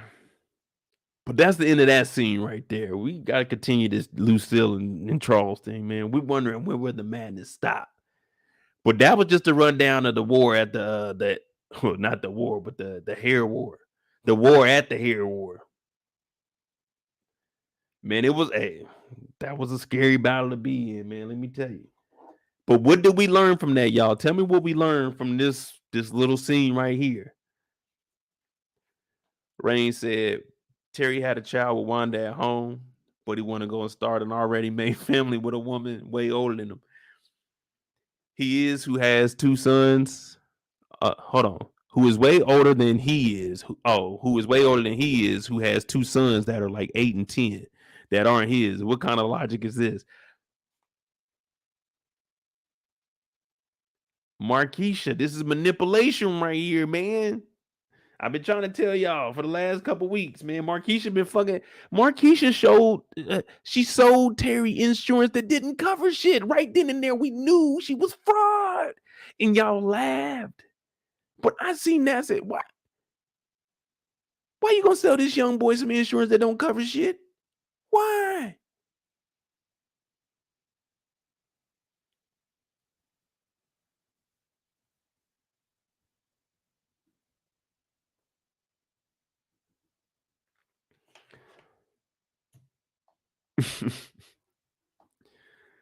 So next time we see Charles and Lucille, they sitting down, they having a little conversation.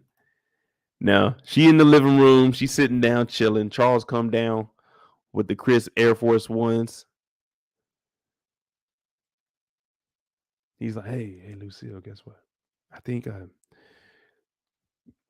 excuse me, I guess you and I, we should sit down and talk it out. She's like, yeah, Charles, I don't really want to talk it out. You know, he said, no, hear me out, baby. Come on. Y'all know over here on my channel, conversation rules the nation. If you can just sit down with somebody and talk it out, man, 9 times out of 10, you can get through it. Even if you guys don't agree, you can still like, all right, cool, man. You know what? Forget it. It took a while for me to get there, but I understand that now. Like, man, it ain't even worth it. You know what I'm saying? If we don't agree, we just don't agree. We go our separate ways, man. That's life. But you gotta have that conversation. Now they sit down. Some say it might be too late for Charles. Some say it might be the end for Charles. But who am I, man? Relationships, it always depends on the two. You know what I'm saying? We don't know how far he is, but listen, there's also a saying that counters, it might be too late. It might be too late. But they also say it's never too late to try. It's never too late to try, y'all. Remember that in life. It's never too late. It's never too late to hit that subscribe button if you're new to the channel. It's never too late to hit the like button if you like this kind of content. Power Book 2 every Friday. The finale of BMF today. Bel Air tomorrow. Swarm on Tuesday. Midday, we ain't got no schedule yet, but sometimes we're going to be on it. If you like that kind of content, hit the like button, hit the subscribe button, support the channel. Cash App is at the bottom of the screen. Moedotj. But we all make mistakes. We have to live with that. And the beautiful thing about making mistakes is you have a chance to correct them. We all need a second chance. And right now, Charles is going for it. He's going for a second chance with Lucille. He wants to fix his wrongs. 2 wrongs don't make a right. 4 wrongs does. If you make 4 lefts, you end up right back where you started. You see what I'm saying? So it depends on how you look at it. But Charles is fighting to keep his wife. I can't even say it anymore. It's just the passion and the emotion is coming out right now. It's just Charles wants his wife, y'all. So he tells her, listen, I met a reverend. Seems wholesome. He knows the word. He reads the book. He can give us some counseling so you and I can move forward. She said, Charles, I met someone too, and I'm talking to him. Charles said, who you meet? Who you talking to? Who you talking to? She said, I talked to a divorce lawyer. He said, not a divorce. She said, yeah, Charles, this is not how I envision my life. Charles is hurting now. Now it's for real. Now it's for real. See, when it catches you off guard, that's when it hurt. That's when it hurt. But when you know what's coming, it's like, all right, cool. I'm good with that. She said, Charles, I don't want you no more. This ain't the life I wanted to live. The kids, I'm like, man, them kids old as hell now, but the kids, oh, Charles, it's not the life. Charles like, no, don't say that. Don't say that, baby, please. Please don't say that. Then this fool, and this is where it got tough for me to defend Charles. Charles is going to say, maybe it's a good thing that I got caught.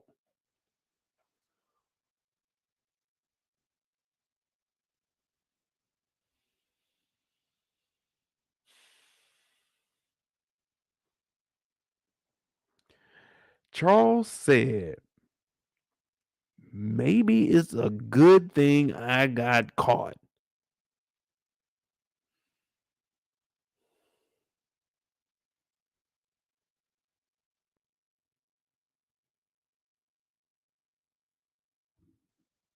I'm gonna tell.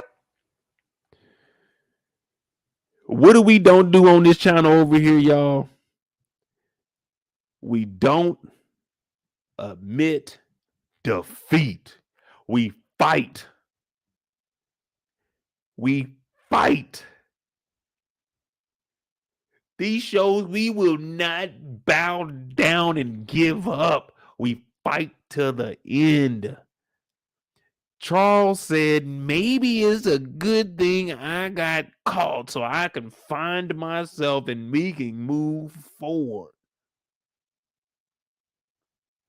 When they play that recording in court and I got to listen to it as his attorney, that's going to be one time that I'm showing emotion in the courtroom. Like, I'm a good ass trial lawyer, but dog, when they play that, we got unreleased recordings of Charles talking to Lucille. He admitted it. Whoa. These are just allegations. Let me listen to that. They said, no, we're going to play it in front of the court. Charles said, well, you know, maybe it's a good thing I got caught with Mabel. Oh, this nigga Charles. What the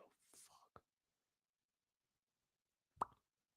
Your Honor, recess, please. Your Honor, recess.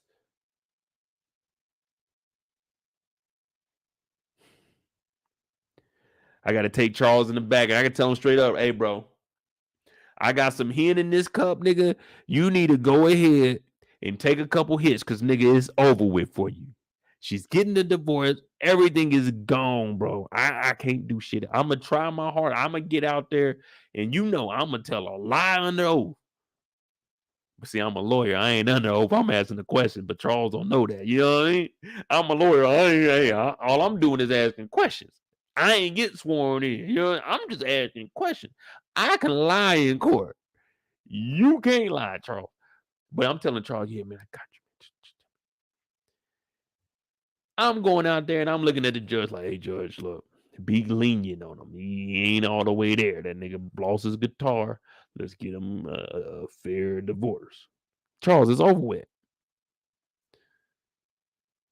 Kato talking about ain't no recess overruled. Oh man, I'm trying to get Charles out of this, but damn it. This nigga said, maybe it's a good thing I got caught.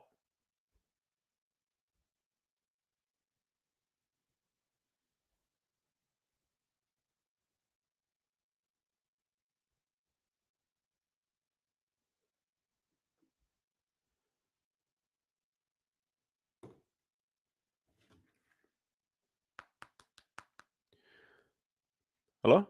Oh yeah, is this the court records for downtown Detroit?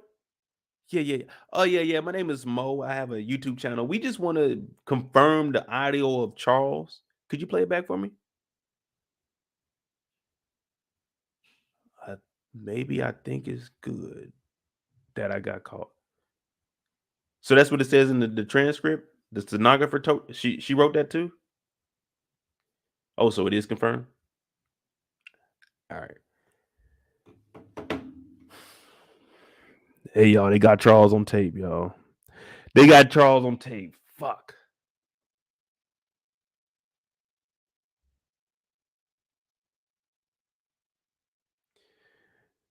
Now I gotta get with my PR team and I gotta come up with an apology. Fuck. OT know it. Future said, I'm gonna tell a lie under oath. Hey, what do you say? I'm gonna put my thumb. Oh, my bad. Wrong channel.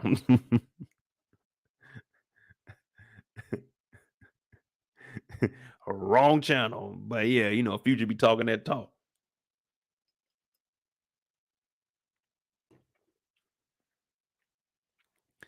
Lucille getting a divorce. Charles trying to deal with it.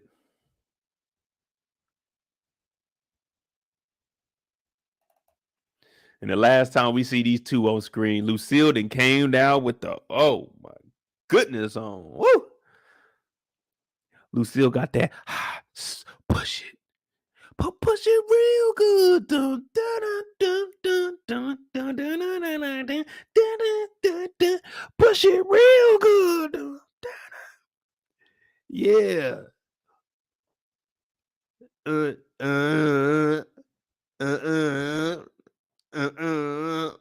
Push it real good. Man, Lucille out here looking good. She got the little tail. What y'all call that? The flipper? What they call that? The lobster tail? Yeah, that got to be the lobster tail. Lucille then came out here. We looking around like, damn. We ain't never seen her on the block. She turned around. Look, this girl hating right here. Look at this woman right here. She big hating too. Look at her. She hate. She like, damn, I ain't no Lucille. Ooh-wee. Ooh, Lucille came out. Look at the girl behind Lucille. Look at this woman right here. She like, she be talking about, Mo, come on now, bring that plate of food. I'm like, damn. She was cool with my mom and shit, so I always got to bring her a plate of food. You know, I just been looking out for her since I was little.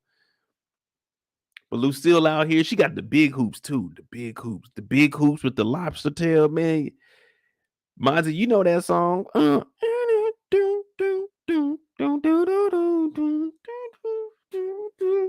it real good.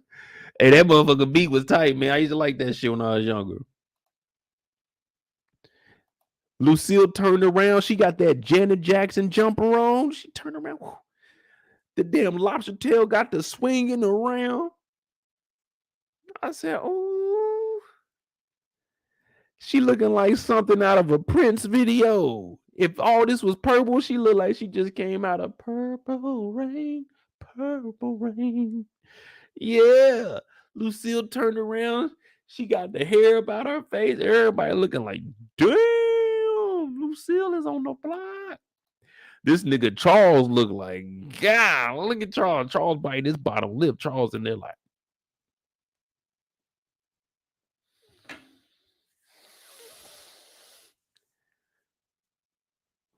now you know me, I'm chilling. I'm supposed to be security, but you already know what Mo on. Mo over here, I'm on the stairs with the drink and I'm talking to something. I'm trying to see what she on. You know what I mean? What's happening? Meech about to leave and head to the A. That means I'm gonna be free for a little bit. You know what I'm saying? Until Terry start moving that word. I'm looking over like, damn, look at Mama Lucille. She killing it. Charles is looking like, damn. Woo-hoo-wee. She said, who about to dance with me? That nigga Charles wanted to say, I will, but Charles is at the point where he's like, man, you know what? It's over with, man. Sometimes you just gotta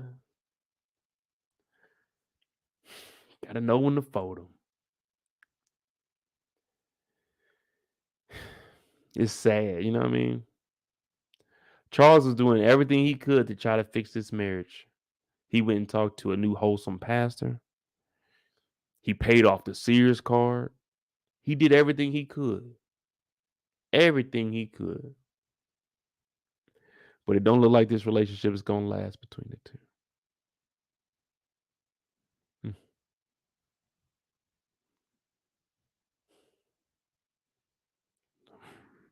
What y'all think about Charles and Lucille, man? They're going to get together in season 3. They're going to fix this in season 3. Nah, man, don't say it's over. Don't say it's over. Tell me they're going to fix it in season 3. Please, someone tell me they can work it out. Please, someone, please, don't do this. Don't say that they can't work it out.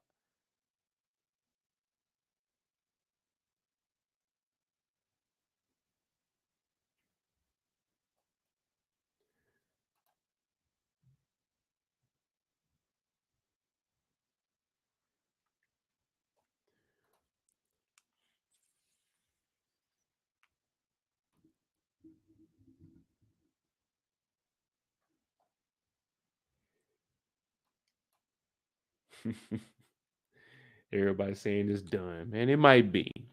It might be. Yeah, I see Charles going down to Atlanta eventually. He go down there, work with Meech. Terry stays up here. We got Terry, Meech, and we got Goldie's story, but I'm gonna put Goldie with Meech. So we just got their stories left, and we'll talk about them going their separate ways, man. The hair war was crazy though, but Lucille and Charles is over with, man. Season 3, Charles, hopefully he's down in the A with Meech, starting fresh. Got to get things moving, y'all. We got to get some money.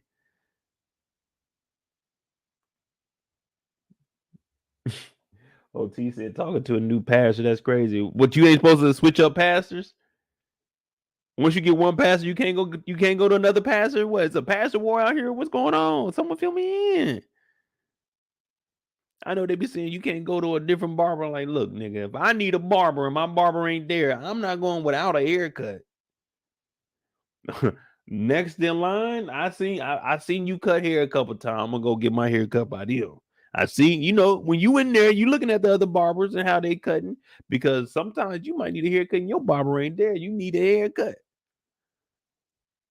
Yeah, I'm looking, I'm seeing. All right, you do a good ass job. He had some black dudes over there once. All right, I know you know how to cut black people hair. He could fix my line up, you know what I mean?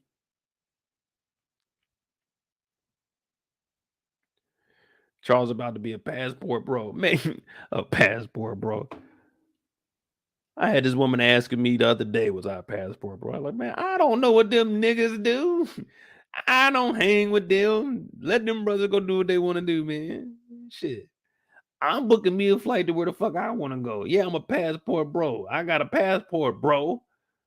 Yeah, nigga, just like you a passport bro. You got a passport? Okay, passport bro. Like, nigga, I mean, shit. It ain't got nothing to do with me. When I fly out, nigga. I just got my new passport. We good till 2033 now, y'all. We good to, hey, where we going? Where we going? Passport, bro. Nigga. You mad because a nigga got a passport?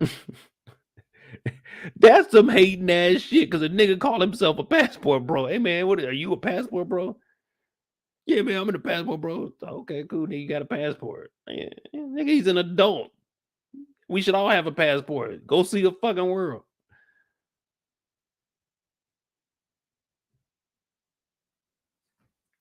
No, you a passport, bro? No, motherfucker. I lived in Germany for 4 years. I need a fucking passport to get over there. No damn passport, bro. I use my passport to get on flights, bro. The fuck is a passport, bro? Do your thing, man. Let them dudes do whatever the fuck they want to do. What are you, a pay rent on the first bro or pay rent on the first girl? Like, nigga, shut the fuck up, man. Let motherfuckers enjoy their lives. We over here, Lucille looking good as a motherfucker. Y'all worried about if I'm a passport bro. Yeah, nigga, I use my passport, bro. Shit.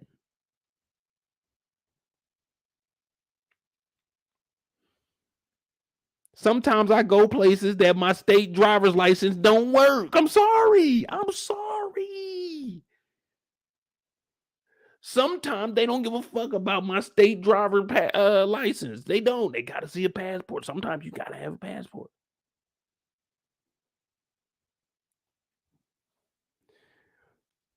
When they start coming out with that real ID, what you going to be calling me a real ID, bro? Because I had to get a real ID.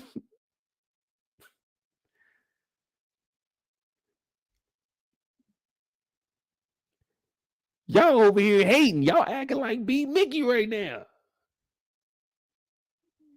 The passport, bro. What the fuck is a passport? Do I look like a passport? When have y'all ever heard Mo talk about me and the passport bros about to get together? Nigga, y'all know I be taking trips by my goddamn self. Ain't no passport, bro. It's passport Mo, nigga. I need more passport pages. Yeah. Last year I went to Europe for 3 weeks. The last week and a half I was with my brother, but the first week and a half it was me. I went over there. Just go. Wow. Ain't no passport, bro. It's passport Mo.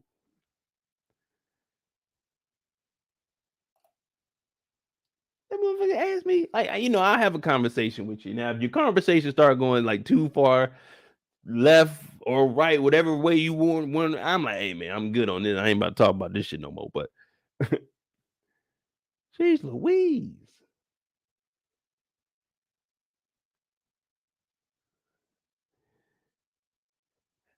Hey, are you a passport bro? What the fuck is that, nigga? Is there an application for that? I ain't no passport bro. I ain't no blood. I ain't no crip. I ain't none of that shit. I don't know none of that. I know when I get up in the morning, I brush my teeth and wash my face, and I look on YouTube and see what's cracking, look at some sports shit. I get up, record a video, and if I get time and get bored, I might look at flights somewhere. And some of those flights I might need a passport for, bro. Sometimes I might need sometimes I don't want to go from California to Washington. Sometimes I might want to go like California to like Japan or something. You know what I mean? I ain't never been to Japan. Maybe I want to go to Japan. Or maybe I should just sit my ass in California and not get a passport, bro. Nah, I ain't got no passport, bro. Nah, man, that ain't even me, man. I'd rather sit in my house. A passport? Get out of here, nigga. I'm not getting one of that, man. That's what the white man wants you to do. White man wants you to leave America. Like, nigga, that don't even make sense.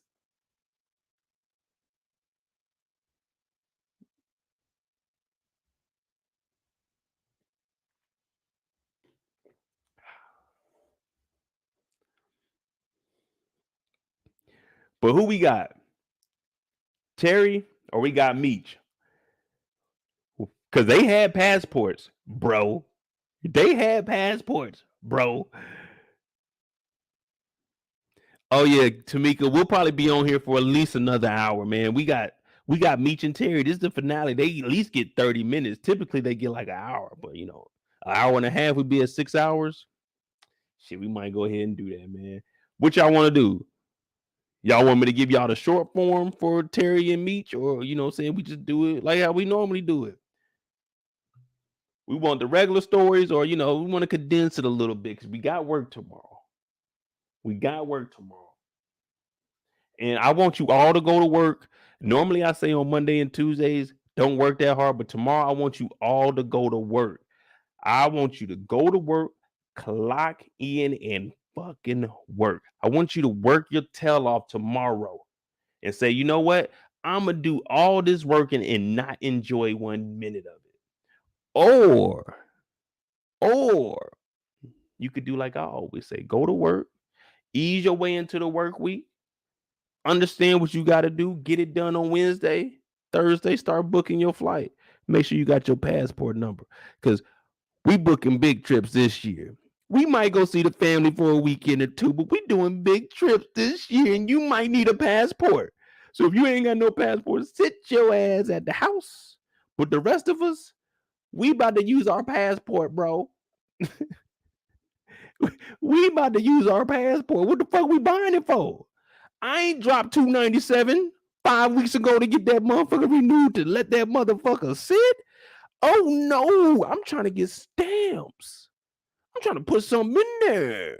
Yeah, I'm trying to enjoy life. You know, I'm trying to see the world. You know what I mean? My bad for getting a goddamn passport. I paid for it. Why you bad I paid for it? I can see if you bought it for me. Like, man, they got a passport, bro. But bro, I paid for my passport. Let me do what I want to do with my passport. And I can't even go to Mexico. I can't go to Canada without the passport. What you mean? I need a passport. I want to go to Toronto one day. I want to go see it. Gee Louise. Meech and Terry got a passport. Why ain't nobody mad at them? 50 Cent we watching 50 Cent show and we talking about a passport.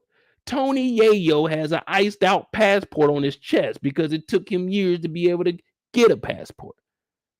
What we talking about, passport bros?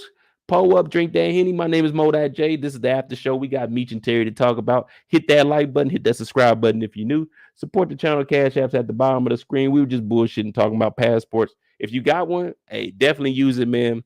See the world is big out there, you know. Enjoy it, because trust me, there's a lot of shit out there you ain't never gonna see here. It looks good on TV, but it looks better in real life. Even if you can only experience it for like a week or two, man, enjoy it, dog. You got to see some shit. I didn't take advantage of my first 4 years living overseas, but I appreciate it more now because I'm actually spending for it. When I was over there living and it was cheap as fuck, I wasn't taking advantage. I was wilding out. But now when I go travel, I see some stuff, man. It's cool to see, you know.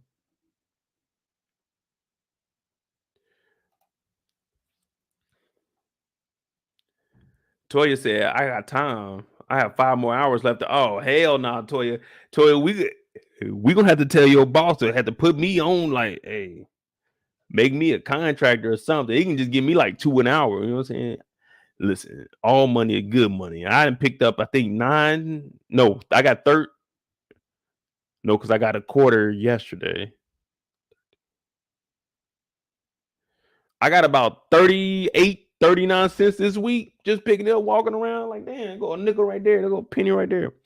I pick up all change. You can't get to $1 till you got a penny, man. You got to have a penny before you get to $1. You got to have $1 before you get to 10 to 100 to 1,000 to a million. All money is good money. If you find it on the ground, don't turn it in. Keep that money. I seen a man turn in $20,000. They gave that nigga a bicycle. Nigga, if I turned in $20,000, nigga, y'all better come up off of 10. Gave that man a bicycle for turning in money, y'all. That's a true story, too. I said, hell no.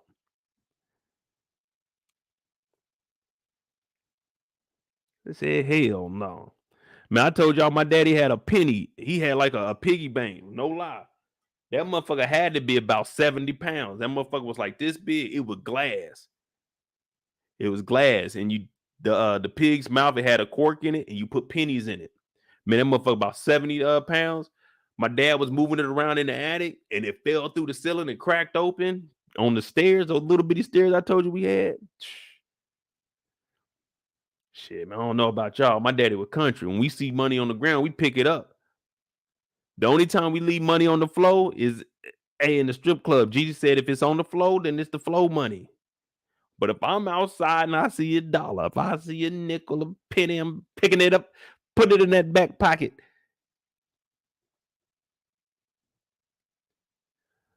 Until you saved a whole summer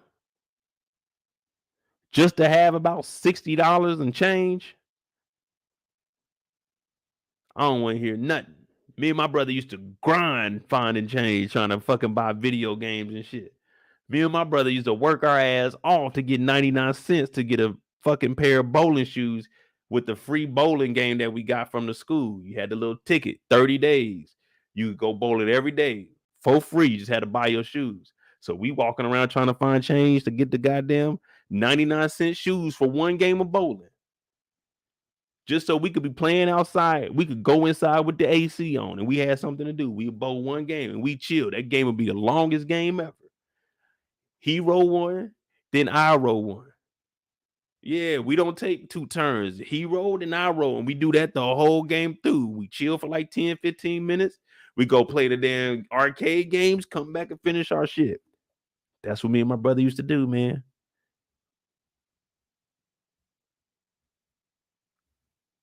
So I never forget that, man. Like, hey, man, we had to pick up change. If we wanted to do something, we had to find some way to get money. I told y'all about that bootleg circus me and my brother had in the backyard where I fucked my leg up.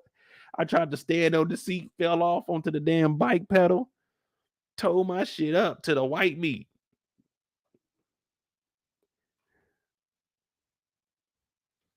Shit, that's what we did growing up, man.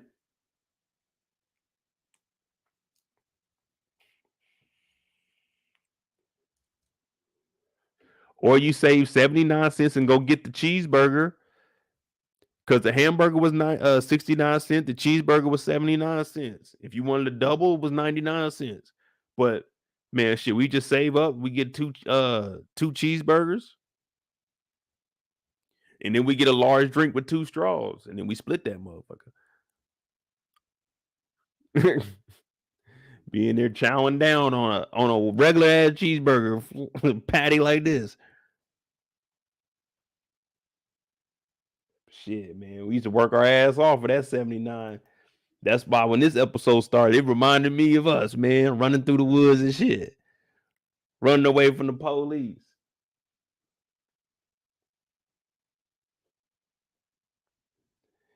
I've only ran from the police maybe twice in my life.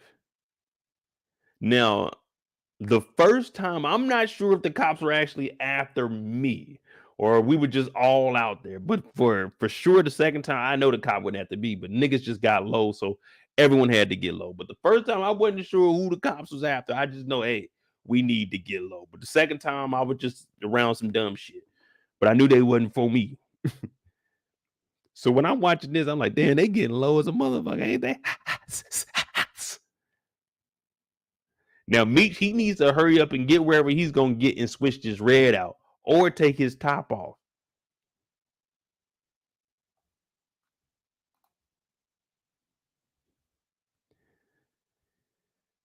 They hit in the woods. They said as soon as they got old enough, they got the bucking back. Pop, pop, pop, pop, pop. Damn, they shooting, nigga. Goddamn. They end up chasing this fool down. Now, this dude owes some money. You guys know how I am in these type of environments. Always got to keep your head on a swivel. You want to always make sure you're in an area where you have enough space to run, get you a good distance. And what I mean by that is you don't want to be like next to a building where someone could sneak up on you. You won't have time to react. You want to be somewhere where from all angles you can see if somebody's coming up so to give you time to have some fucking chance to survive. Whoever this guy was got chased down. And this is the worst thing. I've never been chased down and stopped. That's extreme. I don't, if I'm getting away from somebody, I don't think they catching me. Back in my heyday, I don't think if I'm really getting low on somebody, they not catching me. But in the event that they do, which they never would, and I wasn't running, not like this. Just ball up, man. Just ball up and wish for the best, because nigga, they on your ass. And ain't no one out here to break it up. That's the worst thing about seeing people in fights. No one there to break it up. Like, we all know how I feel. Once you knock somebody out or knock them to the ground, I'm like, man, in the street fight, that's over with, dog. You won, man. I don't like seeing people getting hit on the ground. Like, after they get knocked out. I don't like seeing that, man. That's like, all right, dog, you got him, man. Like, the motherfucker was tripping, but come on, man. You ain't got to do all that. But, boy,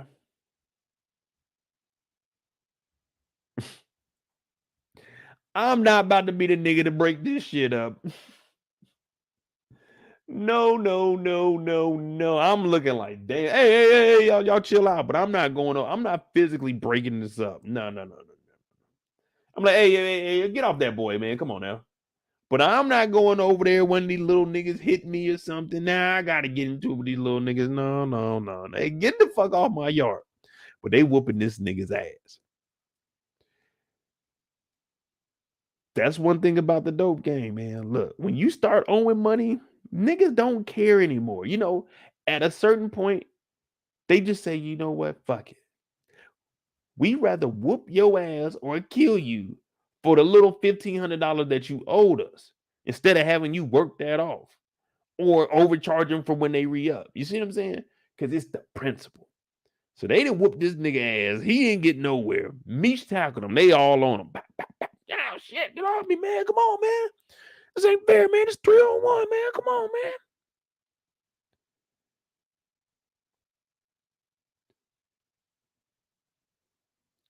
Now I'm looking at these three and how they jumping on them. I'm like, all right, I know Meech is probably hitting them in like the gut, hitting them in the face. Terry hitting him in the back of the head. What is B-Mickey punching? What is B-Mickey kicking him in the calf or something or pulling his foot? What is B-Mickey doing down here? B-Mickey is tugging on his leg. Like, I mean, what the fuck are you doing, B-Mickey? B-Mickey being cautious. B-Mickey don't want to get no hair follicles on him. He don't want to get no sweat, no spit, because he already connected to 3 bodies. So B-Mickey is smart. He like, I'm just gonna grab this nigga's shoe and act like I'm doing something. So B-Mickey over there, he talking about, yeah, man, we got him, Meech. Yeah, get him, Meech. He ain't doing nothing down there. He over there tying the shoes up for him. B-Mickey over here faking it.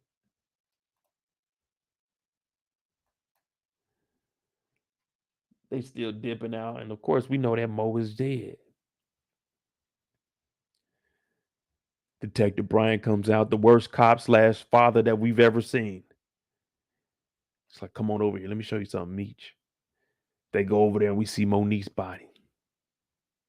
Damn. Y'all think these is VVS? Y'all think the diamonds is real? Y'all think the diamonds is real, or was Lamar bullshitting? Was Lamar keeping it real? Was Lamar really icing around like that? Where's the $30,000? You know what I mean? What's going on? Where's the money at? Where them dollars at? Where them dollars? You know what I'm saying? Are the diamonds real? That's what I want to know. Because if they were, I would have told Brian, I know exactly who it is, and I need to take these diamonds right now.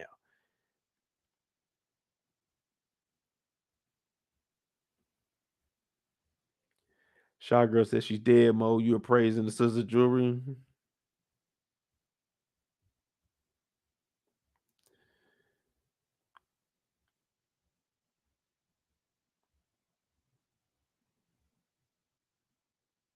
This is a crackhead. This is a junkie. This woman tried to kill a man and got killed. I'm taking that diamond chain.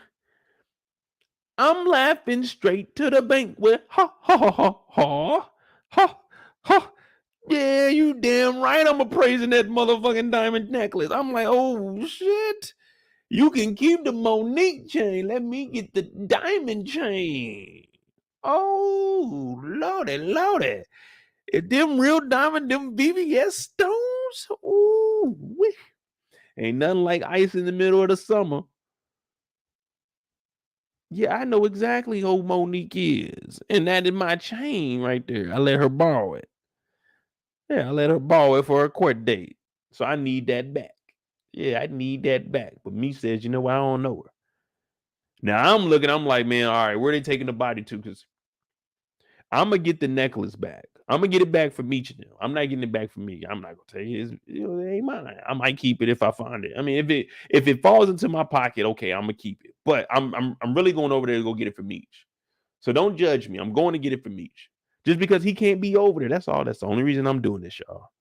But if I forget to give it to Meech, y'all just remind me, because I forget a lot of things. So if I have the diamond necklace for like a month, a year, 2 years, just remind me to give it back to Meech. I may have forgot.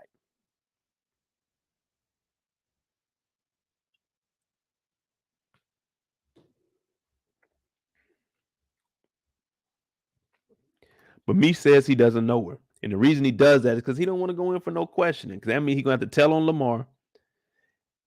He got to talk about the car wash. And the car wash is where we've been opening up shop. Pounds come in, pounds go out. Money come in, money go out. One-stop shop right here. But now we got the police watching. We got a dead body out here. Bryant is bullshitting. Bryant is on us, man. It's over with. Every time we come back to Detroit, it's like, come on, man. It's one roadblock after the other. And Detective Bryant, the way he acts, it's hard to maneuver around him because he plays outside of the rules. You know what I mean? They always say that there's a gray area. No. He's in the red. He's past the gray area. The gray area is where he was. The red area is where he's at. They always say it ain't where you're from, it's where you at. And I truly believe in that because we don't get to pick where we were born. You think I wanted to be born in Kansas City? I told my dad I was supposed to be born in Miami. I told my dad, you and mom was supposed to move to Miami when y'all had me, not Kansas City.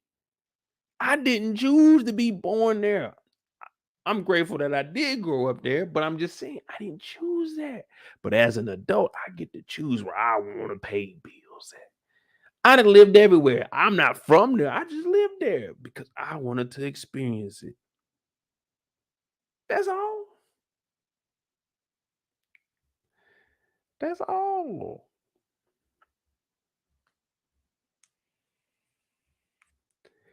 And it ain't where you're from, it's where you at.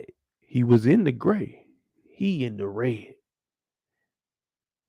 And Meech is putting 2 to 2 together. That equals 7. No, 2 and 2 is 5. 2 and 2 is 4. But 2 plus 2 is 4. Okay. I think we got it. We need to set this nigga Bryant up. So Meech and Terry, they walk off after they tell Bryant, no, we good on all that. We don't know nothing. We ain't saying nothing. Terry's like, man, I know you grieving and all, but dog, we got to move this work. We got to get the work moving. We have to, y'all. If we don't get the work moving, Cena and them gonna get the moving on us. And I don't know about y'all, but we don't want them moving on us. It should be when I move, you move, just like that. Not when you move, we don't know what's going on. No. It needs to be when I move, you move, just like that. That's what Ludacris is talking about. Me and the Connect, we got to be on the same page. And I know you're grieving Monique, but Monique, we need to be making that money. Forget Monique, make money. You know what I mean? We got bigger shit to fry. So they looking at each other like, man, you know what? You're right. But Meech needs to figure out what the fuck are we gonna do, y'all?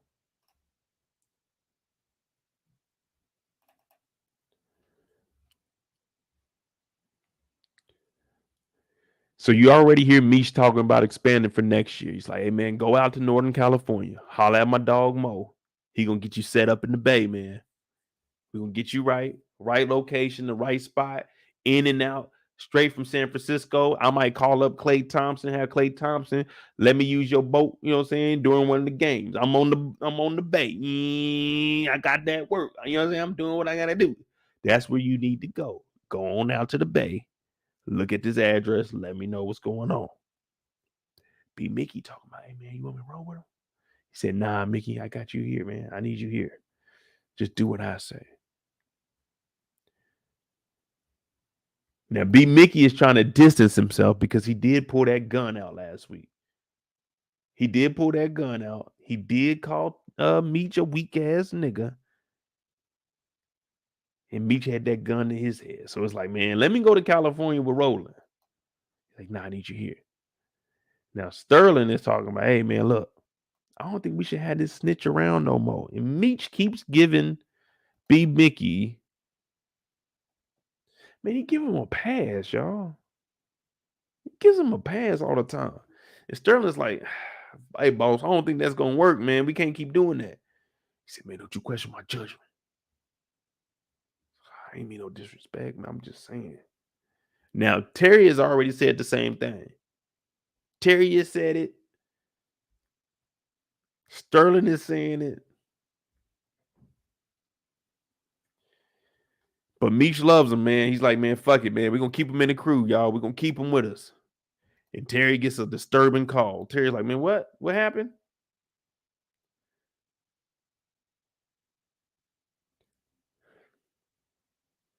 What y'all think about this scene?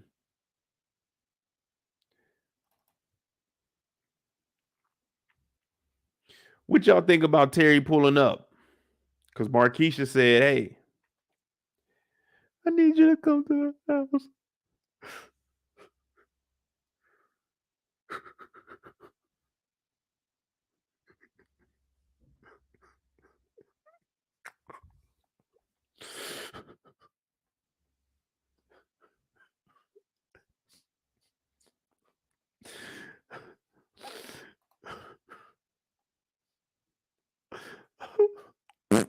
Oh, whoa. Hello, what's going on over there? Are you all right? Did you just fart? She said, Terry, I need you to get to the house quick.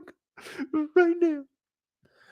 So she's so scared she had the house farting. Or it may have been that leather that she got on rubbing against. You know what I'm saying? Sometimes that leather get the making that noise. You know what I mean?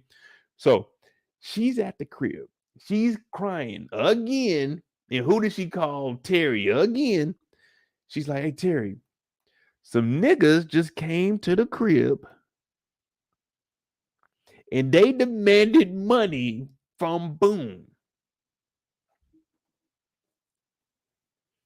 Let me repeat.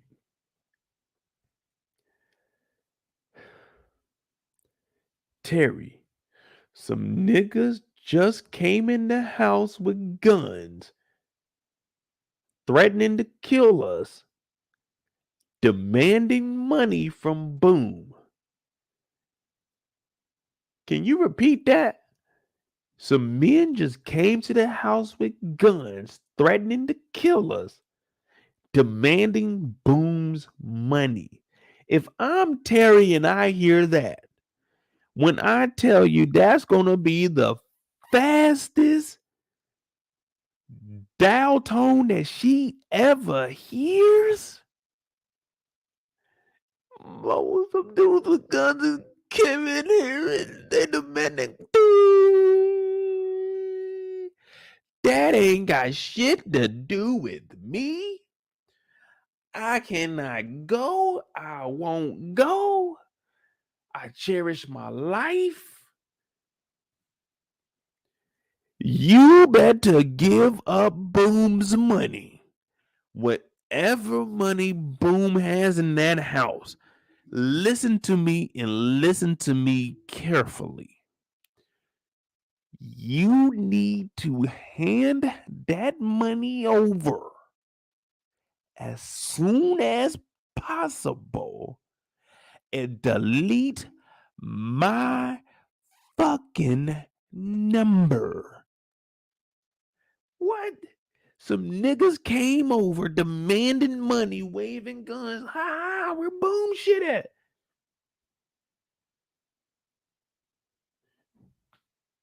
Yeah, we don't need no more Hennessy. We need to sober up.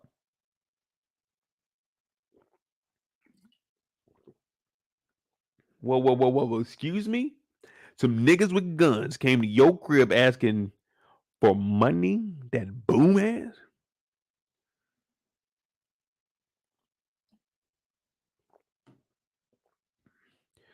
What exactly does that have to do with me? Well, Terry shows up anyway. Because Terry don't care. He heard Marquisha's in danger. Niggas just pulled up with guns. Terry pulled up by himself, man. Fuck it. It is what it is. What we gonna do? Y'all with it or not? Terry pulls up. He comes in the house. She's in the back room. She didn't let him in, so I guess Terry has a key to Boom's house. I don't know how this works, or she just left the doors unlocked, which would be dumb because some niggas with guns just ran in there. So I don't know what the hell is going on. I think she came. Well, no, she was sitting on the bed. Yeah, she was sitting on the bed, and then Terry came in. Yeah, I don't know what the fuck going on. It's dangerous over here right now. But she's sitting on the bed, and these are the kids that they were playing Sega with. Now, this kid right here, we don't know who kid he is, but this one right here, this is Boom's child. This is the one that was cool, that was playing Sega. He chill. You know what I'm saying? I ain't got no issue with the kids. They not my kids. I ain't got no problem when they not my kids. I know at the end of the day, I ain't got it's not my responsibility. Make sure they good when they with me. They got food. They playing the game. They chilling. Bet they got a hotel room. I did everything I can as an adult for these kids that are not mine. This is as much as I can do for you. This ain't got nothing to do with me. Them niggas came to rob you and they daddy, not Mo. They didn't. He comes over here. I just couldn't understand this whole scene. This whole scene had me thinking, what the fuck is going on here? Like, Terry comes over here. The kids are in here and they're like, Mom, what happened? Because the niggas didn't put guns on them. They just put guns on her. And now she's coddling the kids like they actually give a damn. They don't know what the fuck was going on. So they sitting here and they looking, and Terry comes in. Terry come in like, hey, what's going on here? It's like, oh my God. Some niggas with guns that came up in here. They said they wanted some money, yo.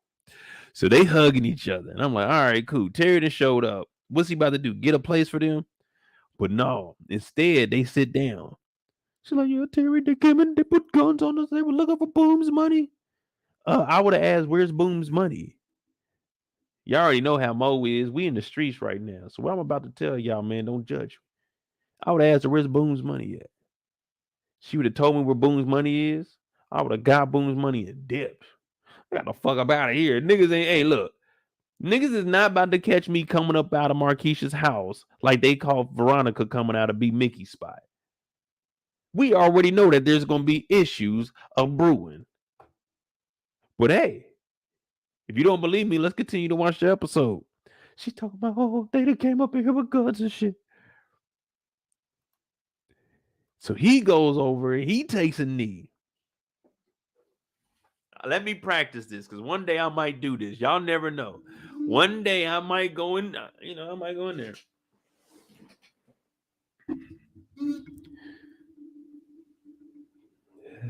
Hey, boys. I know it's a tough time right now that we're going through, but I just want to be upfront with you two, come to you man to man. I know things are going to be a little different with Boom going on a little vacation, but me and Marquisha were thinking about getting together and starting a family. I mean, seriously, Sega Genesis, a backyard so we can all play in. You and I, you guys can call me dad one day. I would definitely appreciate that. And me and Marquisha, we both love you. We want the best for you. Not only will I be supporting you guys and having you all for the rest of the life, I want you guys to take my last name also. That's how much I care. Marquisha's up there. Oh, Terry, I love you. You're so sweet. You guys say thank you, Terry. The kids are like, oh, thank you, Terry. Now Terry's like, yes, I did that. Now Marquisha, she over here, she looking at him like, got him. I got this nigga. He looking up at her like, yes. Finally got the baddest chick in the game wearing my chain. I'm like, Terry, come on, man. Not the Terry I know. Not the Terry I know. All right, boys. And Marquisha standing here with all this leather on in front of the boys. I'm like, Marquisha, have some decency. He's standing there right by it too. That rubber say, book. He's like, oh Lord.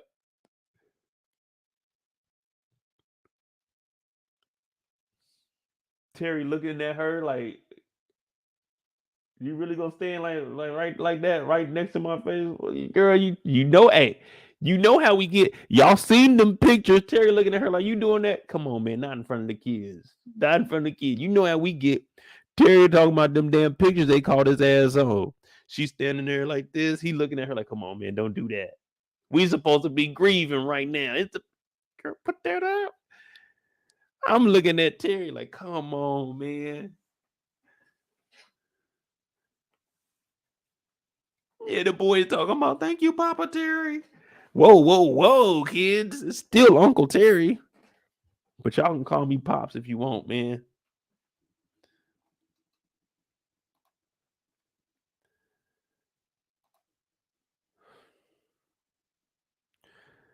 My man Terry wilding out, bro. My man Terry got another kid on the way, but he like, man, fuck it. Excuse me. I'm gonna take in Marquisha and her kids and risk these niggas running back up on me. Fuck it, nigga. We in the game. It's BMF, nigga. What y'all talking about?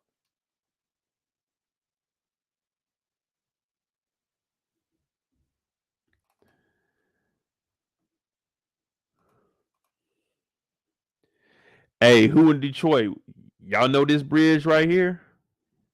Like, do y'all cross this bridge often? Like on a daily basis? And does this bridge have like a name, or it's just, man, it's that bridge with the black fence on it? I don't be knowing none of the bridges I be riding through. I know the Golden Gate and I know the Oakland Bridge, but all the other bridges, I don't know what them motherfuckers is. Just a bridge.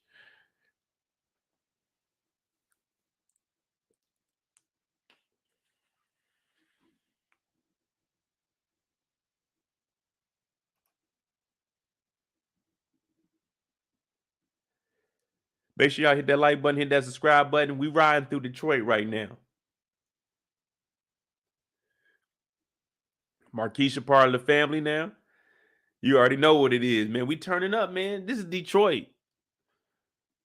OT said that's just a bridge. Hey, nah, if you in Detroit, man, hey, go take a picture by the bridge, man. Go take a picture by the bridge, man. Go show me where they turning up in your city, man. Go show me on the bridge. Like, yeah, Mo, this is how we living out here.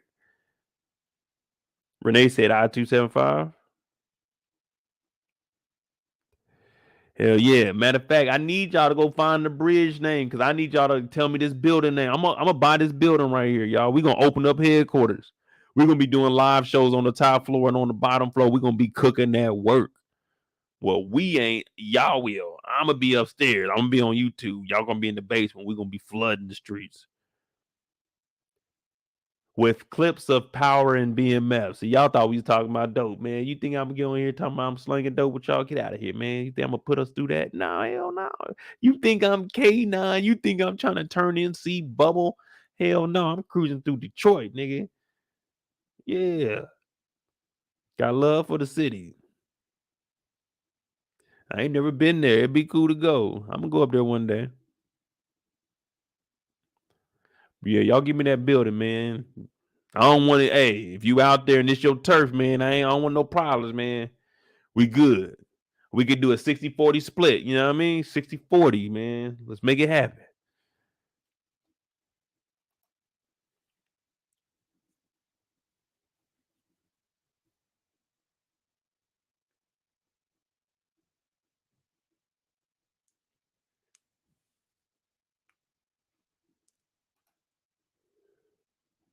Now the boys, they get together.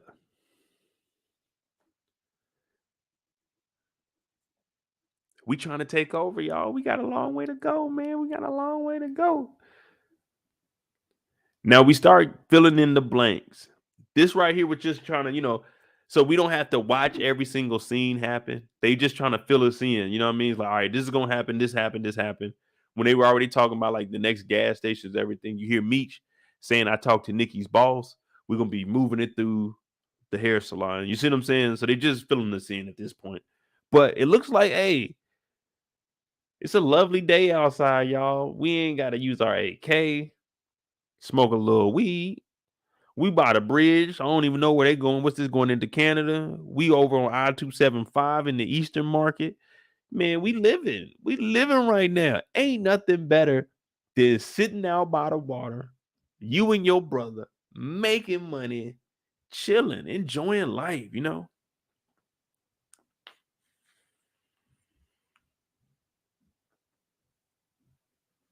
It's a little cold out there. Look at Terry, but I mean that's how it is in the D. It's cold in the D. I heard it get cold in the D.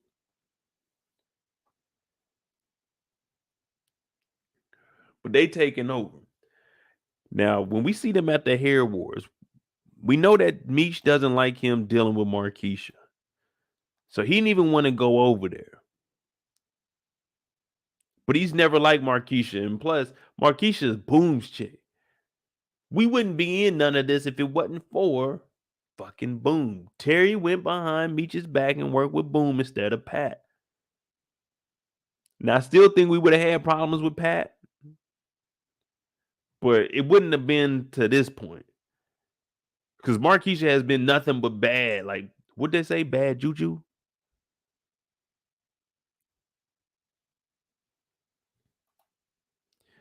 Ambassador Bridge to Canada. I knew that was the bridge that went to Canada. I think we spoke about it one time before. Of course, we got little Nikki up here. She's showing off for the hair wars. We trying to win first place. I wonder what first place was for the hair wars. Like you get a billboard or something. Everybody in the city, of course. I mean, it's a major promotion. Like, hey, you won.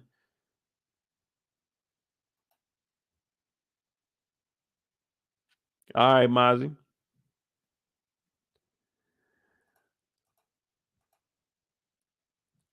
But Meech don't want to be bothered with Marquisha at all because that's tied into Boom.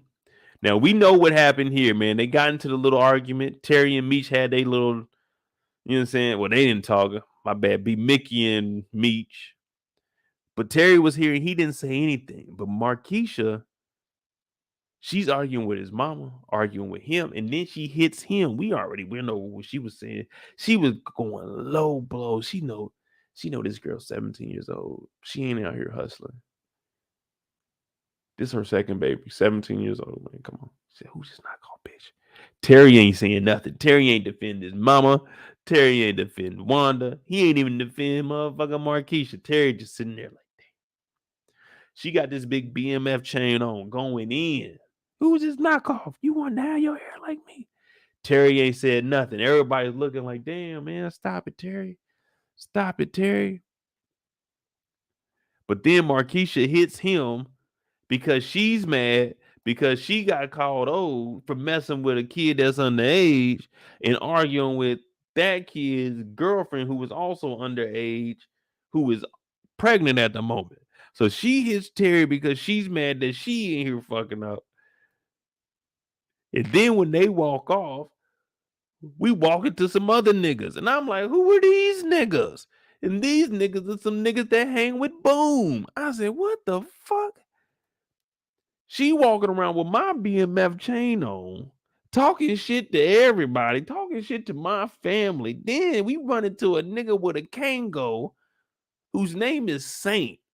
Saint what, nigga? What are you a saint of? Or is it like Saint Hood or Saint Martin? What is a saint?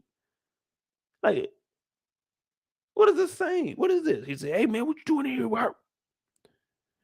She said, I ain't doing that shit tonight. He said, oh, you gonna do this any night. You Boom, bitch. I said, oh. Terry step up. Now, Terry into some shit. Another moment in life. Don't let someone else's mouth get you fucked up. We talked about it. The little bully Marcus, the best friend that didn't do shit when B-Mickey was whooping his ass. He was talking all that shit. There go Marcus. Guess what? Well, he said, Marcus, there go Kevin. Kevin shot that nigga. Marcus would have never did nothing if he didn't listen to the fucking friend. Don't let people's mouths get you fucked up. Yes, you want to protect people, but at some point, it's like, hey, you gotta chill. Hey, dog, that's between y'all, man. This motherfucker about 25, 26 years old, in here walking around with this nigga Terry chain on, telling niggas, shut the fuck up. Get out my face. First of all, this nigga's mans is locked up in snitching. This nigga's holding it down. This nigga's loyalty level is to a whole nother level. Like, this nigga's crazy. Boom is in jail, nigga. Boom is telling it's over with, nigga. Your crew is over with. But this nigga popped up on Marquisha. Like, oh, no, you Saints, bitch. And now Terry's in this shit.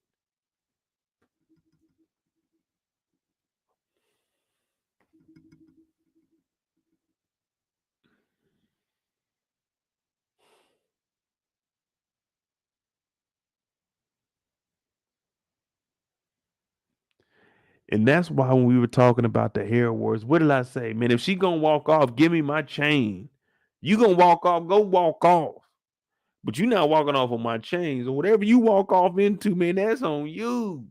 She told this nigga saying, fuck you, fuck boom snitching ass, his BMF, you bitch ass nigga. What you gonna do? Now Terry's in this shit. I said, oh my goodness, nigga. We can't have one night we don't get into it with nobody. This nigga Saint came in here with the Kango on with 2 security guards.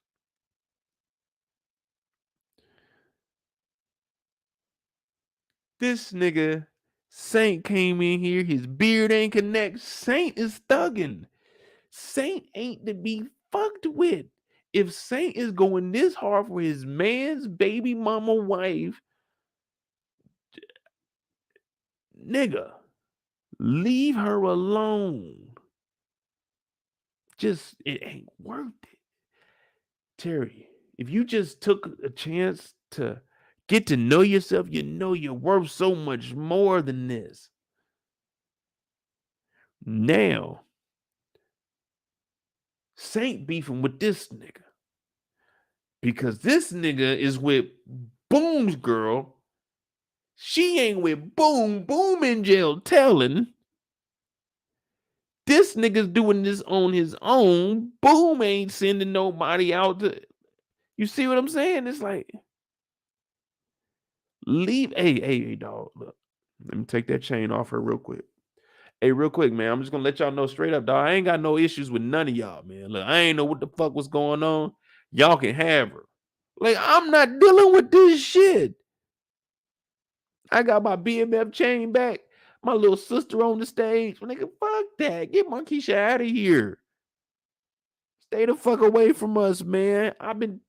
You know what? Mom, Dad, Meech, y'all was right. I was wrong. Wanda, I apologize. I was wrong.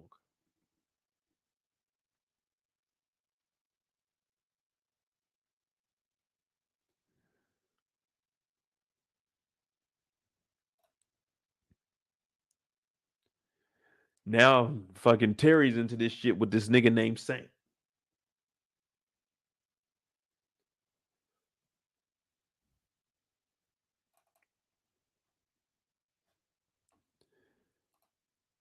We find out that the gun that was used by B-Mickey for J-Mo, Kato, the baby.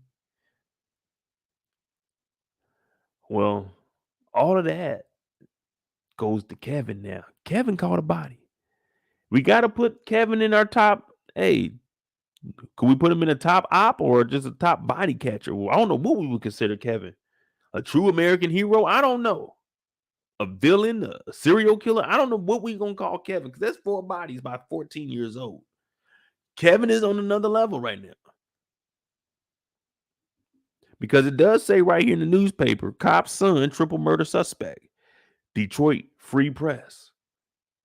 Savage attack in New York City Central Park. Kevin is a serial killer at this point, y'all.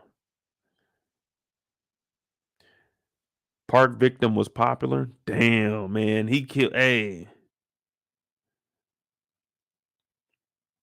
Down here it says bullet casing in park, shooting a match for others. Damn. This is all over the front page, man. Kevin then turned up, man. Kevin got the city lit right now. I ain't gonna lie to you. Kevin got this motherfucker turned, dog. I don't care what nobody said. Kevin a G. Kevin on the front page. Now, I'm not encouraging this. I'm just saying in the show, Kevin on the front page. People were saying Kevin was soft all season. Now I don't hear nothing. First they were saying Kevin wasn't tough. Now they saying, oh man, I feel sorry for him. Nah, man. Kevin the killer, y'all. He got 4, it would say 3. Triple murder suspect. I guess they not counting the baby. See, that's why I was saying. I think Detective Bryant was lying about that baby. I think Bryant was lying about that baby because this is only a triple murder suspect.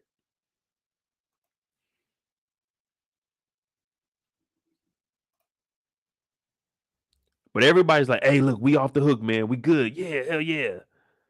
B-Mickey's free. Yeah, man, we done did it, man. BMF, we back. Meech showed up and Meech is mad. He's like, man, shut up, all of y'all. They're like, damn, Meech, this is good news. Yeah, it sound good, but what about Lamar? I got to take that nigga Lamar out. Like, damn, Meech. Hey, man, look, real quick. Man, I ain't get back in the game to lose you, dog. It's like, what you mean? Lose me. I ain't going out like that, man. Lamar threatened our mama. Hoop came in here. We don't even know what the hell going on with Hoop. We still don't trust Hoop. Not on this channel, we don't. Some of y'all might, but I don't know, man. That Dink situation, I just didn't like that, man. Every time I think about it, I don't like that. Man, nigga, Hoop let Dink go to... He went straight to T. You don't go to the boss? Nigga, you come and talk to me.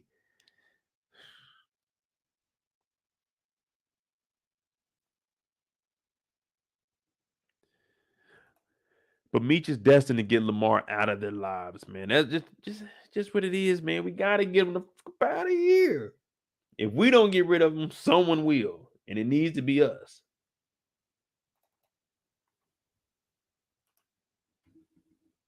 Well, he pulls up to Lamar, and we all know what happens. Lamar, he laying on the couch. He chilling next to the squirrel. He wants Meech to end it, but Meech knows he can't afford to catch another body right now. Catch a body at all. Meech already had it made up in his mind that Atlanta was the move for him. He already wanted to go down there. Meech was quick. Hey, man, Ty watched it. Goldie, we link up with them. We good. Meech didn't care if they were leaving everything behind. He believed in Atlanta before anybody. He trying to get back down there, and he know damn well if he kill Lamar, that's just going to be more heat, and it's going to be too hot in Detroit. And what do we know about Detroit? Room 1104 is different. Room 1104, it get cold. It get cold. You go in by yourself, you come out by yourself. You think you a hot boy, but room 1104 will cool your ass off. Yeah, it'll freeze you up. Lock you up, break you down mentally, physically, everything. You can't get out of it. No. Room 1104 is different. It get cold. So me says, hey, hit this right. Hit this right. Hit it one time. Just one time. Just hit it one time. Lamar hitting that thing. He looks over at Alvin, tosses him a bag, telling, hey, bro, keep him on this shit. He hooked right now, and there go a little bit of extra money. Because come to find out, Zoe confirmed that Lamar was over there when she was on the phone, so she told Meech and Alvin, I wanted to see him get rid of Lamar. And he did the right thing, man. He worked with, hey, Meech, look, bro. I ain't trying to kill him. I'm trying to keep my job and shit. Alvin thought it through. He said, nah, it ain't worth my life or anything. But let me talk to Meech and see what he say. Meech say, man, we just get him addicted, man. Keep him up out of here. Now, the only bad part about this is you got to watch this nigga so he don't break into your house. You know what I mean? You don't want this nigga to break into your house now because he's comfortable. He know where you live. He know what you got in the house. But now Lamar became a junkie.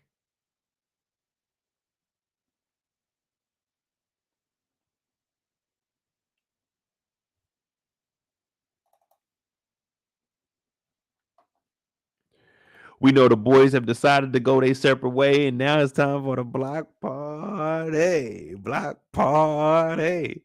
Hey, this would have been the best time. I ain't gonna lie to you, man. If they would have called me up, I'm like, what's happening? They say, hey, Meech gotta go on away. Meech, oh, you know I'm there.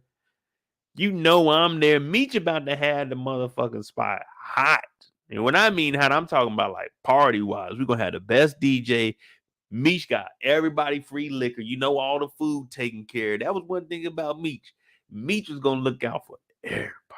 So you know, what up? They said, yeah, Meech got the party. I'm like, I bet. I'm pulling up to the spot. Meech seeing me like, what up, Mo? He always be saying, man, that nigga Mo is, you know what I'm saying, a crazy little nigga, man. Because I was younger than Meech. So like, man, a crazy little nigga, man. I always wanted to get down, but Meech kept telling me I couldn't, man. He didn't want me in that shit. But, he break off some bread and shit. But I had to get in the game. And if Meech threw a block party, you knew Mo was going to be at the block party. I don't do much on the block, but I'm at the block party. Block party, I'm there. You know what I mean? We got to show up.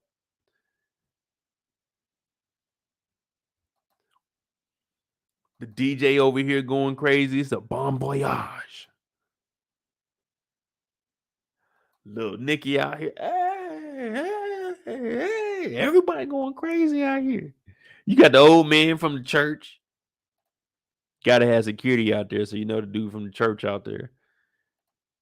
Everybody showing love. What up, Meech? What up, Meech? Meech holding it down. The OGs on the block, they're like, what's up, Meech? Everything good?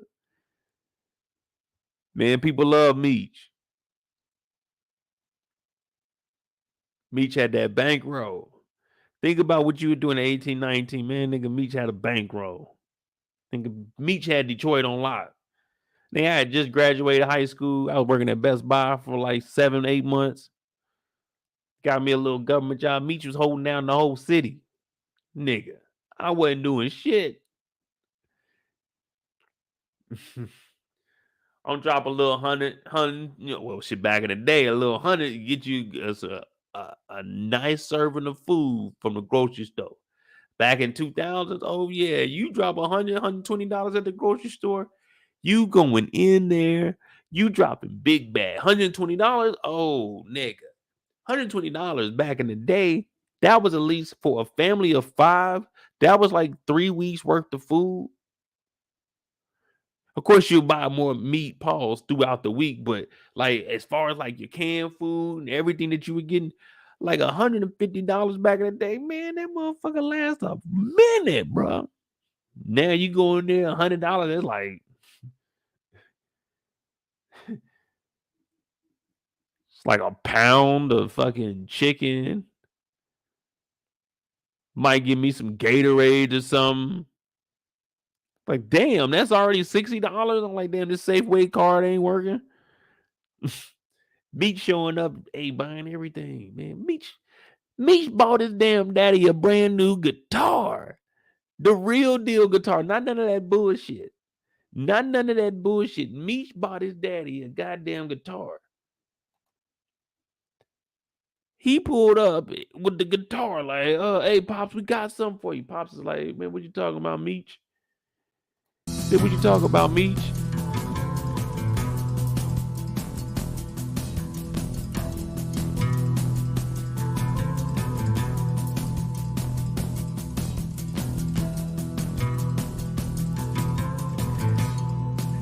Yeah, we got a brand new guitar. Mama bought the old guitar. Meech bought the new guitar. I'm doing this for daddy, man. I'm my daddy's son, man. No matter what happened in life, dad sacrificed a life for us.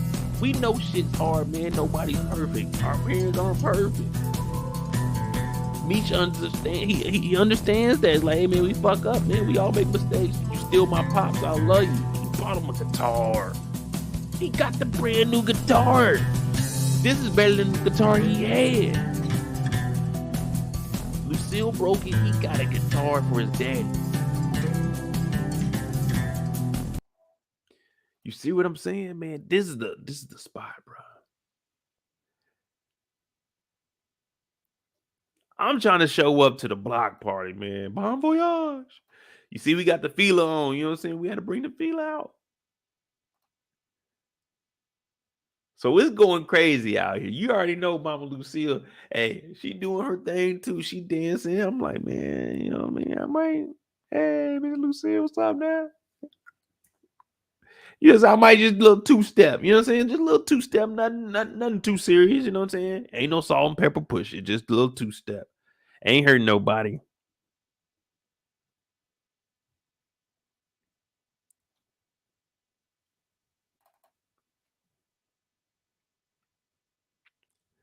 Now we know that B-Mickey showed up. When B-Mickey showed up, Meech wasn't playing around with him. Say, look, man, you out the game, bro. We already know why. You've been talking and telling. We seen you at the house. Veronica came out. He just can't stand it, man. It's like, come on, man. B-Mickey, we keep giving you chances and you keep messing it up. That's why I told Veronica, man, get off my doorstep. But at this point, it looked like Meech is kicking B-Mickey out of BMF for good. He never got a BMF chain. He never made it that far, unfortunately. But maybe season 3 B-Mickey come back. But right now, I think Meech still has love for him, and that's why he let him go, man. It's like, man, you're done. But then Marquisha comes over here. Meech does not like her at all, man. Every time Meech sees her, he gets upset. It's just, that little your stomach turn a little bit. Like, ugh. I don't know why he don't like her, but we will never know. So he's looking like, yeah, whatever, Marquisha. But he don't turn down that drink. That's one thing you don't do. You don't turn down the drink. Red cup it is. Hey, toast to the good life. Now, Meech heads on out. He tells his brother, I love you. I ain't gonna knock down all the chicks down there. If you ever want to come down here, cool. But I got to get closer to the work. It coming from Florida, Hub, and the A. I send it up here. Meech gets down to the A. He got some gifts. Now, he looking out for Goldie because she looked out for him. She was going to let him stay at the crib last time, but they dipped out because he was nervous about her sister. But now he understands what's going on, and he's closer with Goldie. So this is the relationship that we were expecting. We thought we were going to see more of it this season, but I kind of like how they stretched it out. So next season, we know these two are going to be on air a lot. You know what I mean? So it's cool that they didn't give us too much this season when I'm like looking at the bigger picture. Because then it would have been like season 3. All right, they need to be moving a little bit quicker. You know what I mean? If they would have been working together the whole time, we were like season 3. All right, what's going to happen? So at least now they can build up a whole story between the two characters, especially with Goldie being on the run. You know what I mean? She might be an advisor from a distance, even though Meech don't like talking on the phones. She might come in and out, or he go out to wherever she is. You know what I mean?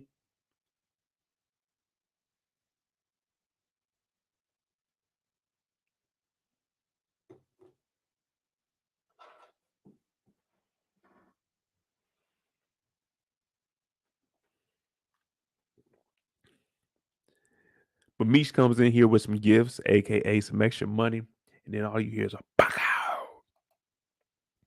You got the girl over here in the bunny outfit. Here I go over here cleaning up. You know what I'm saying? I ain't got the money to throw, so I'm just a janitor at the strip club. All I do is I clean up during the daytime, and at night I go up on the stage and I sweep up the money. That's what I do. I'm the money sweeper. You know what I mean? I get 10%. I get 10%. Every 100, I get $10. Every 100, I get 10. Every 100, I get 10. Come on, ladies. Let's go. Got to make some money while I'm in here. But it turns out Big Mike come back from the rad rim shot. Pow. He be in here on the channel. You know what I mean? I asked, was he going to be back? He ain't give me no information. Turned out Big Mike came through blast there. Pow. The first thing my dog Mike said was, I'm back. Well, guess what? He feel like he was robbed $100,000 by Goldie and them young boys, them country boys with the rat tail. So Mike coming this motherfucker shooting. Mike was in here the other night lit, drunk. He was getting free dances. Hey. Mike in here wilding out. And listen to this. We're going to jump back to the shootout. But listen to this. He said, hold on, where is it at? Oh, here. When they were in here, my dog Mike is in the VIP room, right? Mike in the VIP room, Goldie comes in. Goldie's like, hey, Mike, what's going on? You wilding out. You ain't paying for nothing. He said, I ain't paying shit till you tell me the 2 country boys that robbed that 100,000 for me. Listen to what I'm saying, y'all. This nigga in here was at the strip club about to run the tab up $100,000. $100,000 tab in the strip club is crazy. They just said John Morant threw 50. My man Mike was in here about to hit the bar. He had unlimited dances. He was running $100,000 up on credit in the strip club because he felt like that's how much money was stolen from him. Dog, Mike is a wild guy. I was listening to that. I said, damn, nigga, you was gonna spend $100,000 worth of dances and drinks in here, nigga, to get your even. Dog, man, that ain't getting even. This shit wild, nigga.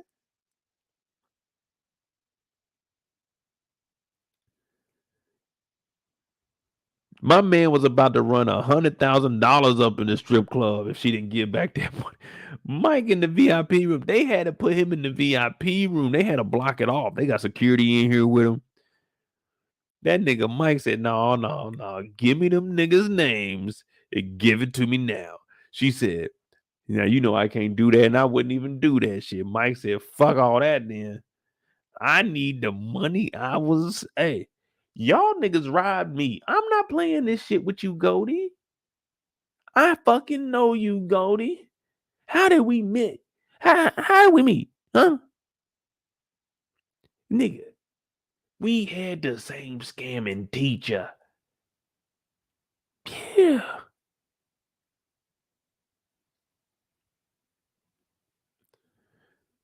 You knew we had the same tutorer? Come on. We went to the same summer camp when we met him. What are you talking about? I know you are a scammer, Goldie. Don't do this with me. I don't want to run this $100,000 tab up in here. I'm talking about I want all the baddest ones to come over here. All of them come on over here. Mike said, I want all the top shelf liquor. Don't be giving me the E&J no more. None of that shit. I want the VSOP. I want that Henny.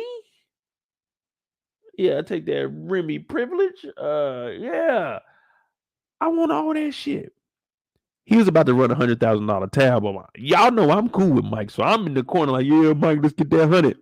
I'm ordered up my drinks. You know one thing about me, when I hear something is free, I ain't asking no more questions. I ain't got nothing. They said this shit free. You think I'm about to be over there talking to me? Hey, how long we got this shit for free? No. In this scenario, I'm running that motherfucking tab up. Until they kick us out, I'm running it up. I'm in the corner. Hey, make it a double. Make two doubles.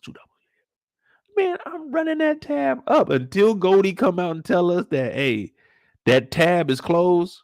There is no tab. Shit. I'm at the ball.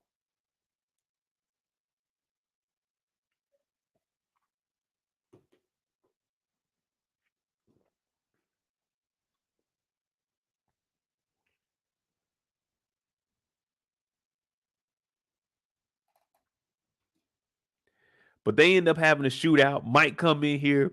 Meech takes cover behind the table. Like, damn, nigga, what the fuck? My first day in the A. Back out. Goldie comes up from behind the bar.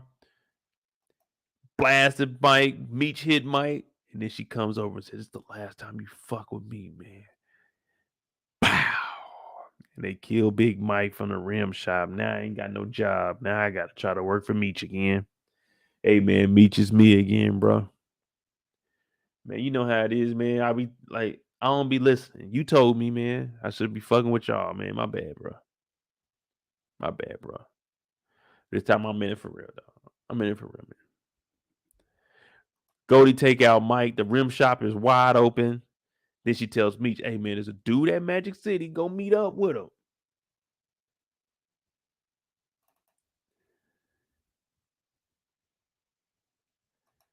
So Meech goes up to Magic City. Remy in there. Double R. Hating ass nigga.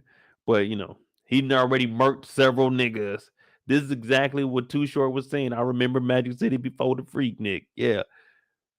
Before Remy Ransom was shooting shit up. Remy Ransom back in the club. Remy Ransom don't give a fuck. Man, I'm not hanging around this nigga. But we find out that Goldie's sister dies. And Goldie's supposed to be on the run. Her sister said with her last breath,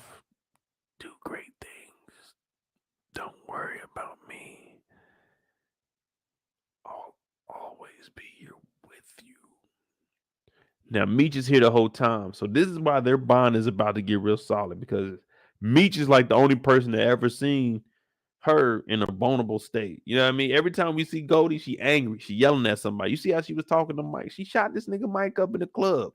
OT said he was supposed to be stopped in the parking lot. This nigga made it to the inside. He shot a nigga through the door entrance. Come on, man. This nigga got hit so hard, he talking about, oh, like he flew back. Come on, man.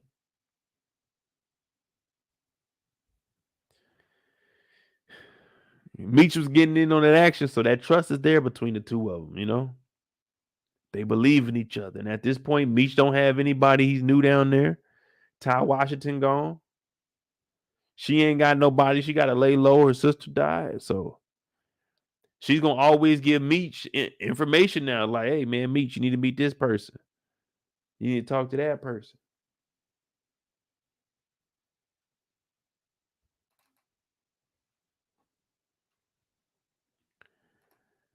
And then, fellas, the last thing we see in the show.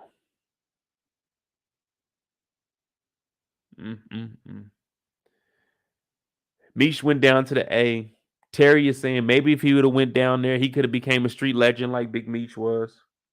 But he was okay with his little fishbowl. Meaning, I'm good here.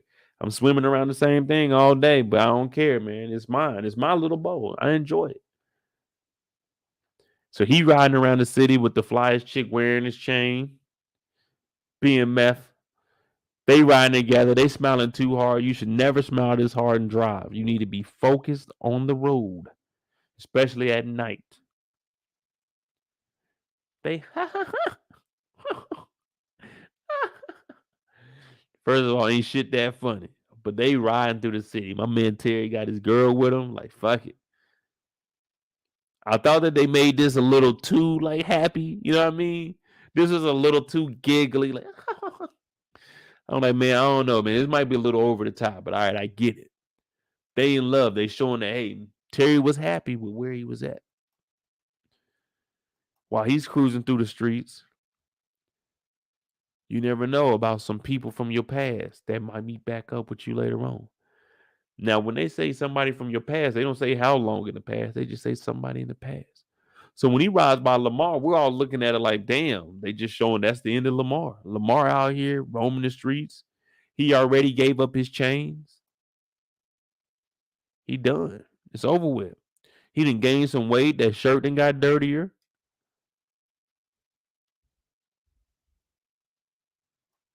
It's over with for him.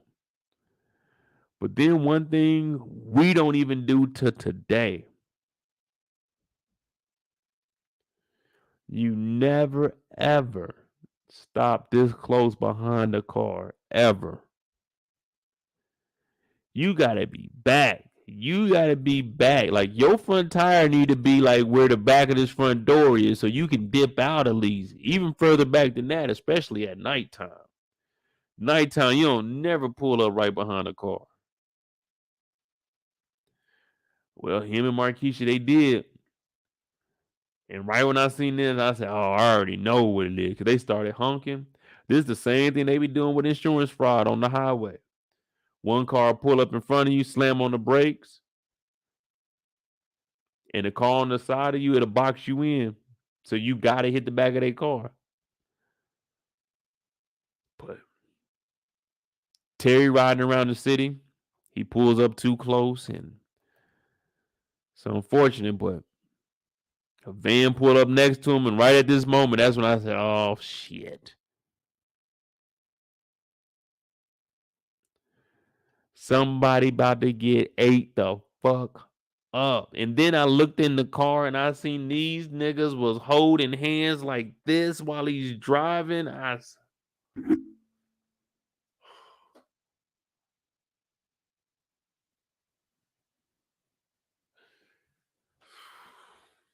You can't drive holding somebody's hand like.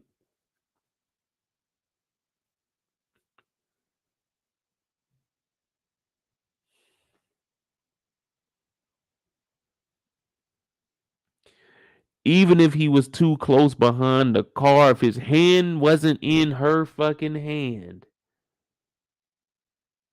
He could have put the car in reverse. Even if he couldn't go for, all he had to do was boom, hit that motherfucker up 2 times. We in reverse. We can at least attempt to get out of here. But they holding hands. And as soon as I hear, come on, Saint, what are you doing? I'm thinking it's a fucking setup. As soon as I hear her call this nigga name and I remember this nigga's face from the hair war in my head, I'm thinking this bitch done set me up. Pop, pop, pop, pop. You ain't got time to think about shit else. Nigga, it flashes by just like that. He pulled up, you hear the van, you just look, and all you hear is Saint. This motherfucker knows this nigga, and the shots is going off. He ducking over her. I'm like, oh, here we go again. I mean, of course, we know Terry's gonna make it, but it's like, dog. Marquisha ain't did nothing good for you, brother. Leave this alone. This nigga Saint pulled up and aired it out. Dr. Dre told us, don't stop at stop signs with bullet holes in it. This nigga's riding around the city with his queen. He pulled up behind the car and got jammed. I said, Terry, no.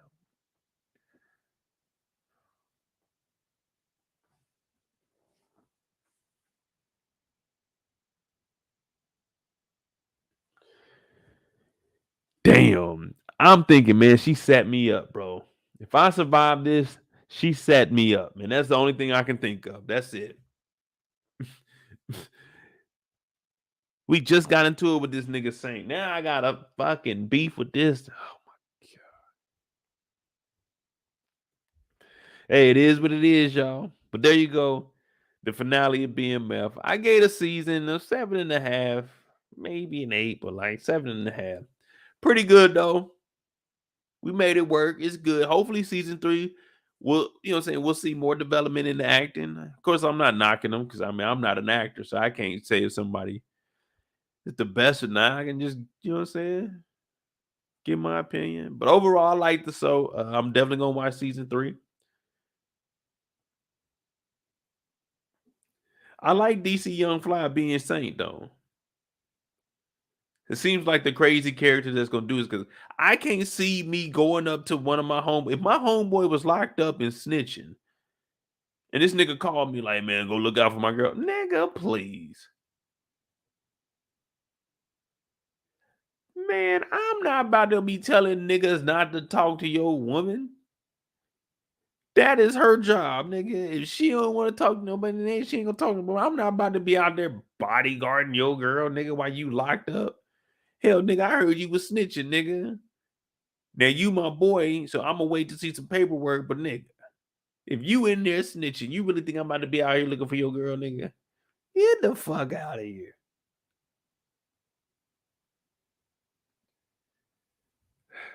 Damn, man, that's crazy, man. Everybody telling in the city. Meech got out the city. Terry got shot up in the city. B-Mickey's wandering the city. Lamar sleeping in the city.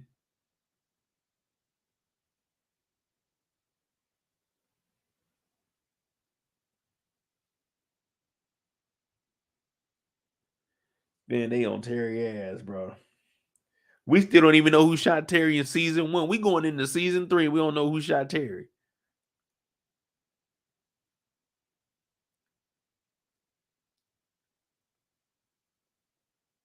We don't know who shot Terry. They might not ever tell us who shot Terry. But I can see them doing something in like maybe the end of the season.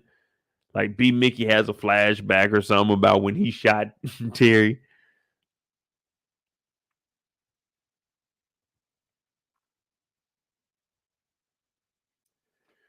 But yeah, I mean, overall, the finale was straight. You know what I'm saying? We made it work. We made it work.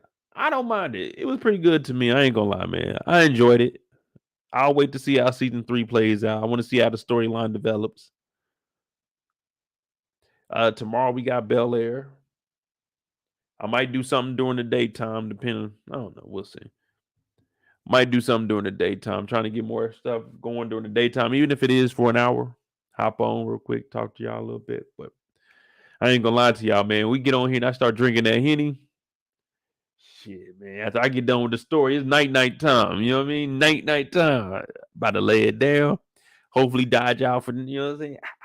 Niggas like Saint come around, you gotta be ready at all times. So I gotta get my 15 hours of sleep. You know what I mean? Hop up and get at it. But hey, man, thank you for tuning in. I'm Mo.J. If you like this kind of content, hit that subscribe button if you're new. Hit that like button. BMF, the finale. Tomorrow, Bel Air.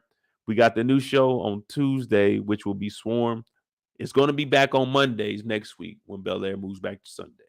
It just, we had to move everything one day to do the finale. I'm going to get on out of here, man. If I got any news, I'm going to try to update y'all. If you have anything you want me to like break down or you just want to send me some links, hit me up on Instagram. I'll respond to everybody. But it's been entertaining. Lucille was looking good. But hey, man, tomorrow Monday, man, y'all be safe. Hit that like button. Hit that subscribe button if you're new. Support the channel. Cash apps at the bottom of the screen. MOEDOTJ. Thank y'all for watching.